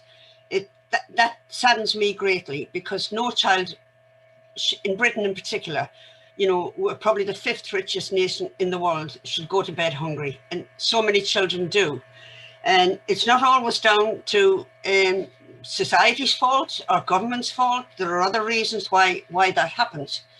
But I think, like somebody previously has said, it's educating our young people in making use of and providing simple foods, going back to how people used to do it, you know, with just to buy some mince at the beginning of the week and buy the simple things in life and make a meal from that. People tend to now want, you know, off the shelf. And that has caused lots of problems, because off the shelf costs an awful lot of money. And I think it actually is we should set up stations where we train young men and young boys and girls in food. It's the one thing we all need. We all need food, and why are we not spending more time in educating them? We do with everything else. And from once people are educated in the good uses of food, you know, they say people can take your money off you, your home off you, they can't take your education off you. So I think it would be a good start. But if I may, and people might think this is a strange request, a lot of families who are in need of food and food banks and food deliveries sometimes have animals in their home and can't afford to feed the animals that they've got. Now, I know somebody said to me a few weeks ago, well, they shouldn't have them, but they're family pets. And I wonder if people look to providing, if there's a need for the children to be fed and there's an animal in the house, you know, should we be looking at making sure that the animal has some foods to live on? Because that's a major problem. And I do know of a couple of homes where they struggled to buy the dog food. Dog food's not that cheap, but I think maybe it should be something we should look at as well, because it's just as equally important to provide and take care of our animals as it is of our children. Thank you, Chair. Thank you, Councillor Campbell. I've got Councillor Seymour, then Councillor Wallace, and I really do want to make progress. Councillor Seymour. Yes, thank you, Chair.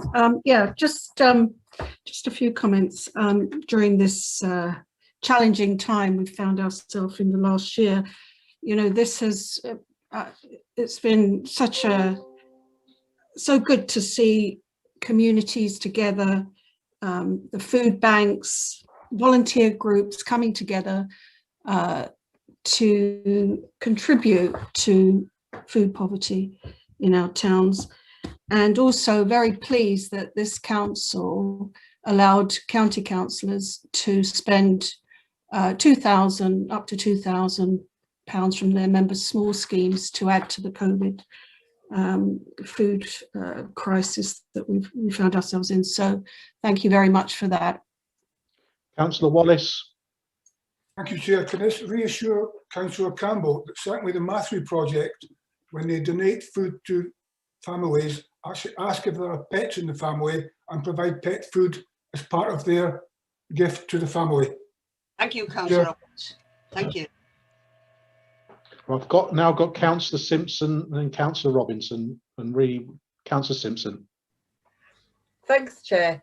Just to reassure people that, sorry, Wendy, I hope you don't mind that I'm coming in on this as like the Vice Chair. No, absolutely not. Our first meeting was to discuss how we move forward. The second meeting was, we've only had two, was to discuss what was going on in the county so we could like marry it up together.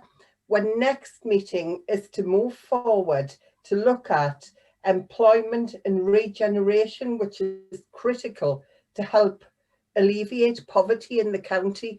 So it's going to take a long time, a lot of meetings, but we are making progress. I think we've done very well up to now. Thanks, Chair. Councillor Robinson. Thank you, Chair. Just a quick point. Can I just say that this is a fantastic opportunity for intergenerational help. You know, our seniors have got the skills that our young people seem to be lacking with regard food and cooking and things like that. And I think it would be a fantastic opportunity to join those two things together. Thank you. Councillor Roughhead, and then I really want to move to the next item on the agenda. Chair, there's just more information for the chair and vice chair of this working group that from a combined authority perspective, we're launching a Poverty Truth Commission, and just the report talks about co-production and working. So I was thinking maybe like looking at things from a wider thing and how we can all work together, and that I can put you in contact with the directors who are leading on that, because I think you can both marry up like a good piece of work across the whole region. Thank you, Councillor Roughhead, and we thank you for all those minutes we've just received. I'll go on to item 9, which is a COVID update. Before I go on to that, I'm just going to suggest that if members have questions on the back of this, that they can email Liz, or that they can come to a future briefing on this. We've been here for quite a while, and I think we do need to get through the rest of this agenda. So I'm sorry if you did have a question, but I'll just invite you to ask it afterwards. So no further ado, I'll pass over to Liz. Thank you very much. Thank you very much, Councillor Flux. So I'm not going to talk about the data, except to say that cases are currently plateauing. I'm just going to spend a few minutes going through the roadmap that was announced on Monday, which is a 4-step process starting on the 8th of March. Thanks, Michelle. So this is this first step, as I said, which starts on the 8th of March, is a 2-phase process. So on the 8th of March, schools will start to open, and this is probably going to be a staged approach to accommodate the testing requirements. So as part of this first step, there is going to be an extensive testing programme planned, which goes beyond students and staff. Wraparound childcare can restart, so childminders and before and after school activities, breakfast clubs, that sort of thing. So they'll be restarting. People can leave home for recreation as well as exercise. So you can sit outside on a bench with a friend with a cup of coffee, which in theory couldn't happen before. And then at the end of March, just before the schools break up for Easter, there'll be a further relaxation. So the rule of 6 will be back. So you can meet outside in a public space or in your back garden, either with 5 other people or 2 households, which could be more than 6 people. Outdoor sports facilities will open, so I'm expecting that my opportunity to walk my dog on Morpeth Golf Course will now be limited from the end of March. Formally organised outdoor sports will recommence, but actually everybody will still be encouraged to stay at home as much as possible, to stay local, and still no holidays. Can I have the next slide? So not earlier than 5 weeks after the relaxation on the 8th, we may go into step 2. So it's 5 weeks because it takes about 4 weeks to see the impact that the previous relaxation will have on various bits of data, and another week to assess the data. So all being well, indoor gyms will open in a limited way, non-essential retail. So the work of our public protection team will be really important over the next few weeks to make sure that those non-essential retail businesses are COVID secure and ready. You can start to have overnight stays in this country. Self-contained accommodation can open, but only for the same household and only if no areas are shared with other households. And our hospitality businesses can open to serve people outdoors, although there's still a need to restrict household mixing. Next slide. So step 3, the rule of 6 and 2 households will extend indoors, but people will need to take informed decisions, sort of taking into account whether people have been vaccinated or not, for instance. and all but the most high risk settings will reopen, but that COVID secure guidance must stay in place. Next slide. So hotels and bed and breakfasts will open, indoor sports facilities, cinemas, etc. will all stay open. Overnight stays you can do those elsewhere. Some larger events can go ahead, but the numbers will be restricted. And there is a global task force, a global travel task force, which will report on the 12th of April. And that will advise on the future of international travel. Next slide. So I think by June, we'll have a better understanding of the impact of vaccination on transmission. So there will be a review of the social distancing measures, which, we know are really quite difficult for businesses to maintain, and a review of all the other long-term measures that have been put in place to limit transmission. And this will all need to be done before step 4. So working from home should be the norm until that review has taken place. Next slide. So again, no sooner than 5 weeks after the 17th of May, all legal limits on social contacts may be removed. So all of our Northumberland nightclubs will be able to open, which is great news. There's going to be an events research programme to look at the ability of testing to reduce the risk of infection at events. Next slide. So I think the really important thing, and this is the bit that we're going to need to manage expectations on, are that all of these steps are dependent on the impact that the previous step has had against these 4 tests. So the 4 tests are that the vaccination programme continues to roll out successfully, that the evidence shows that vaccines are effective at reducing hospitalisations and deaths in those vaccinated. And of course, we've had 3 studies recently which have looked at exactly that, and the data from that is really positive. That infection rates don't risk a surge in admissions to hospital, which would put the NHS back under pressure. And finally, that the risk assessment isn't fundamentally changed by new variants of concern. There is also going to be a review of COVID status certification and whether and what role that might play in reopening the economy, reducing restrictions on social contact and improving safety.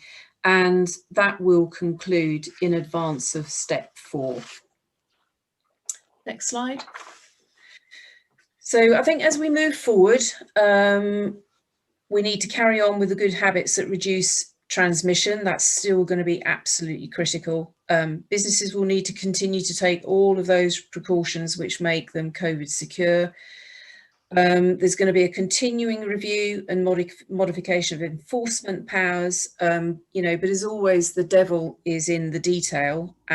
We haven't got a copy of the draft regulations yet, but we'll give that new legislation the attention we always do and make sure that you're kept updated.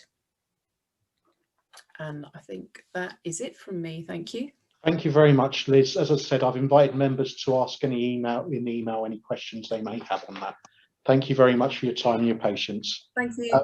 I'll go on to the next item of the agenda, which will be item 12, reports of the Service Director, Corporate Assurance. And this is for me to present, and it's update to the Constitution, Fire and Rescue and Audit Committee and Community and Place Overview and Scrutiny Committee, page 183 to 216. And I think we might need to do something here. So in 1 second. It recommends that the Council approve the amended Access to Information Rules of Procedure at Part 5 of the Constitution, attached to Appendix A in this report, and approves the amended Officers Delegation Scheme at Part 4 of the Constitution and attached as Appendix B to this report. Now, can I ask that we move that? Agreed? Can I have a show of hands? I think that it moved, that's it's moving both reports there on That's 12 that's and 2. yeah. And can I say the same for number 2? Or I've got Councillor Dickinson with his hand up. I do apologise, Chair. Just dead quick. The appendix in terms of the structure chart, is that different to what it was previously, or is that just circulated for information? Because I can't remember that coming to the group. I think I might have Caroline Elwood maybe on the call. Thank you, Chair. Yes, I'm here. No, it shouldn't be different, Councillor.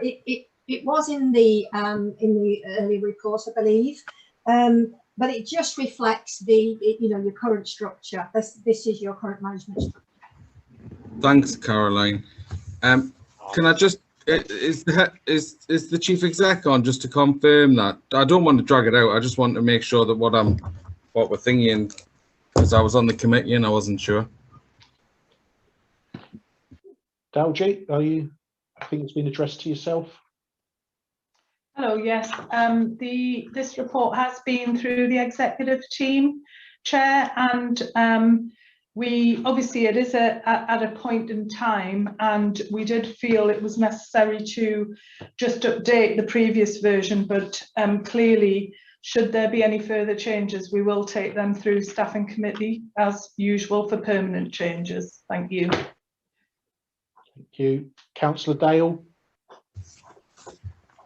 I welcome the changes to the audit committee and note the work that's been taken, which obviously includes some of the issues raised by EY as the past external auditors. So I welcome the changes. Thank you. Thank you there, Councillor Dale.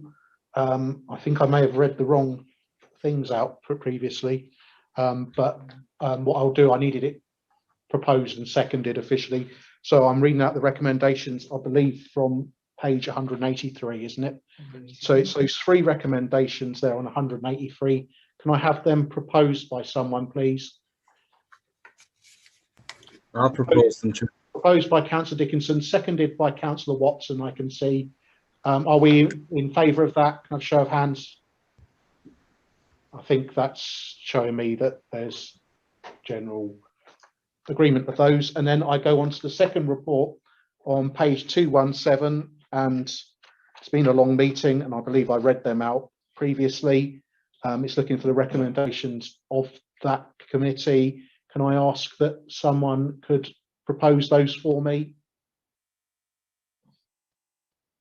Councillor Watson's proposing. I can see Councillor Dickinson seconding. We'll go the opposite way round this time. Are they approved? They are, and Jeff and I never agree, to be fair. Yeah, that little boundary in between your wards. It's a First time for everything. Thank you. Okay, so I go on to point 13 of the report, which is Northumberland Line Project Transport and Works Act Order Application. Councillor Wearmouth. Thank you very much, Chair. I don't know if there's much really to say on Swan. This is something that's necessary in order to allow the works on the Northumberland line to proceed to the next stage. I appreciate that everybody's had a very long day today. Does anyone want to ask any questions on the paper? No. No. Okay. There we are. Councillor. Les Bowman, I think. Sorry. Sorry, Chair, to put my hand up so late. I just need clarification because the leader of Newcastle City Council, Nick Forbes, has indicated that there isn't funding for the connection at Northumberland Park for the Metro line. Is that the case, or is he true what he says, or is it something you've got in the pipeline for a later date? Can you expand on that, please? Thank you, Councillor Bowman. So I think that what you're referring to is the ability to switch from trains onto metros in a seamless way, and that's been talked about for quite some time. I don't think it's pertinent to the actual work, to the order that we're looking to approve, but naturally we'll be continuing to look at the question and see what we can do to make it as seamless as possible. Thank you. Councillor Dale.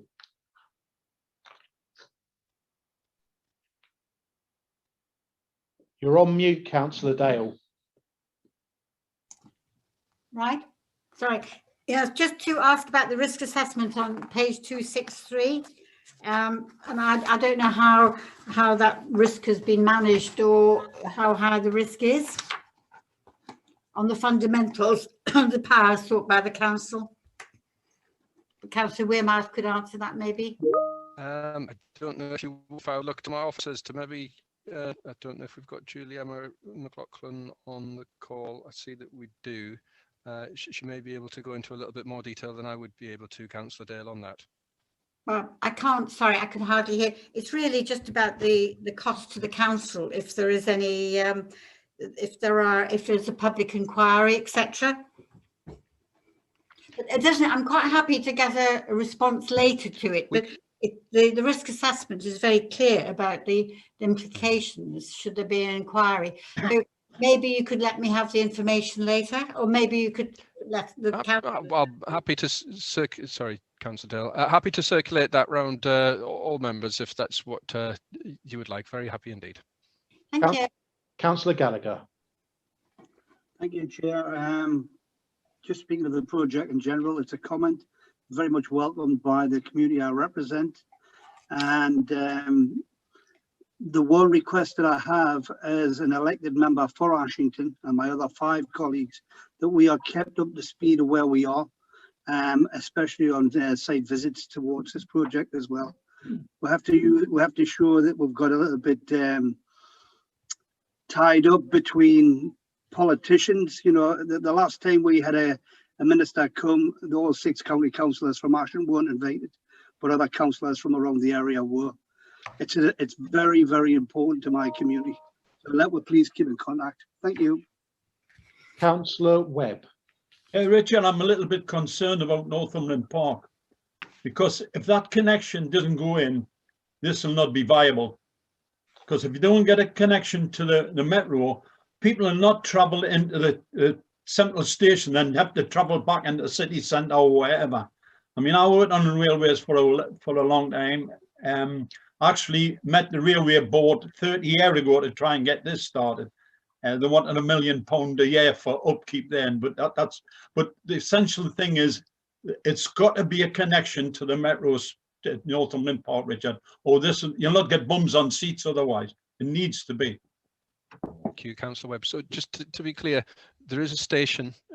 I think it was actually one of the first stations to be put in for a planning application at Northumberland Park. So it's I think that the point that was being made by the leader of Newcastle City Council was the actual connection. You know, can you get on with a ticket? And that ticket be valid on the metro. Oh, and that's a bit fair that needs sorting, but you will definitely be able to connect at Northumberland Park, and I entirely agree with you. That's critical, mission critical. I understand that now, Richard. Cheers. Councillor Dungworth. Yeah, just very briefly, I would like to echo the points made about involving ward councillors. I'm not particularly interested in the photo shoots, but we're the ones who are getting the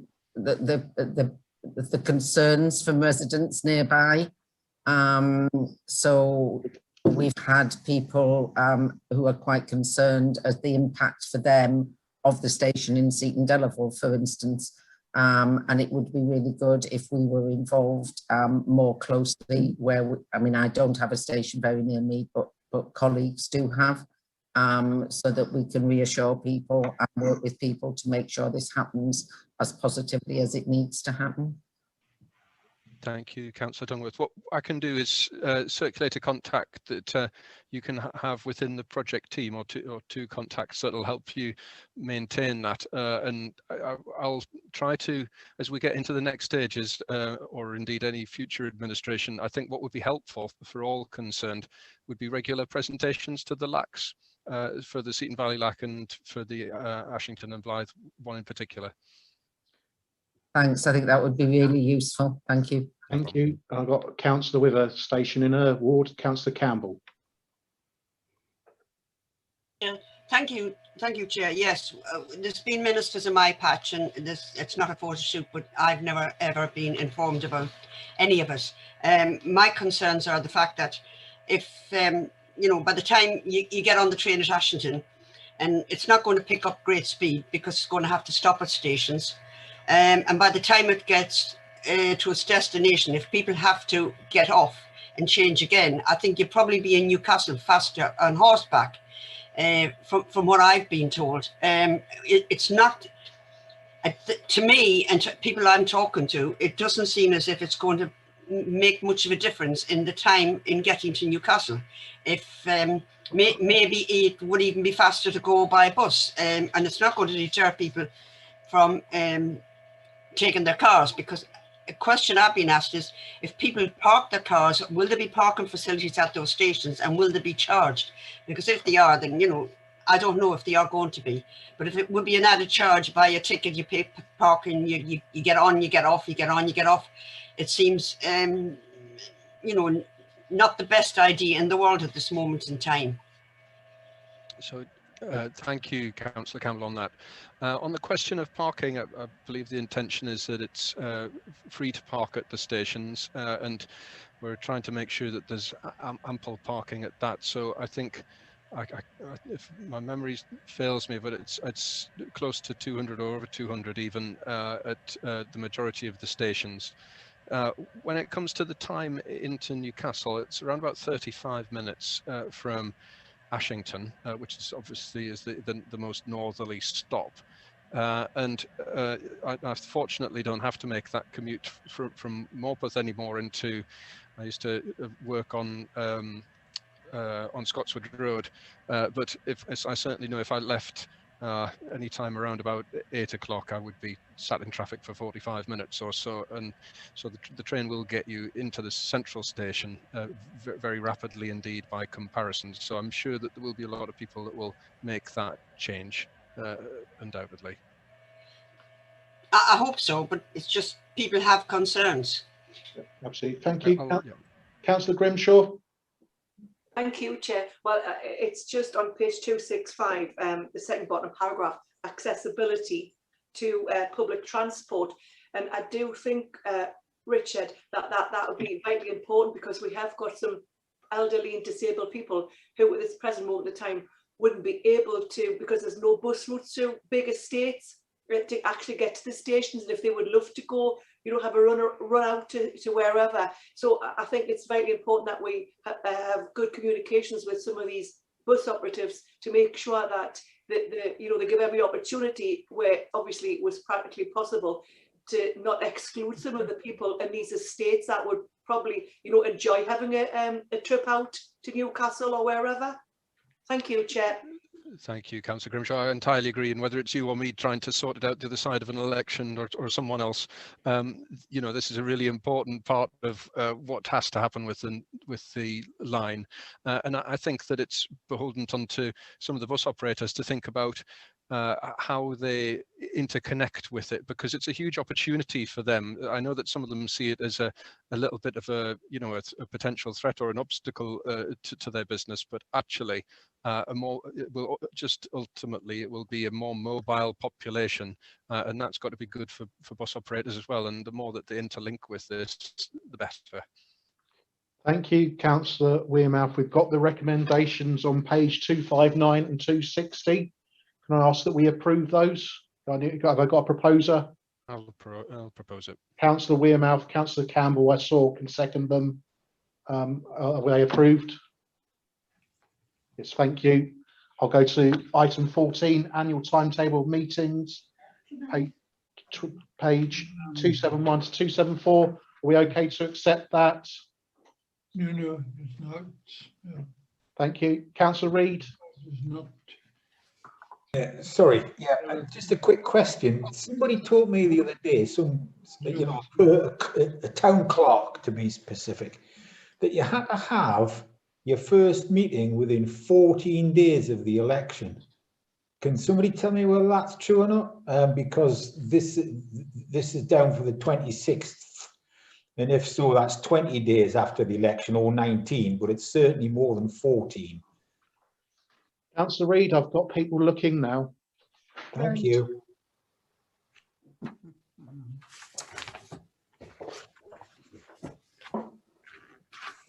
Days when there's an election. 21 days it is, Jeff. Okay.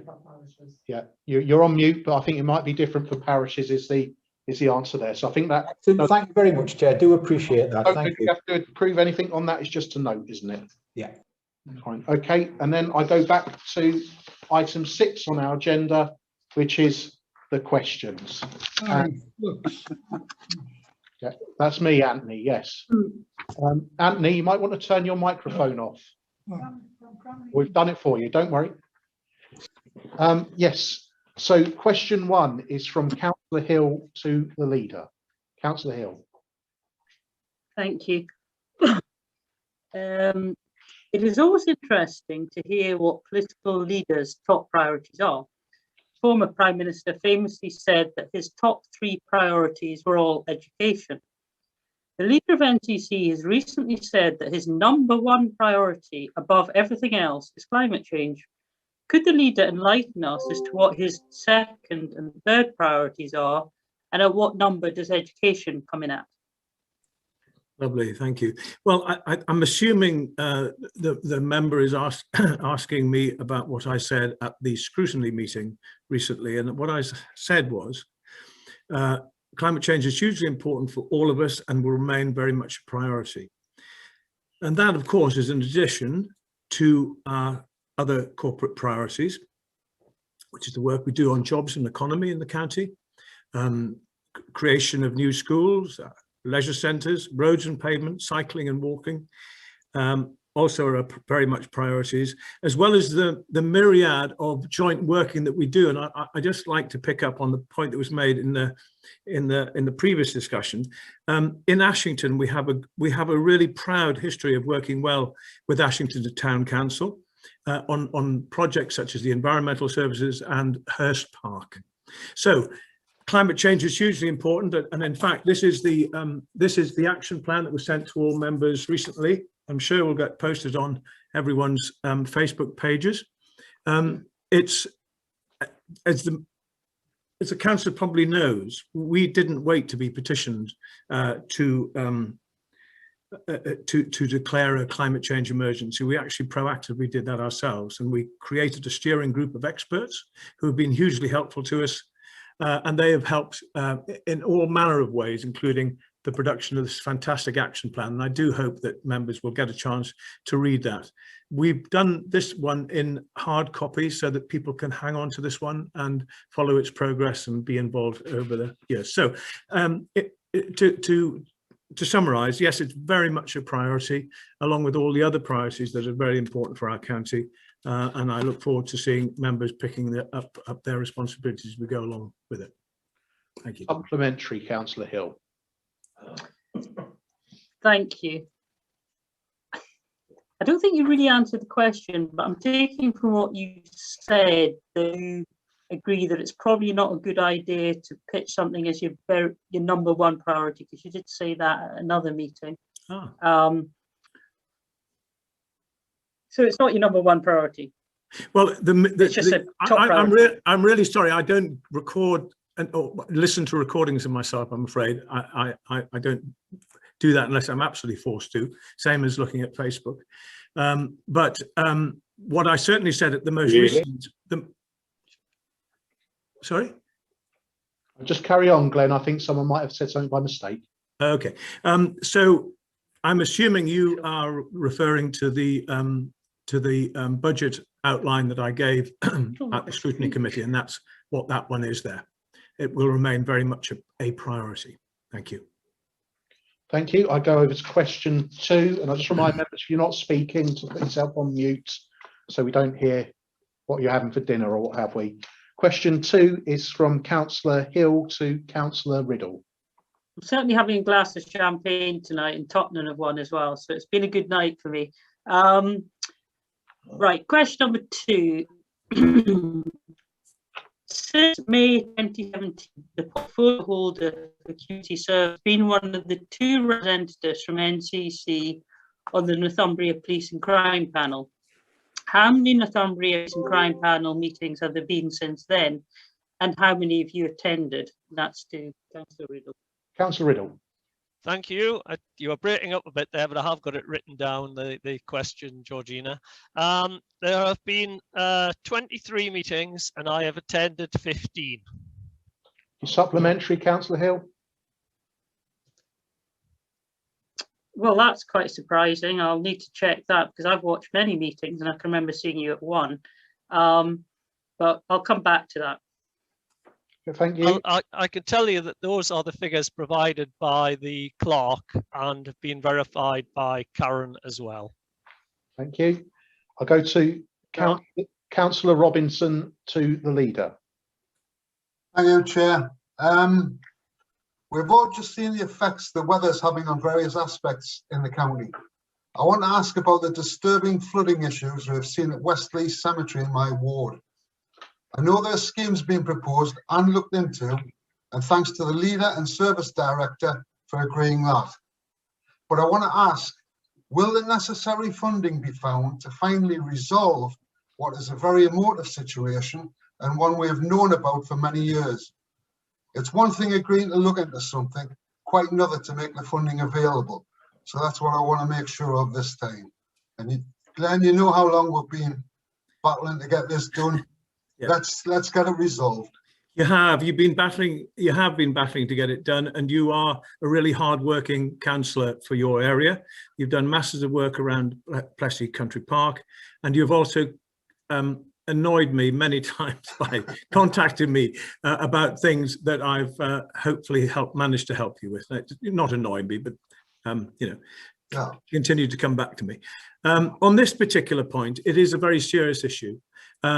There is for people that don't know this is a cemetery that's actually in a bit of a bowl in the ground, so it's very difficult to drain. And it's particularly sensitive because it does house graves and cremated remains of a number of people, including children. And you have rightly raised this as being a very serious issue that needs to be sorted out. So what we've done recently is we got some pumping equipment in to try and see if that helps. But we have now arranged to have a proper survey carried out to see what we can actually do. And I can tell you that although the cost is not yet known yet, and subject to what the cost is, we will make a provision from the funds we have allocated to flood protection measures. Thank you. Is there a supplementary, Malcolm? No, I think that about covers it. You know, thanks very much for that. Anyway. Thank you. I'll go over to question 4, which is Councillor Robinson to Councillor Wearmouth. Given that the town centre scheme for Bedlington focusing on retail development has had its funding included in 2 or even 3 budgets I know of, yet never actually taken place, and a vastly different scheme is in place now, what investment will there be in Bedlington Town Centre going forwards? Thank you, Malcolm. Hopefully you can hear me. So, as you know, the first couple of phases for the Bedlington Town Centre are getting underway, and that includes an amount that's been made available from the County Council, but as well a significant amount from getting building funding from the government via the North East LEP. So in terms of the next steps, we do need to have a reimagining to a significant degree. You've spoken very keenly about some of the things that you would like to see in terms of independent leisure facilities, and also the potential for some form of business hub and so on. And I think that there's some real prospect of that, especially with the large investment that's likely to be going on in the Sleekburn area, which will have to connect well with both Bedlington, Blythe, and other communities, including Ashington and New Biggin as well. But particularly, I think there's an opportunity for Bedlington there, and I'll be seeking, along, I'm sure, with yourselves, support from any 106 funding that might come in from any company that locates in what will hopefully be a free port. And I'm very hopeful that that free port bid will come off. And so I think that what we need is for that to be a bit fluid into what we see there, or what we can envisage there. And of course, all of these prospects can be married up with opportunity that's available from the Borderlands growth deal, and that there's money there that will come to Bedlington in the form of a sort of a variation on a town deal. Really, it doesn't come in the same way as the one for Blythe, or the one that would come to Ashington, but would come through the Borderlands Growth Initiative. And there's a great opportunity to shape that now. I guess a lot of that is going to fall to the next council, of course, with just 2 months left or so of this one. Hopefully that answers your question, or close to it. Supplementary, Councillor Robinson, at all? Well, it kind of does, and I mean the 106 funding I've been chasing down already. If that development comes off, hopefully it will. Every paper I've read, every report I've seen on high streets in the whole of the country, are now saying it's got to include public sector investment. It's no good just relying on retailers to come in, because they probably won't. The whole retail landscape's changed, so we've got to see some sort of public sector investment to drive the footfall for the remaining retailers that do come in, and I think it's something that needs to be grasped, and I hope this council will grasp it. Thanks, Councillor Robinson. I don't know if there was a specific question there, but I do note that you've been working already to try and secure additional funding in the shape of 106 monies and so on and so forth, and that's to your credit. I think that just to repeat myself, really, that will marry up with the investment from the Borderlands growth deal, and whatever might come forward from NCC as well. And the previous schemes have included loans from this council to allow additional retail, and I think that we have to find a new solution for that, because it isn't going to be retail focused. Some towns can do that. Bedlington, it has been a challenge to get there, but we have, with your assistance and that of your colleagues, helped to anchor that investment by Aldi and others. So we are making progress. Thank you. Councillor 5 from Councillor Kennedy to the leader. Thank you, Chair. So this is the journal in January. So Glenn, this is really simple. I'm making this as simple as I can. Very, very simple for you to give an answer. So I'll read this out. In the journal of the 23rd of January 2021, the former leader said, following the outcome of the Chief Executive's Employment Tribunal, that, quote, which leads me to believe that there has been a large degree of political bias, and that, quote again, I was acting on behalf of and in the interests of the council when I suspended the Chief Executive in August 2020. Dead simple, this one, Glenn. Do you agree or disagree with those statements? Thank you very much for making it simple for me. Unfortunately, as you know, there are issues remaining around confidentiality. People at home may not know this, so I need to just say that there are still issues around that are still live, even though there was a breach of data. And those issues will affect staff, and they will potentially affect legal issues, which may cause damage. So therefore, what I will say is that the process that was referred to was not part of the normal cabinet executive function of the council. It was run independently by the JNC and overseen by our officers. As part of that process, the outcome of the EAC meetings were and remain highly confidential. And so I'm advised that the comments attributed to specific members following the breach of data still remains a live issue. Now, when I'm able to, if I am ever able to, while I'm leader, I will discuss those with you. Supplementary, Councillor Kennedy. Well, I'm really struggling with that answer, really. You know, you've took it to a place where I'm not even asking about sensitivity, commerciality, you know, confidentiality and all that type of stuff. Now, you know, I got quoted back by an officer saying that yourself, leader, that you won't respond to this question and that under the Constitution XXX.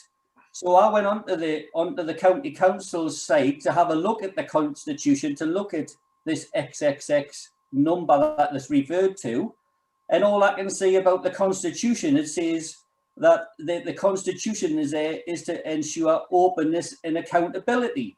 The Constitution is not even on the website, so I can't even look at the Constitution to see which one you're referring to. So, I mean, that's a joke, that. I mean, I've been told now that that Constitution hasn't been on the website for over 2 years.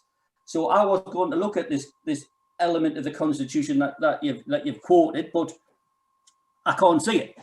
So I'm just disappointed. I think this is a straightforward question. You know, do you agree with those statements, yes or no? And you're taking it to somewhere else. I don't know. I don't want to know about confidentiality. This is about openness and accountability. Kennedy, have you got a question?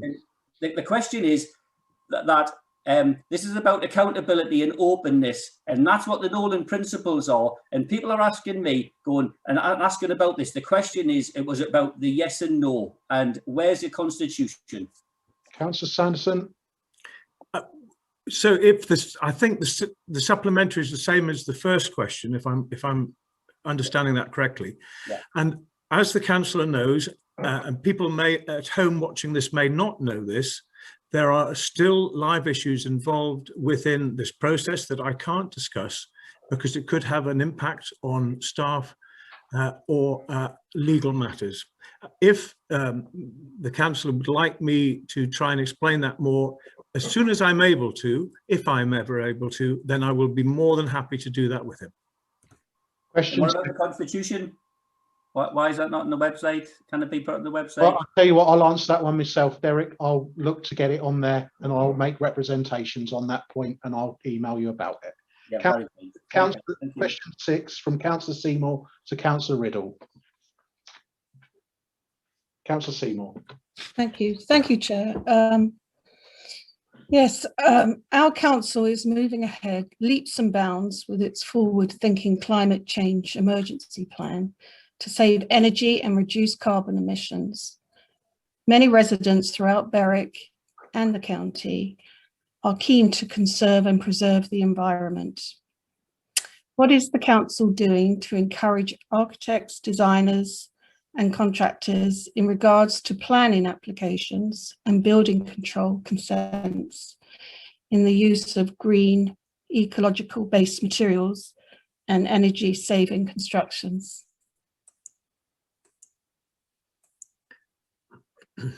Thank you, Councillor Seymour. I've got a technical answer here from the officers, which I will read out. We are bound by, the local planning authorities are bound by the legal duty in section 19 of the 2004 Planning and Compulsory Purchase Act as amended to ensure that, taken as a whole, local plan policies contribute to the mitigation of and adaptation to climate change. In Northumberland's planning applications are now required to include a design statement, and this includes how the proposal has responded to climate change in the design choices made in the construction proposals.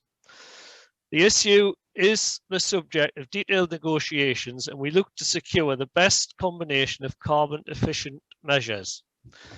The new local plan includes an entire suite of new requirements under policies addressing the overarching approach to climate change, the location of new developments and transport, sustainable design and construction of new buildings, renewable energy, protection of carbon sinks, and resilience to climate change.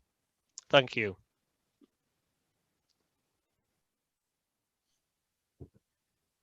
Okay, thank you very much.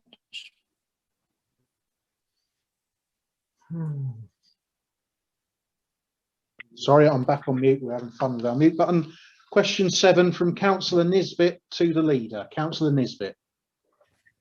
Given some members of this council have tried to rubbish the EAC report, can the leader confirm who wrote the report and what process it went through to ensure it was accurate? Councillor Sanderson. Thank you very much for your question.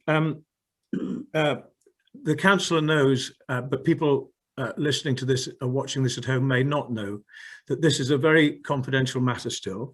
I can tell you, though, that the process involving the JNC was not part of the executive or cabinet functions of the council. It was an independent process. Now, I actually don't know who wrote the report.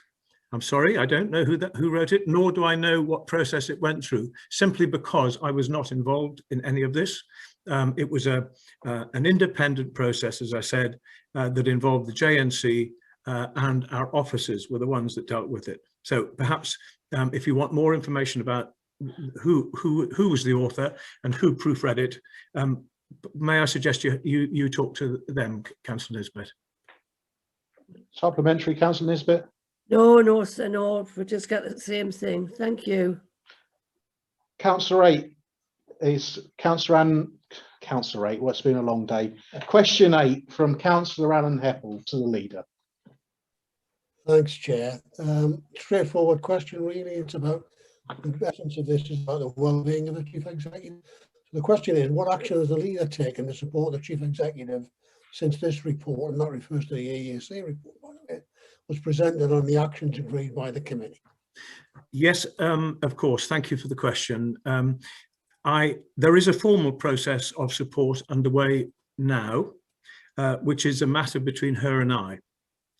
I think the best thing to do is you would probably need to ask her if she is happy to share that information, which is between her and I.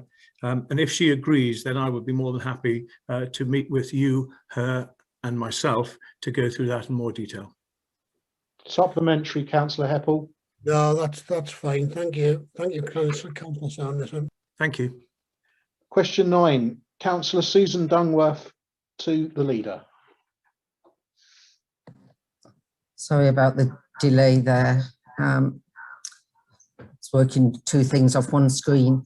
So how could members of the LGA be aware of this and other reports? And I realise as I'm reading this, I should have specified the report that went to the EAC, and including confidential contact details and the membership and the date of the committee meetings prior to it being on the council website. My apologies, it should have been. No, it's okay. Speak on, Councillor Sanderson. Thank you very much for your question. As the councillor knows, and others will know in this meeting, but perhaps members of the public that are watching this may not know, this is this whole process around the investigation and so on was an independent process. On this particular question, given the nature of the question, I have asked our officers to look into it. Supplementary, Councillor Dungworth. Yeah, my supplementary question would be around that I have recently been interviewed in terms of an investigation.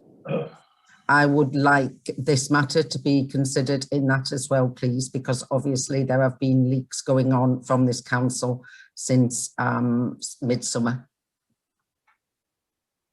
Well, I've already said that I have asked officers to look into it. I suppose what I'm saying is it going to be given the same level of resources as the other investigations into leaks? Well, this is a bonus question, but I'll answer it. It will be looked at by those officers who are looking at the data breaches. Thank you. Councillor, question 11 from Councillor Gallagher to the leader. Sorry, I beg your pardon. Oh. I'll start again. Question 10 from Councillor Dungworth to, and we've got this to Nick Oliver. Councillor Dungworth. Right, so you've changed to it's 2, yeah? Yep. Right. This council has and continues to be subject to a period of instability, turmoil and well-publicised risk. Why has the risk appraisal panel not met since the 3rd of January 2019? Councillor Oliver. Thank you, Chair.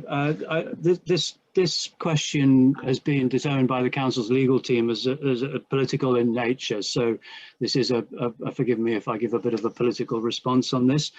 I'd like to sort of set a little bit of context about instability, turmoil and well-publicised risk and what that looks like. I think instability is sort of losing an election and then going on to lose one of the key red wall seats in the general election. I think that turmoil is losing 2 councillors to resignations and deselecting a lot more. And well-publicised risk is proposing to spend between 32 million and 80 million pounds on County Hall. I mentioned earlier the 42 million pound claim against the council that we've been facing, and that's just been won on appeal, or the appeal's been won in the Court of Appeal 2 weeks ago, and the judges, Lord Justice Lewis and Lord Justice Nugent, and ironically Lord Justice Peter Jackson, found that the council were correct in their assertion, and that's basically a risk that's existed for some time, and it's a risk that occurred under the last administration and that we've been cleaning up, and that hasn't been well publicised. So we've just been getting on with the job of dealing with these risks. In terms of the risk appraisal panel itself, I think sort of it isn't a decision-making body. And it exists to consider risks within the county council associated with projects. Custom and practice under this administration and under your previous administration is that it's largely been used to consider new loans to outside bodies, and I think the last there haven't been any loans to outside bodies recently, other than a small loan to the Northumberland Community Bank in Ashington, supporting the great work that they do. So meetings have been in the diary, and often they've been cancelled because they haven't been necessary. But I'm confident that the council's risk measures and tools and techniques are pretty robust. We've got a risk management team. We have a risk register that's updated regularly, and that involves cabinet members and directors going through that very, very thorough work. We've got an internal audit service. We're subject to external audits. We've got a loans board, and we've got a member delegation scheme in the Constitution, an officers delegation scheme in the Constitution, and finance and contract rules. So I'm confident that that we're taking a really robust approach to risk. And I hope that satisfies your concerns. Supplementary, Councillor Dungworth. Well, obviously that doesn't satisfy. Sorry, I didn't realise my camera was still off. That doesn't satisfy my concerns whatsoever, because it hasn't answered the question. Members of this council are being silenced. Information is being suppressed and not given to councillors because we are being told about the risk it poses to this council.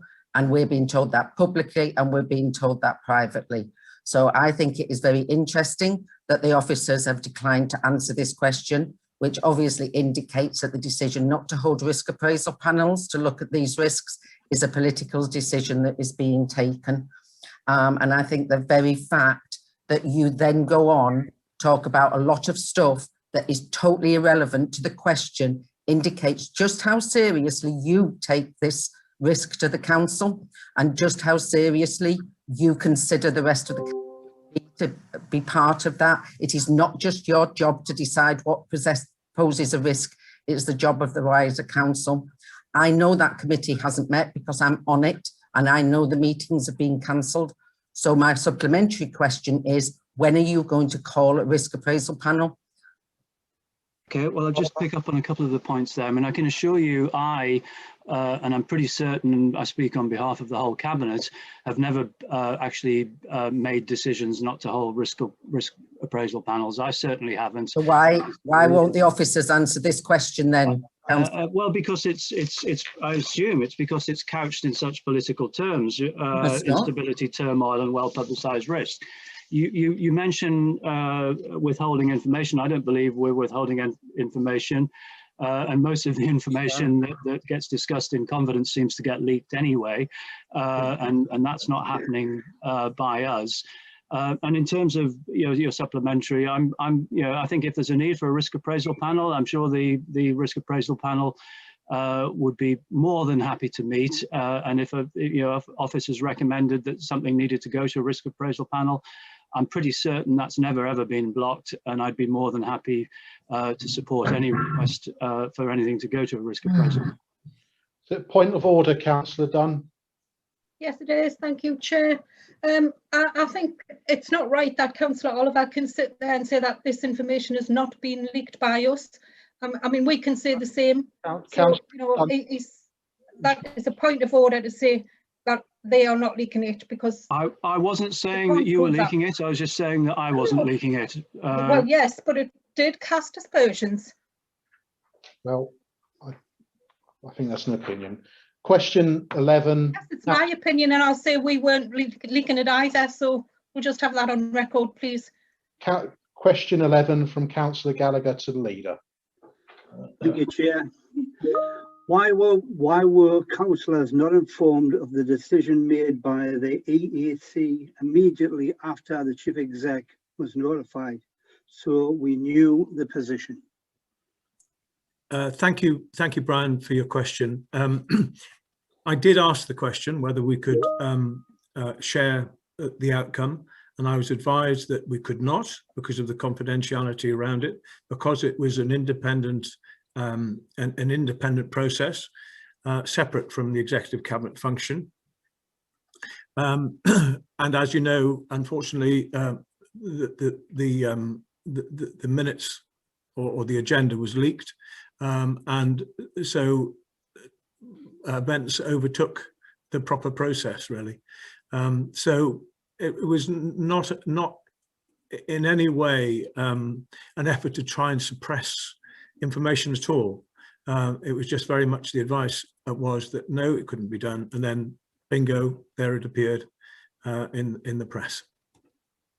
Supplementary, Councillor Gallagher. Just disappointed. Thank you. Okay, question 12 from Councillor Bowman to the business chair. Councillor Bowman.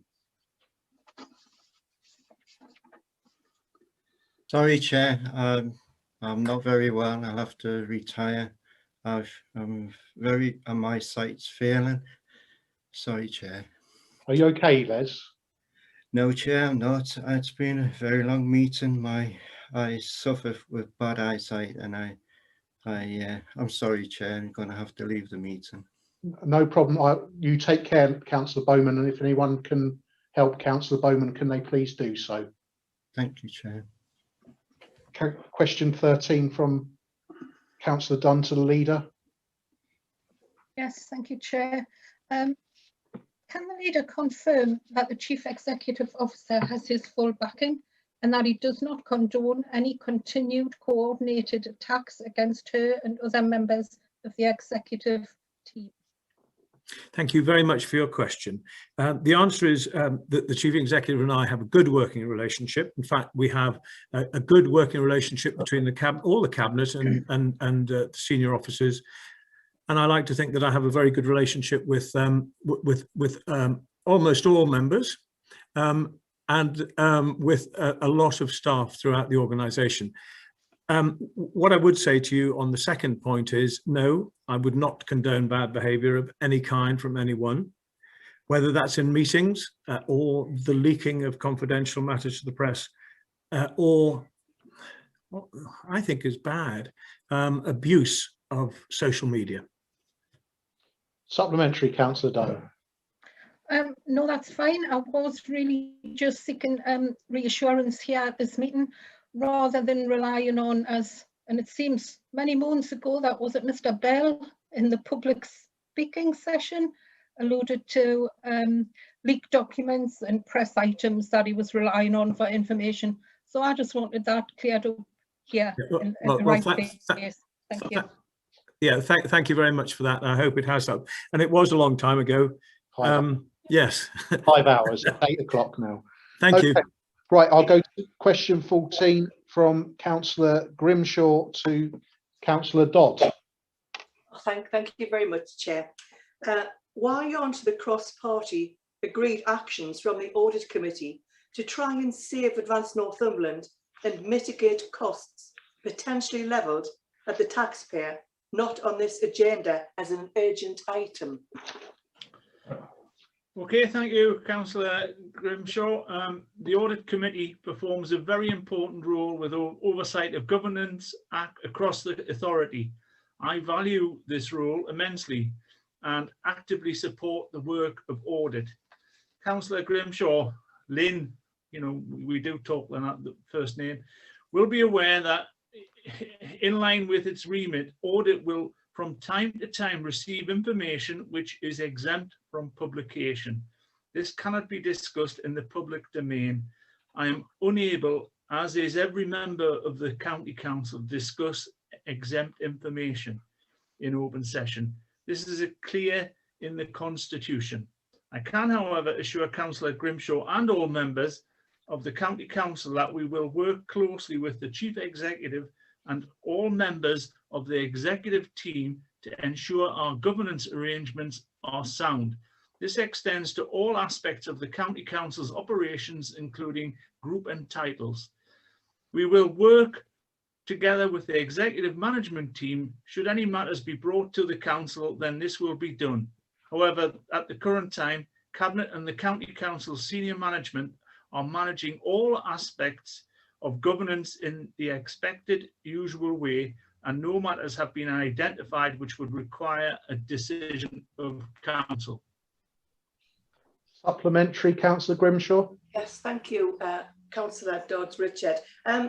It's just, I mean, I maybe just be picking this up wrong, but I was under the impression that this cross-party was just to do with leaders, etc. You know, just so it was still highly confidential, just to work and see if we could get some kind of solution, not so it wouldn't be out in the public immediately.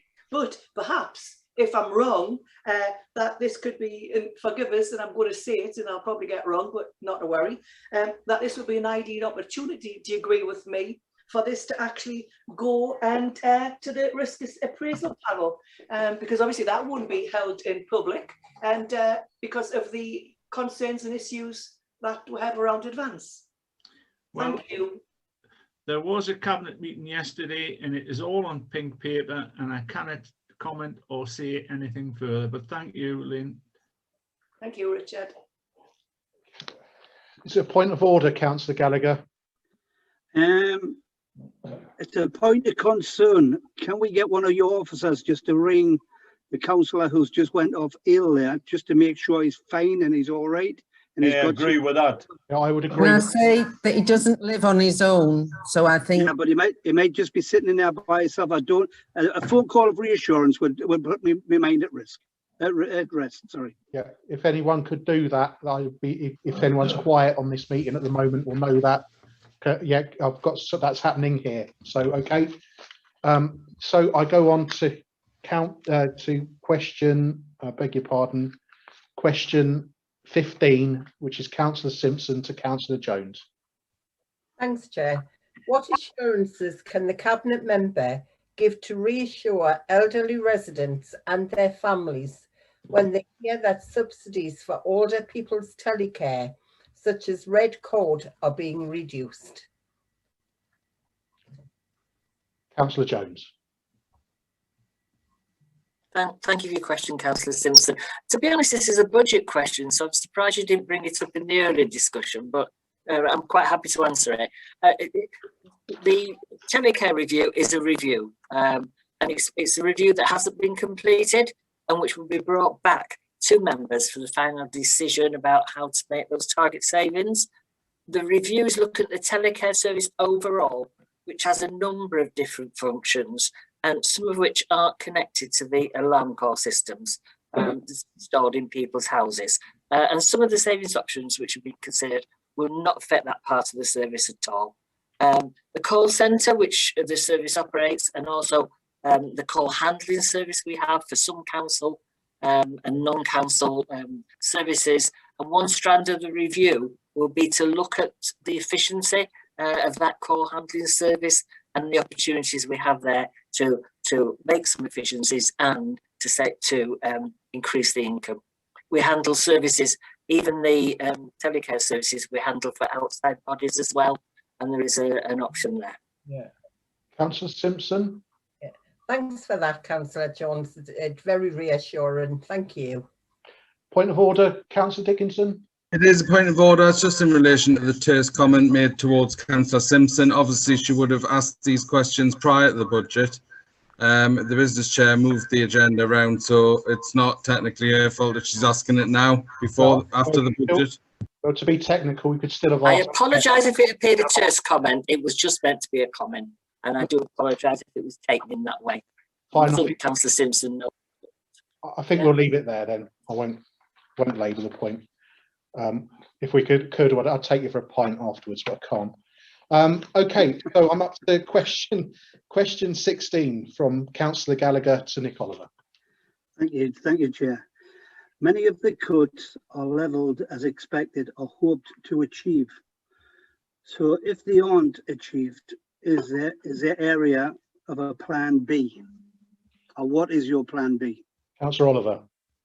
Thank you, Councillor Gallagher. There is no plan B. We don't need one. I think the last 4 years we've delivered our budgets, and we are confident that this budget is absolutely deliverable as well. Supplementary, Councillor Gallagher. Just like to come back. I was looking for reassurance. I think everybody in life always has a plan B just in case it doesn't happen. But that's fine. Thank you. Yeah, I mean, yeah, we just, if things need to change, then they need to change. Tony Blair. Plan B. I think Tony Blair PM was "I'm Tory Plan B" as an anagram, but there we are. Yeah, we can't anticipate the unanticipable. Right. That's such a word. Question 17 from Councillor Clark to Councillor Wearmouth. Thank you, Chair. Members are concerned to hear the sale of Amble Links, a prime site formerly owned by the council, has been sold off. Will this affect local residents' use of the popular leisure facilities? Thank you, Councillor Clark. So I'm slightly bemused, if I may say, because it hasn't been sold off, though there is an offer in that's been considered, and this is actually something that really should be commercial and in confidence, and so it's another example of a leak within this council. So I would be curious, perhaps in due course, if you mention, not necessarily now, where that information has come from, but just put your mind at rest, and in case anybody is concerned or in any way, shape or form, that the current arrangements will be the ones that will continue in terms of use of leisure facilities and so on. There's not intended to be any change in that, and I do have that in writing. Councillor Clark, a supplementary? No, that's fine. Thank you very much. Thank you. Councillor, question 18 is from Councillor Foster to Jeff Watson. Is Councillor Foster here? I think Councillor Foster left the meeting some time ago, so I'll fill the question is there. There is an answer, but I actually will give a slightly longer answer, just a bit more information for you. I think the earlier question 4, Councillor Wearmouth talked about what was happening in the Bidlington area was has covered a lot of the ground that perhaps I would have been covering. But the current development proposal, which was supported at Cabinet on the 12th of January 2021 for Bedlington Town Council, did not include leisure facilities in the form provided by Active Northumberland on behalf of the council. The first two phases of the Bedlington Town Centre redevelopment build upon the success of securing £2 million Getting Britain Building Fund. The first two phases secure the new Aldi store and over 70 jobs, along with a marketplace and public realm updates. The remaining two phases are subject to full business case and will come back to Cabinet for review once officers have completed further work. I would just like to add to my written response, as previously been said and outlined on this project, the work on Bedlington will need to be worked on and a case developed before any plans for the remaining phases of the project are agreed. However, any opportunities to increase engagement in sport and physical activity across the whole county will be considered. And that is all I have to say. Thank you. Question 19 is from Councillor Dickinson to Councillor Reynolds. Sorry, I've got just a point of order, please, Chair. Yes, please. Being as that question was answered in the absence of the questioner, would we please have an answer to the earlier question that Councillor Bowman couldn't answer and that was never offered? Well, I'd need clarification on what this meant, and I'd say it's an issue for the Conservative group rather than council. Right, so it just suits you to answer some and not others, that's fine. I think that's actually Councillor Dunworth. I think that's completely out of order. I really do. I think Councillor Bowman had an issue going on, and I think it's deeply unfair that I've been criticised for moving on. I was very concerned about Councillor Bowman, and I do. So then you could come to the end of the question and end of the questions and answer that question. Just answer. I've just answered it, Councillor Dunworth. I'm going to move on to question 19. Thank you. Councillor Dickinson to Councillor Renner-Thompson. You save the best to last. And I've spoken to Councillor Bowman there quickly, and he is alive and well. Children's and Adult Service Management was put together some time ago and is obviously a large portfolio. One of the largest cuts, 160,000 of management posts, relate to children's services. How confident are you, we, the council, that it won't suffer under the pressure of the remaining managers in terms of it being untenable with such large portfolios, and which posts will go? Yeah, thank you, Councillor Dickinson. I'm hoping I can reassure you on that one. In terms of children's social care, I know that services won't suffer, nor that pressures on remaining managers will be untenable, which is what you've asked. The restructure has happened following the planned retirement of two senior managers, Angela Glenn and Karen McDonald. So there's a reduction in one post and a regrading of another post. We're realigning the responsibilities across the management team, which has actually allowed for better integration between the line management of several key areas. For example, the in-house placement provision, where the line management of fostering and residential are now combined. Obviously, those two go together very well. You know, I don't need to tell you that. The quality assurance, management of the independent reviewing officer and the workforce development, again, are now under one senior manager. Again, those two go together. There was no real need for them to be under separate management. We've also increased the integration between the urban and rural social work services. The management team were consulted about the proposals.